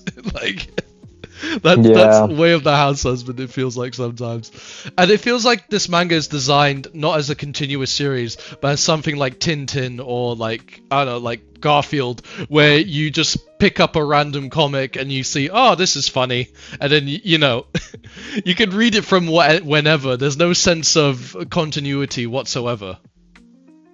Yeah, that's fair. I think literally the Garfield. It's the Garfield of manga, honestly. Yeah, it is a very good pick up and read. It is a very good pick up and read. At least it's not Rent a Girlfriend with its Rent a Girlfriend has a fake sense of progression that leads you fucking on. There's a difference. Yeah. I have a friend who reads that weekly or monthly, however often it updates. I'm not touching that with a 10-foot pole. Like honestly, I'm not. Yeah, I'm not probably going a good that. thing. Yeah.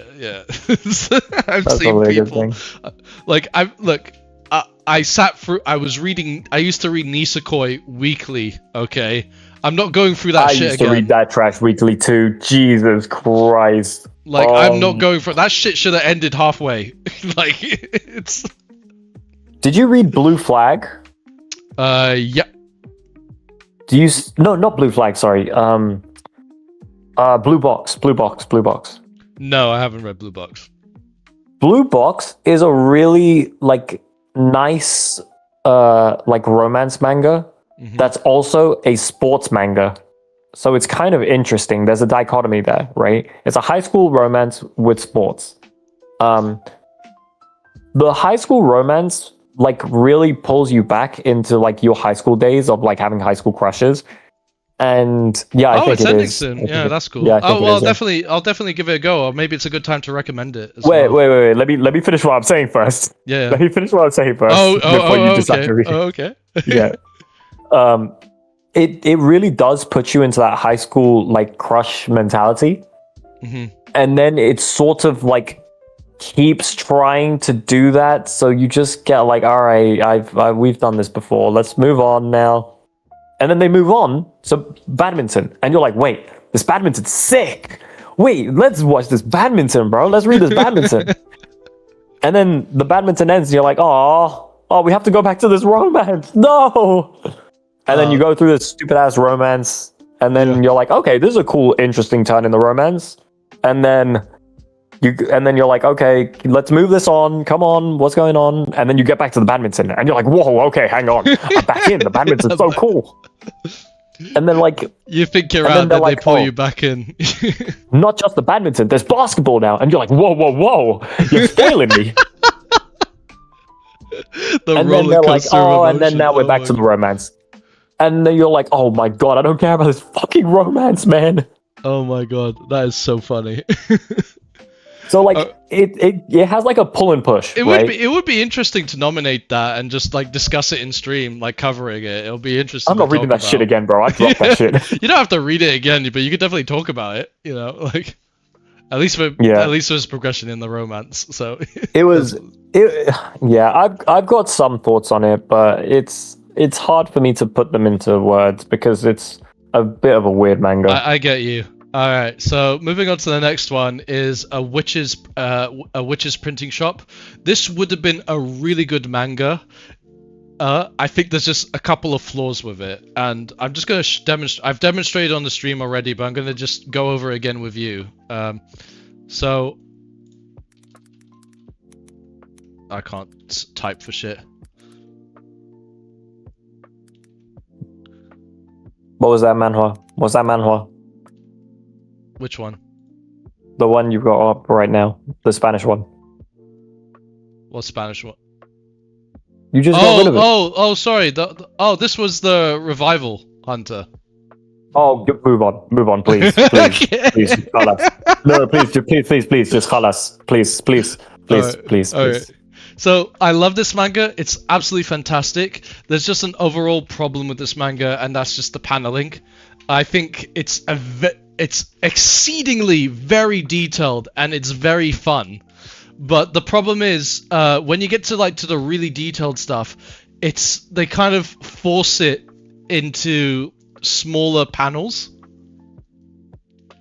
Okay, So stuff that should be 2 pages wide, like 2 pages spread, that should be a 2-page spread, is confined to just a single a half-page panel. If I can give a really good example, hold on. Hold that thought real quick because I'm going to show you. I'm going to send you a panel. I'm trying to find a good example here, but yeah. Here it is. I had a good one when I was covering this shit, but. Okay, so this is the only example where they actually do it right. You just happen to open it. Yeah, that's really nice art, actually. It is really good, and the comedy's good, and I like the premise. It's about a girl who gets isekai'd into a world, and she wants to find her way home. And she figured the fastest way to do it is to use her book company experience by hosting a comiket for magic, so she could find a magic that could send her home. So it becomes like a sort. And it's really fun because it turns into this whole like the whole logistics of Comic-Con, but in this fantasy world. And they have to create a magazine catalog. They have to print a bunch of books, and it's like a nightmare. They're working over hours and stuff like that. It's crazy. It's funny. They have to assign. They have to assign tables and stuff. It's it's like a love letter to event managers and stuff. Honestly, it's Adrian's love letter. This kind of reminds me of a series that I really enjoyed called New Game. Yeah, I've read that. I think I can't remember. It's been a while. I haven't been keeping up. It's the series that's about making games. Yeah, I remember some of it. I can't remember all of it. That's fair. It's quite a wholesome series. They only have female characters. I think for not the Guna reasons, but for the feminism reasons. It has this manga has really good art.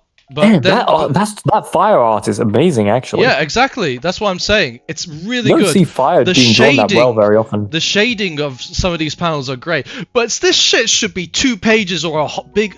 They should be bigger. Why is it confined to this small space? You know what's crazy? In my opinion, this is fine, and I've sent you the reason why in your DMs. Please check your DMs. Right now, please or check your after? DMs. Okay, yeah. right. Check your DMs right now. Yeah. Check your DMs right now. Yeah. And then please, if you would like to, please put it in on stream. Yeah, but this is the problem with modern day One Piece. Yeah, but this is what I'm saying, right? Yeah, One Piece can get away with this nonsense. If One Piece can get away with this nonsense. I am not saying One Piece should get. I'm not saying One Piece is getting away with this nonsense. In my opinion, I have been complaining about this ever since the Egghead arc. Okay, the panels have been everything has been fast-tracked and condensed compared to what One Piece initially was. This has been a problem since Punk Hazard. Sorry, I said Egghead, but I meant Punk Hazard. My bad. That's my bad. Yeah, I meant my brain was because it's scientists and island and shit. I'm like, okay. Yeah. My brain was done. But yeah. Yeah, we got the Gorosei double spread, and we're like, oh my god, an actual double spread. It's Christmas miracle. Exactly. It's we're really getting fed today, boys. Yeah. Because I read that One Piece... This should be this panel, for example, should be 2 pages big and with a bit of shading to show the immensity of it. You say that, I disagree, and I'll tell you why I disagree. And it's not because of One Piece, it's actually because of Dragon Ball. Because of Dragon Ball. Do you know how many double page spreads there are in Dragon Ball? Bar in none. all 300 something chapter. Bar none. They're 7. 7. Oh my. 7. And I'm no, I'm a being sucker completely for serious. 2-page spreads. I'm just saying, but it's Yeah, just like but you don't then need 'em. this is the normal 2-page spread, for example, where everything is sort of sectioned off. It's not as bad as One Piece. I won't lie. It's not as bad as Yeah. One Piece, but still, like, come That on. is pretty bad, though. That is pretty bad. Yeah. But Toriyama mostly used 2-page spreads to show scenery. That's really basically all he used double-page spreads for. Yeah, I get Otherwise, what he used single page like for everything. in most fantasy manga, this would be a 2-page spread. This thing right there. I just don't think that needs to be a 2-page spread. I think that's fine. I know, I don't get think it. I get it it- because this is primarily a comedy manga anyway, so I get it. Like, Yeah. it's just but sometimes though, like there are scenes where you think, oh man, this is beautiful, and then then you realize it's condensed to a small thing. You know, there's a chapter where they walk into like a bookshop or a workshop or something, and it has this lovely light. Here we go. This is what I mean. That's a really nice single page. Like. That would have been that. It has That would have really been lovely that would have been a lighting. killer double spread. That would have been a killer double spread. I agree. Yeah, but it's confined. It's not even half page. Like, I think it's fine, to be honest. I really do think it looks fine. I love it. I don't get me wrong. I love this manga. It's really good. No, but I mean paneling wise. Sorry. I just think it just doesn't utilize like big spaces, that's all, because like for very good imagery, because you're seeing this remarkable details all over the place, you know, even the background, there's a good level of detail in the background as well. Yeah. Like a lot of series they kind of gloss over that, but they Hilariously, even do it here. you went to the only page with no background. Yeah, hilariously. I know, but they do circle back to it. They Yeah, do yeah, make I use of did see it compared on to a lot previous of pages. Yeah, I did see it on previous. Look at this I think armor. that- I know it's stupid. It's part of a gag, but geez, like, come on. That's sick. I think that for me, it's like I don't really care that much about double page spreads. When I see them, I like them, but I don't care if I don't see them. Do you know what I mean? I get what but you mean. like, if that was a double page spread, I would have died. That sucks, you would man. have died. But That yeah, sucks. There's a little bit of it. It's not overly ecchi, this manga. There's a little bit, but it's quite. I think it's secondary. You know. That's good. It feels secondary. But yeah, I think that like if you do have a double page spread, you can't have it like modern One Piece. Otherwise, I will just hate it. Anyway. But then at the same time, it can't be lackluster in terms of artwork. Yeah. Do you know what I mean? Yeah. Yeah. Like it has to be very good. Yeah. Yeah. Old like Bleach had problems. Yeah, Old Bleach had really bad art. But he got and good. then now he's got fucking godlike art. Yeah. Dude went through a training arc, and I can't even remember when the transition happened, but he went through a training arc, and he just like became one of the best artists in the business. Because Kubo was do you remember Bakuman, the series? Yeah. The guy who wrote the Otter series, that's supposed to be Kubo, if I remember correctly, right? What, you mean they were referencing Kubo in that, or? Yeah. Because like the characters are all like references to real life, like editors and authors and things like that. Yeah. I think the Otter guy is supposed to be a reference to Kubo because he was like it was a mix of Kubo and Beelzebub, because it was a random guy who came in and started like being amazing at manga, just like Beelzebub's author, and then had horrible art, just like Kubo, and then went through a training arc and then had amazing art afterwards. I'd never made that connection. That is like, to be fair, when I watched Bakuman, that was like long time ago. I was like a whippersnapper, you know, at manga. Yeah, I read it when I was like 15, if I remember correctly. Something like that. Yeah, I was even like, yeah. That's crazy, bro. Anyway, that's why I put in solid. Then we had like Shishunki Renaissance, which is like a comedy manga, Shonen Jump. It ran for about 30 something chapters. I quite like this manga because it's just that it's very funny.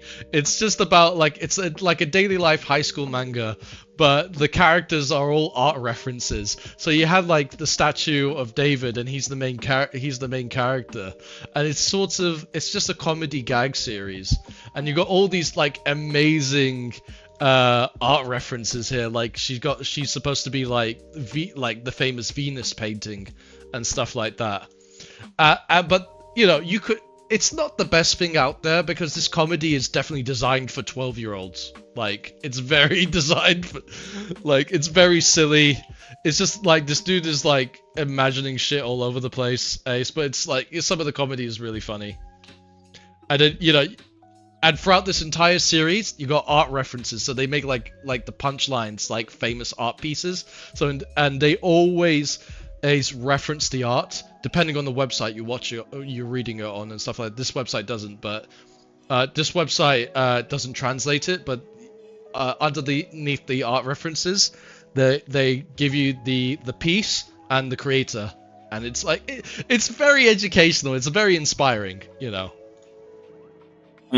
I think that you hella overrate this manga personally, but I get why you like it. I just think they did something very remarkable. Like they made Mona Lisa into like a funny thing, you know. They do a lot of stuff. I think I do agree that it is really it's very, very unique and very interesting, but I just think that the series itself is trash. Yeah, probably. I probably, yeah. Don't get me wrong. I don't think it's absolute slop, and I think it's just solid. I think it's just like it's a silly gag manga made for 12-year-olds, that sort of thing. I think it's just made for children. Oh, here we go. So we got like Michelangelo's Last Despair, for example. I think it's just clever. I think it's clever in its own way. I think maybe I'm looking for value. Maybe I'm like really reaching for value here, but that's how I feel on this manga. Yeah, I don't know. I think it's interesting. It does. It kind of like I have mixed feelings about it because the art references are cool, but it completely decontextualizes each of the art like references. Do you know what I mean? I think it ties it into the gag quite well. Each one, I thought it was done. No, but I mean, like, for example, obviously each art piece or like fine art piece has a purpose and an abstract purpose, right? Yeah. I think that adding context to these abstract pieces takes away from the intention of those pieces. Oh, you know what I mean? Oh, that's a good argument. Yeah, I never thought that way, but yeah. And so I think it's a little bit crass to use it for gags like this because for children who this is targeted towards, it adds a context to the artworks that the original artist did not intend. I get you. Yeah. I mean you could. I mean yeah. I don't know. I'm not against it. I just think that it's not like I think they're doing it for the sake of doing it as opposed to doing it because they are interested in art, if that makes sense. You think so? Okay, yeah. I get you. I mean I could put it at the lower end of solid. This is entirely up to you. I don't have a I'm gonna put it at the lower. You know, after hearing you make a good argument. I'm just gonna move it to the lower end of solid, to be honest. Yeah. Mm. All right, we already talked about Attack on Titan. I say more. Like. Yeah. Bloom Into You. It's solid. I didn't really care for the first half of it. I think I just didn't like the love interest. I forgot her name. The dark-haired female. I think her character was kind of like selfish and a bit overly not overly forward. What's the best way? Oh, this is the Yuri, right? The Yuri manga. The Yuri one, yeah. Yeah. I haven't read it, but I've heard that lesbians do really like this manga. Yeah, I get it's like character. I know it's a character flaw that they really they really dig into it in the second half, but like the initial impression of it isn't that great. But it does really grow on you. It becomes really remarkable. But I don't know. For me, I'm really hung up on that first half. That's all. That's fair. That's fair. Akatsuki no Yona. I just hate the male lead, the male love interest guy. I hate him. I really don't like him. I don't know. It's a reverse harem, and there's like a bunch of other like potential love interests, but they all secondary to this guy. And this guy, I hate him. I don't like reverse him. harem? I'm out. There's only one good reverse harem in the entire world. Well, There's only one. This is a good series. Like, it's good politics, good storytelling, and everything like that. But okay, it's not a reverse harem. Okay, it's not a reverse harem. It's not. The only good reverse harem is Oran High School Host Club. That's the only good one. Fair enough, Ikari. I overstepped. It's not a reverse harem. I overstepped. What is it? It's just a historical drama, where it's just one woman fighting to that. What's a good way of putting it? She basically gets she's like a princess, and then she gets her father gets killed, and she's forced to flee with her bodyguard, and she's basically tries to rebuild her own army. Chinese wars with dragons, basically. Interesting. Cool. Sounds like it is interesting. It's just I don't like the male love interest. Okay, I don't like him. I don't like him fair. at all. I hate the guy. I hate But if I wanted to read Chinese Wars, I could just reread Kingdom. Kingdom, bro. Just read Kingdom. Kingdom's elite, bro. What do you mean? Okay, so we got and then we get to really good, and then we get JoJo Part 1 and 2, which you already made your case. I really like River End Cafe. I think it's hit or miss with a lot of people, because it's sort of like it does a lot of different storylines in this one town, and sometimes they're hit or miss, or they're a bit crude in humor. So that's why I don't think it's on the tail end of. Actually, I would even put JoJo a bit higher than River End Cafe. But I think it's. I think it's series. Yeah, no, this is something that I found one day, and I decided to add it, and it ended up getting nominated. And I think it's like a wonderful manga because it's a manga based in a town. It's one town in Japan, north of Tokyo, which, if you remember, I think it was 2011 tsunami. This particular town got the worst of it. Oh, see. So this is like years after, but it's been like a prominent mark on this town's history. That's very interesting. Okay. So there's it's sorted like that, but this is like the daily lives of the history, and some of the stories are like funny, crude, like mystical. And then you even get like a couple of horror in there as well, which is like insane. And it's quite. I assume you mean the worst affected specifically by the tsunami, and not the consequences of the tsunami, right? Because obviously Fukushima has far worse consequences. Like one of the worst off. Anyway, it was Kawabira. I think it was Kawabiraki or Kitakami. I forget. Ishinomaki. Okay. Yeah, but it's really nice. I like the art. It's very detailed. It's very Kawabiraki. Nice. Oh yeah. I actually don't really like this art, to be honest. It is a bit. I don't know. I quite like it. It's sort of. Can you show me a later chapter? Yeah. It's all the same, to be honest. Oh wait, that's beautiful. That art was beautiful. Yeah, hold on. It gets better, and there's some really great panels. All right, so this is one of the horror chapters I was talking about. So, it's like a crazy town where everything happens, sort of thing. So, I see. And it's like, but it gets like something as like simple and mundane as I don't know, like a dude cheating on his wife, to like something crazy like this, to like other crazy events. Just like it's a whole mixed bag of like different kinds of events and stuff like that. There's like a dog with an ugly face as well. And it's quite fun. I love his expressions. You could probably make like an entire library of emojis out of this guy. But it's really good. Yeah, It's very I think, it's very introspective about the character as well. I think it's because she said something in high school, and from that point on she was immediately alienated by the whole town, not the whole town, but by the whole school. So yeah.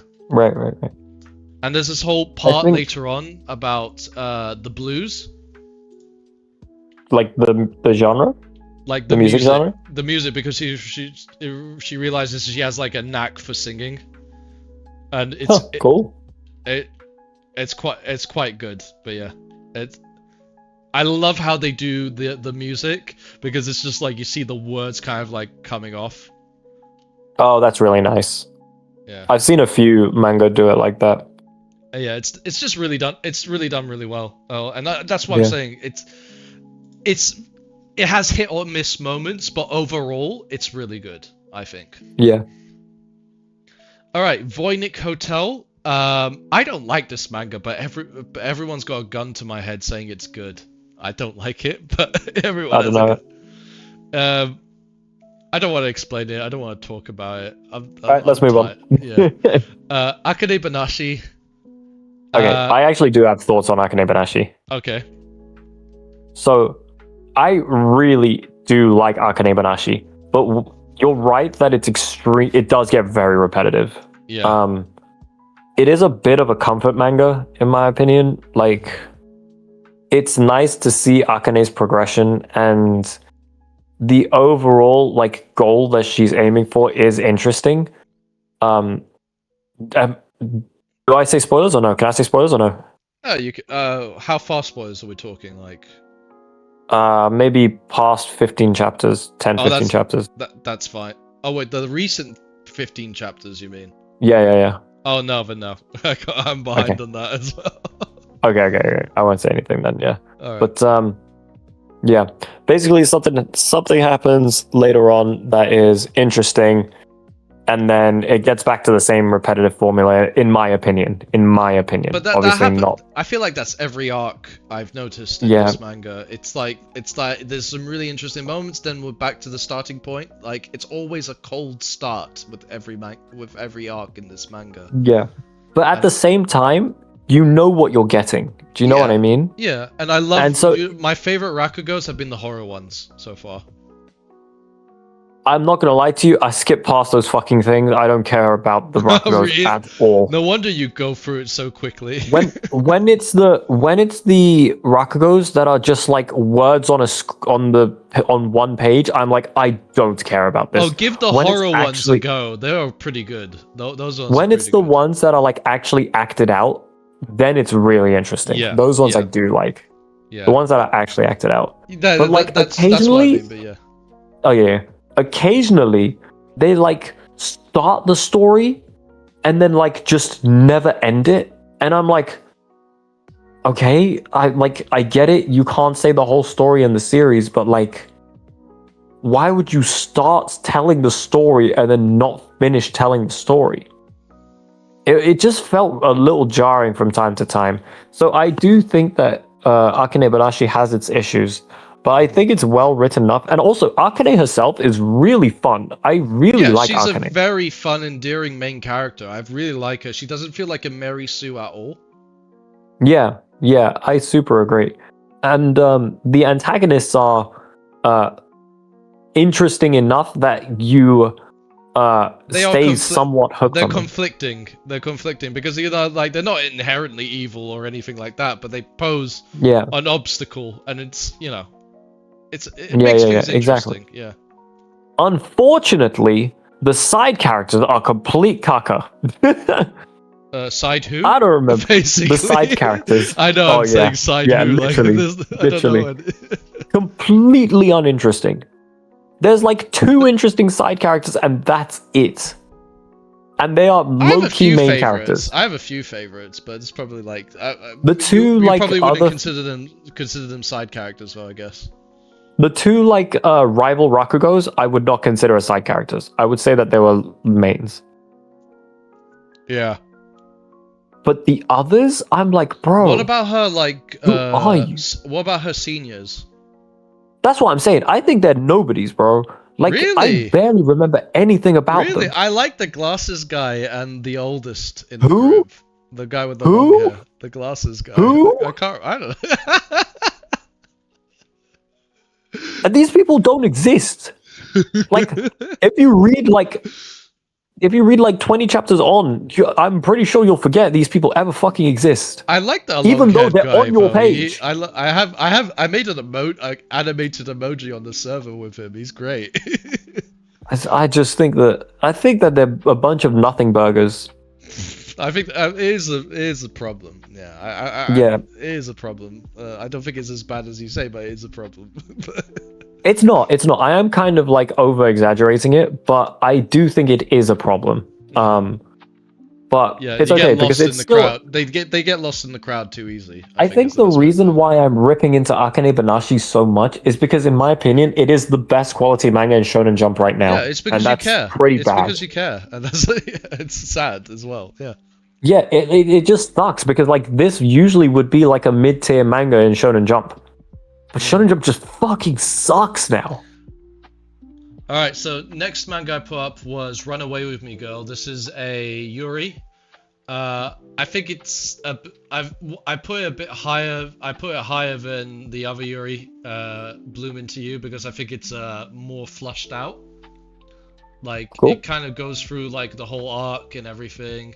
But it also doesn't just end on, oh my god, turn around, they're in a wedding dress, and then end chapter, and that's the end. Like they show the sort of years later, I wouldn't say repercussions, but the effects of their relationship and stuff like that, and kind of like what happens afterwards as well, you know. Which I thought... An end of Z. End of Z, yeah. I was thinking the end of Toriko, to be honest, but yeah. Oh, true, yeah, it would be end of Toriko Toriko as well. literally Yeah, ended yeah. that way, and they just go into space. It's the ultimate jump Yeah, the shark yeah. ending. It's great. Yeah.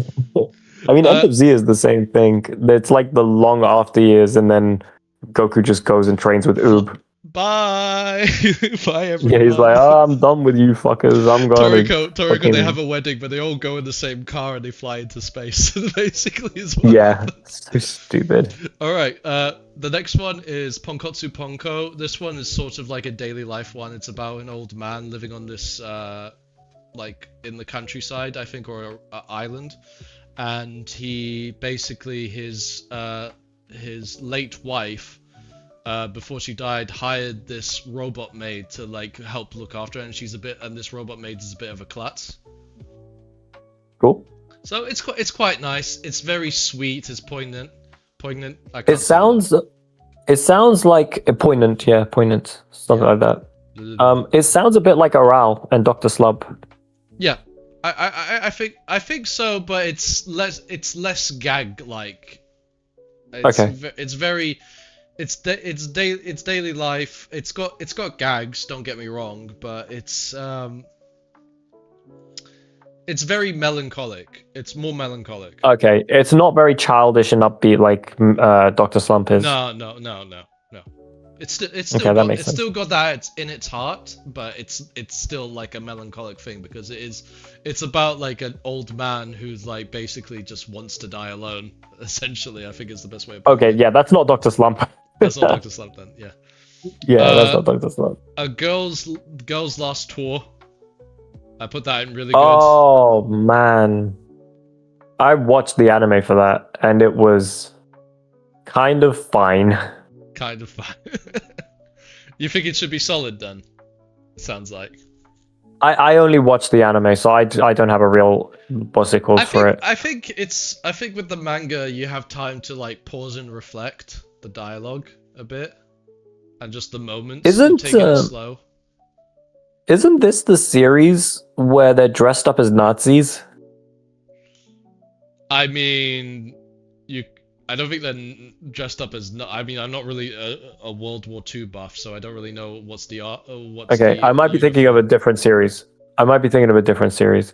Yeah, no. I think when I watched it back in third year, it felt a bit pretentious to me. The quotes and things, but I it get could what you just mean. be like. I Again, think it's in the middle of really good. So I think it has a sort of resonance with a lot of readers, and it kind of sticks in their mind, you know. So I think it's That's it's fair. got that sort of power over the readers, which I think it's worth putting up there. Girls Yeah. last tour. If I'm just curious about what's overall.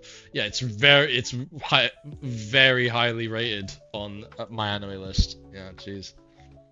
Oh, Like that's pretty 41 surprising, actually. recommended, 1 not recommended, 3 mixed feeling reviews. Is this the anime or the manga? The manga. What's the anime at? Even the guy who not recommended gave it a 9 out of 10. Like, That's crazy. That's insane. That's insane. yeah. There you go. What's the manga at? Oh, sorry, the anime rather. The anime's Oh yeah, score. okay.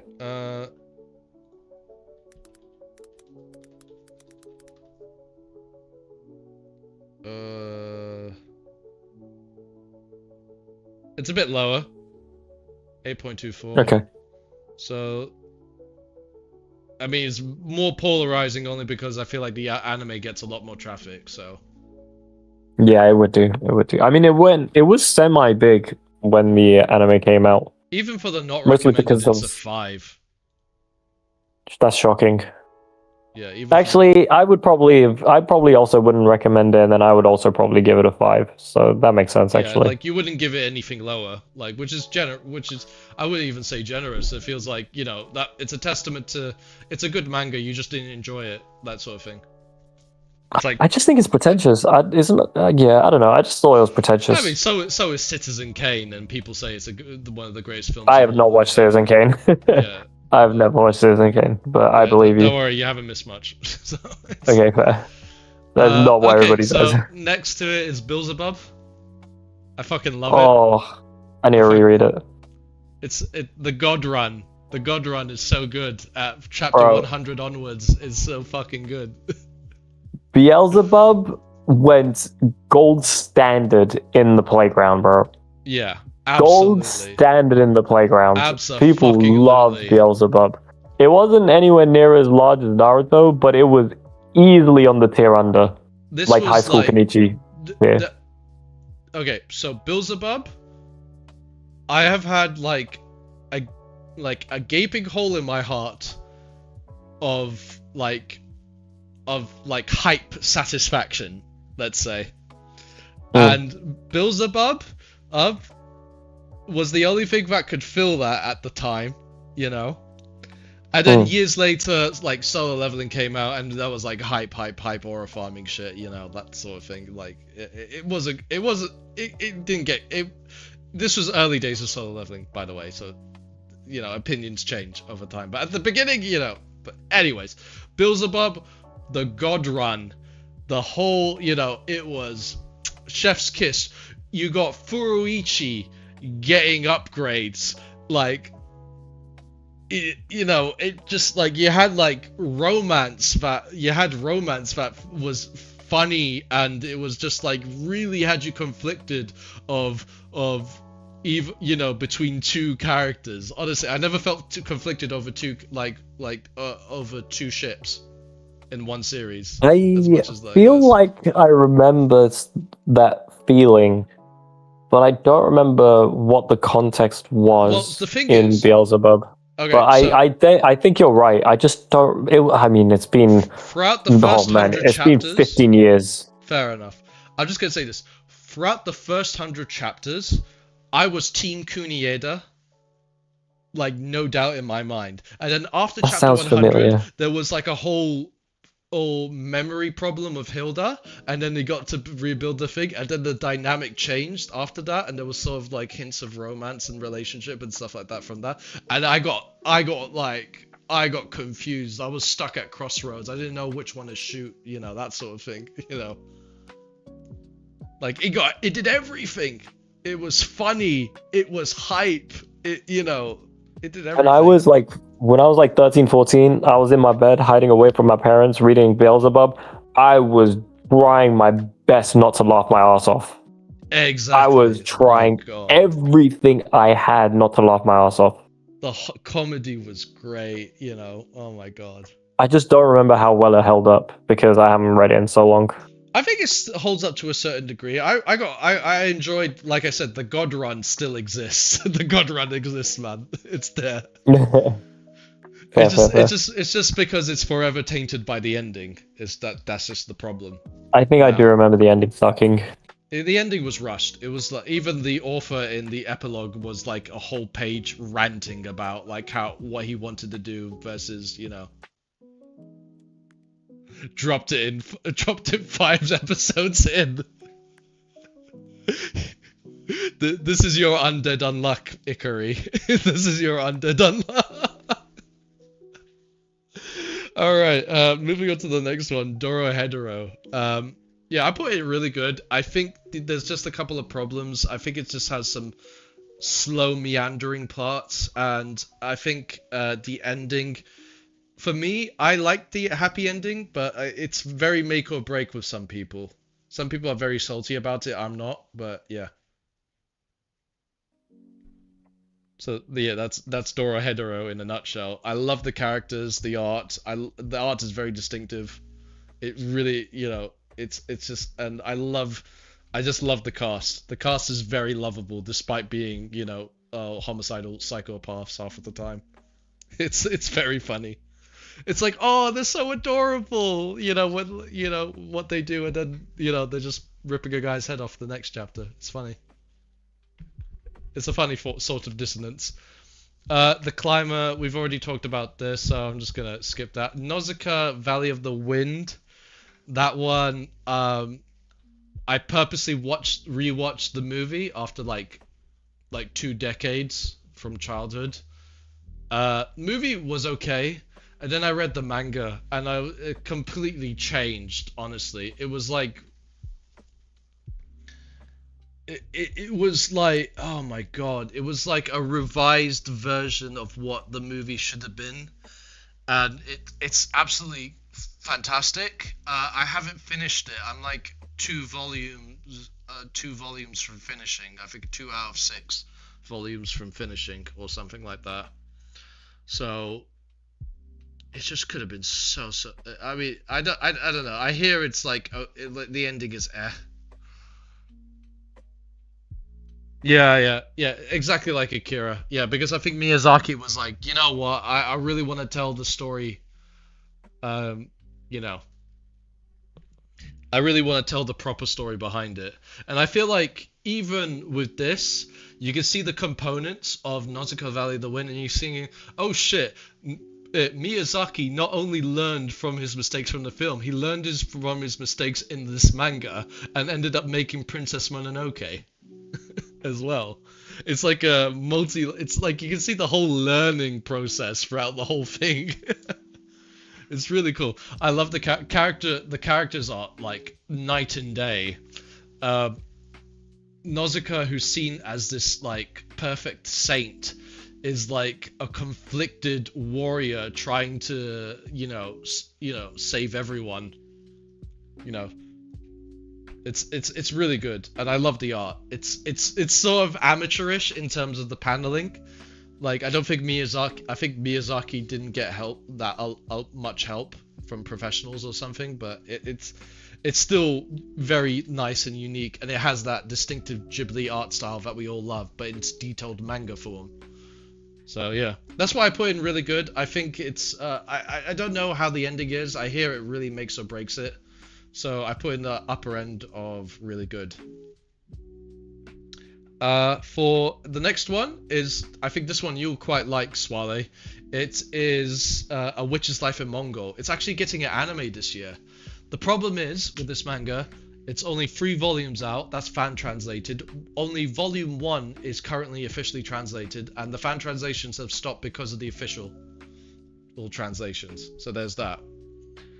It is lovely. It is about a Muslim girl who has been basically, her town and her masters have been killed by Mongols, and she's been taken in by Mongols. There is no magic in this manga, despite it being called The Witch's Life in Mongol. I think it's referring to her knowledge rather than an actual magic, much to my dismay when I first picked this up. But it's really nice. It shows a lot of Muslim culture during that golden age of Islam, versus and also good deep insight into not just Mongolian culture, but to the other Central Asian cultures that reside within the empire as well. I think it's really good, and I'm very excited for the anime. I saw the teaser trailer like last month. It looks fan-fucking-tastic. It's hype. I'm looking forward to it. Bibliomania is a great horror piece, sort of like a creeping horror where there's doom coming at the end.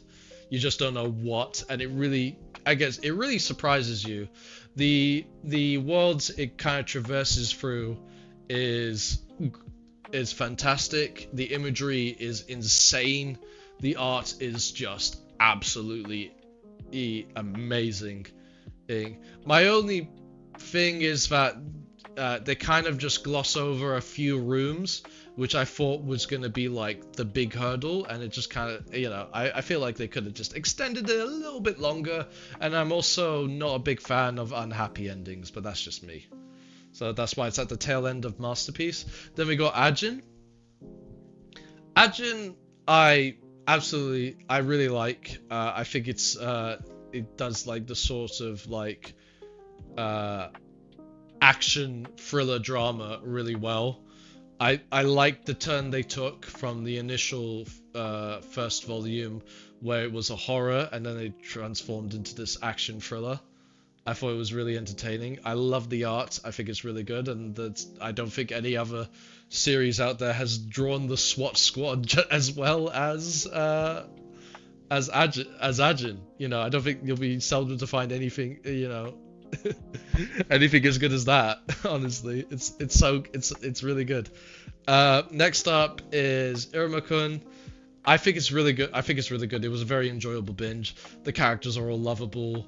If you acknowledge the fact that it's a daily life gag manga and it's not a battle shonen, which some people who get upset about think it will turn into, you're gonna, it's not a battle shonen. It's like a slice of life of a human boy in a demon world, and you shouldn't really expect more than that. I'm not saying you're an idiot or anything, but this is kind of like what to expect from this. So yeah, take it with a pinch of salt, and I think you'll really enjoy this one. And then the next one is Shiori Experience. I'm not sure if you're still listening, Swale. I know you're still connected, but is one of my favorites of this year. It is absolutely fantastic. It's the art is so good. The imagery is phenomenal.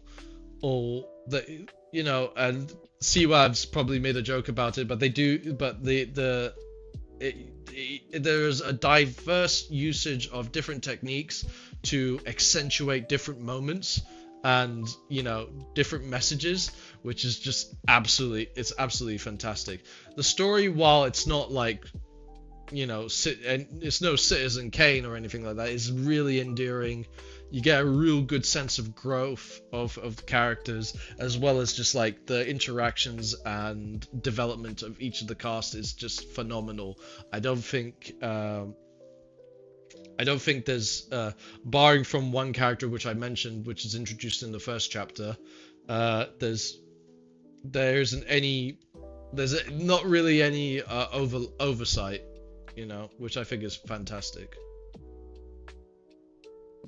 And lastly, but not least, is Fable, which is a comedy action series about an assassin dubbed the Fable, who It's basically tasked to take a break for a year and has to live a quiet life without killing anyone.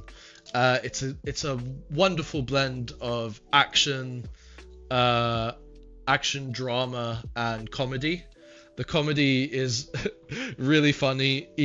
There's this one particular character who plays the sister of this assassin character, who, when she is in the bar with enticing men to get drunk, is the most funniest thing I have read in the past year. Is absolutely hilarious, and yeah, it's one of the best series out there.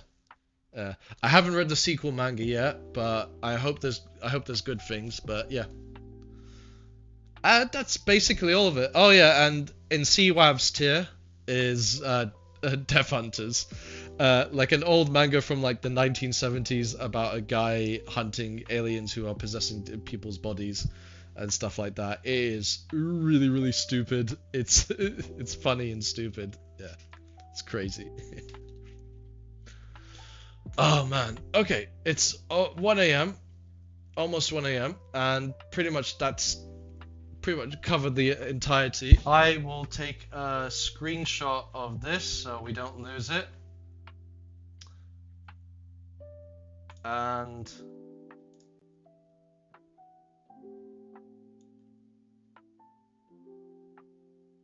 here we go, screenshot. And I will post it later. Jeez, this is the longest stream I've ever done, so 5 hours. Jesus. Okay, well, C-Wabs never came back. He's just like the dad who said he was gonna go out to get milk. Okay, well, thanks so much. I hope you guys enjoyed the stream. Whoever's watching it, kudos to you for sticking around this long. Thanks again, Swale. Thanks again, Ikari, for taking part in the chat. And thanks, Sweetwash, for joining me at the beginning as well. Yeah, I hope you guys had a good time, and I will see you later. I am going to sleep.